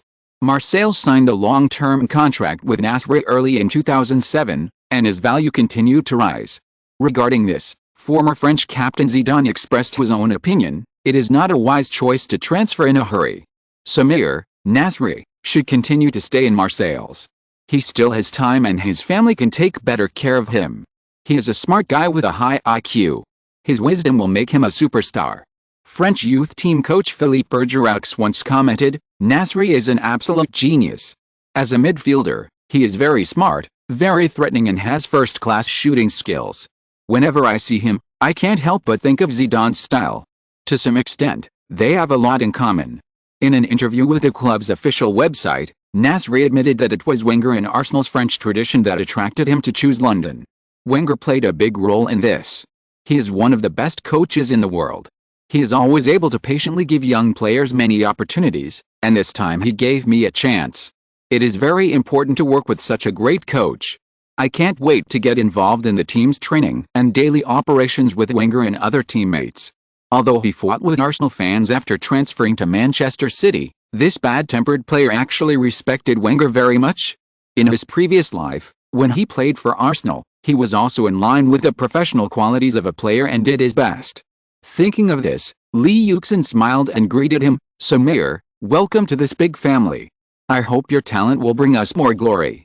And Nasri also confidently replied, "Don't worry, Captain, I will help the team bring more championships." At this time, Bale and Walcott, the two boys, also ran over. With the end of a holiday, the Arsenal first-team players who finished their vacation or special training gathered here again. There are new players and old players among them. Arsenal carried out personnel cleaning and signings in the summer, and the team's new team is almost complete. For a long time to come, this will be the team that Arsenal will use to win the Premier League and European Championships. At this moment, all Arsenal players, whether they are new or old players, all have their eyes on Lee Yuxin, who is standing in front of them, standing with Wenger. "Okay, gentlemen, the vacation is over, and now it's time to start your work. I think you must be eager to meet your new teammates." Wenger smiled. In the past, the captain should introduce the teammates. So Lee Yuxin stood up and began to introduce the old players by name. Seeing the players with serious expressions, Lee Yuxin nodded slightly. "Okay. Players who joined this season, come out and introduce yourselves to your teammates. For at least one season, you will work together to move forward towards the same goal." That's it. Nasri was the first to come out with his head held high, like a proud lion. Although he was not strong, he was very imposing, making Nasri stand out. Ramsey walked out with his head held high. He was originally a confident young man. The veteran Sylvester also came out with a smile on his face. The 8 new players introduced themselves one by one.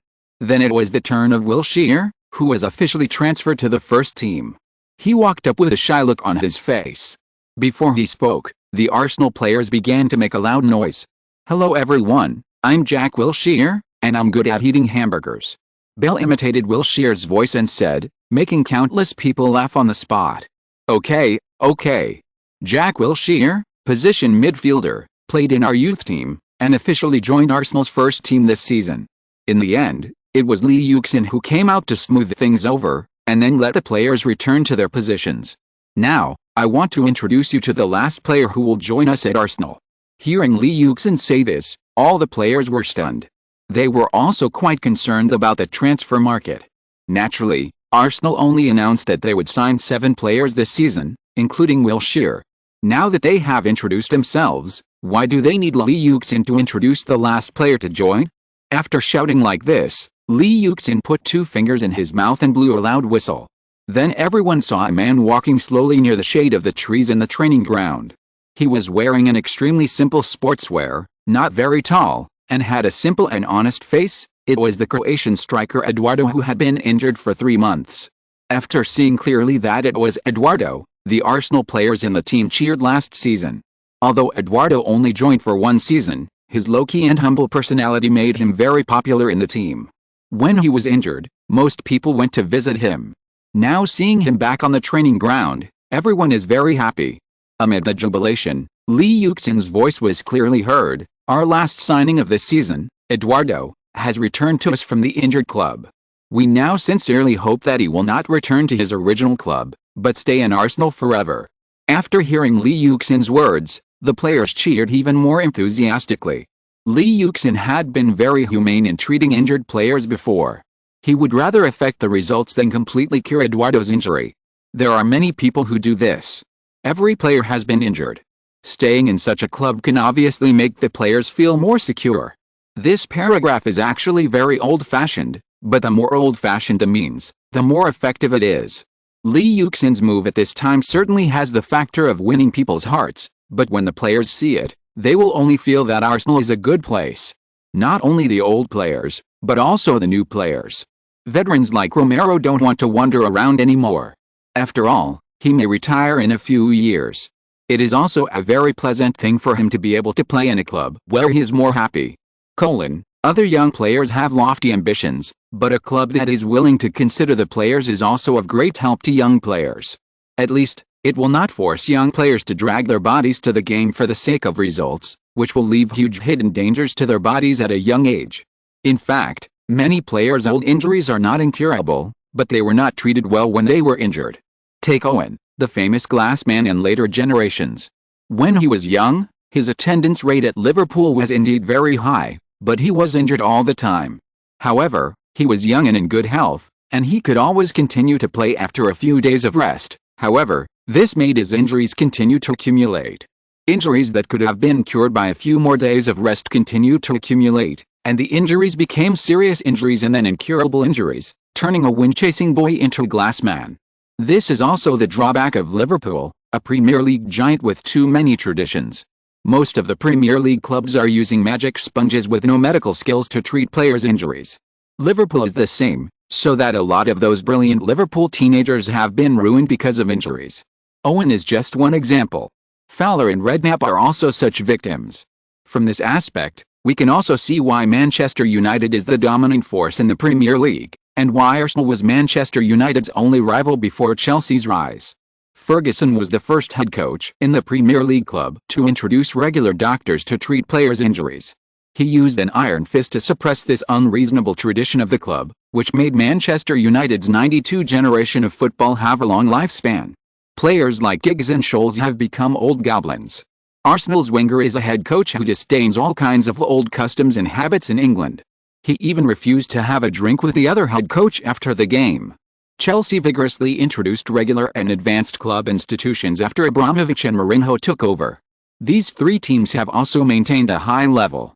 Although Liverpool's decline is due to various factors such as management turmoil, the new management SB, bad luck in signings, and other factors, the biggest reason is that good players are always troubled by injuries and cannot play their strongest strength.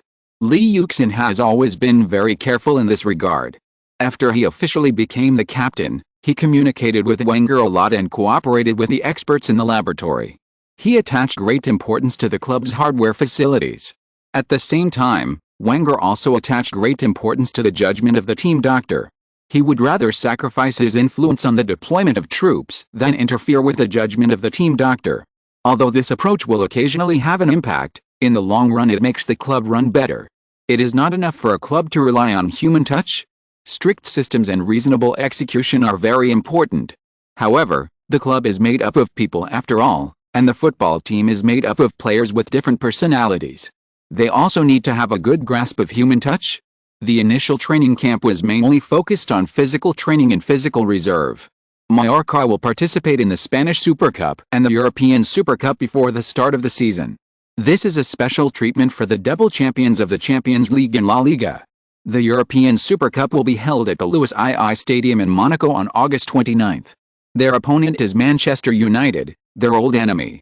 Before that, the Emirates Cup will be held. Wenger plans to use 15 days for the players to complete the physical reserve, and then conduct tactical drills in the following time. During these 15 days, the new players will have more training. Congratulations to Evergrande for winning the AFC Champions League. Chapter 275 Monaco Casino. After winning the Emirates Cup at home, Wenger let the players rest for a day, and then on August 26 they flew directly to Monaco to prepare for the European Super Cup on August 29. For Arsenal, this season is also a very intensive season, with continuous games, which can quickly mobilize the players' game state. This is why Wenger did not lead the team to play any commercial games this summer, nor did he prepare any warm-up games. He doesn't care about the Emirates Cup and the European Super Cup. Let these games be warm-up is enough. Winning is good, but losing is not without effect. At least it can paralyze the biggest opponents in the league and the Champions League. In Wenger's view, Arsenal still has the strength to compete for the championship. Exclamation mark. This European Super Cup is a good opportunity to detect the opponent's strength. Monaco, the second smallest country in the world, has an area of less than 2 square kilometers and a population of only 30,000.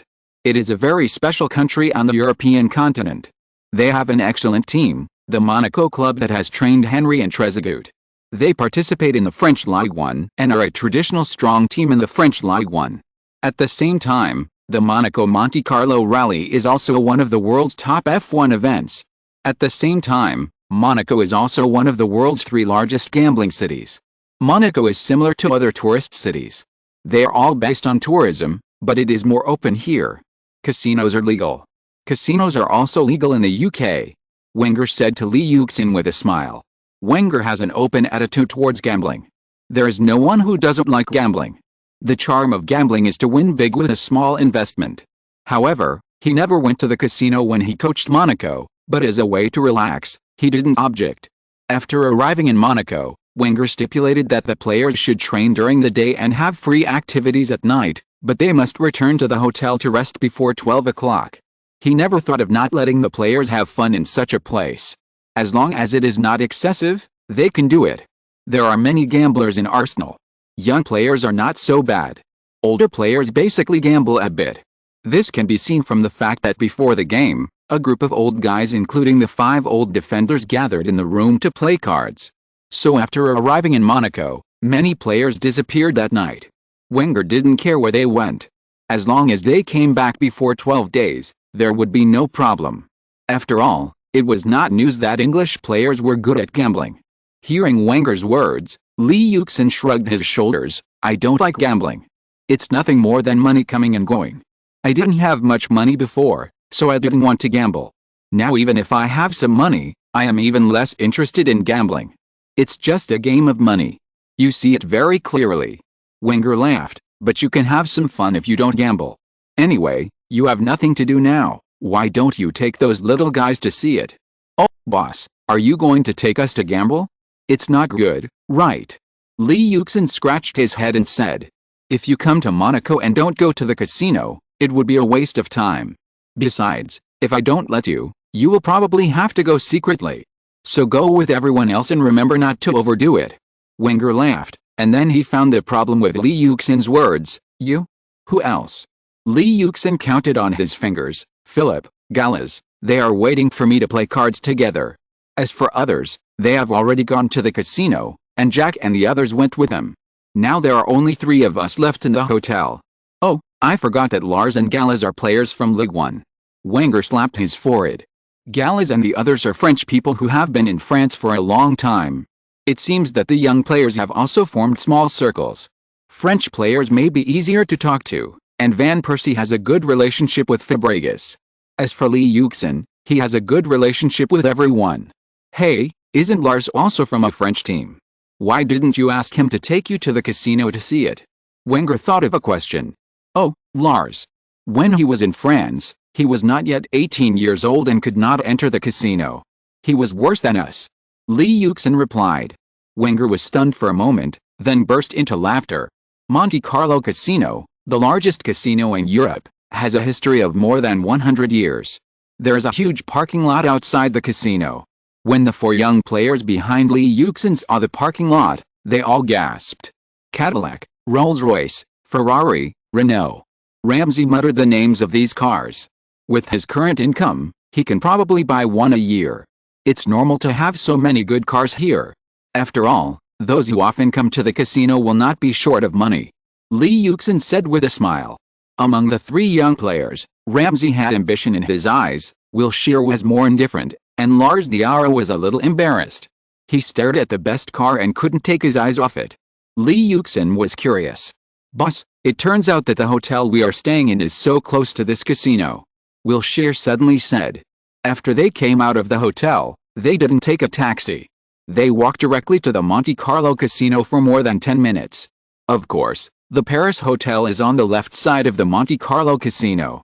It is one of the best hotels in Monaco. If UEFA didn't pay for it, I might not be willing to stay there. Wenger shrugged his shoulders.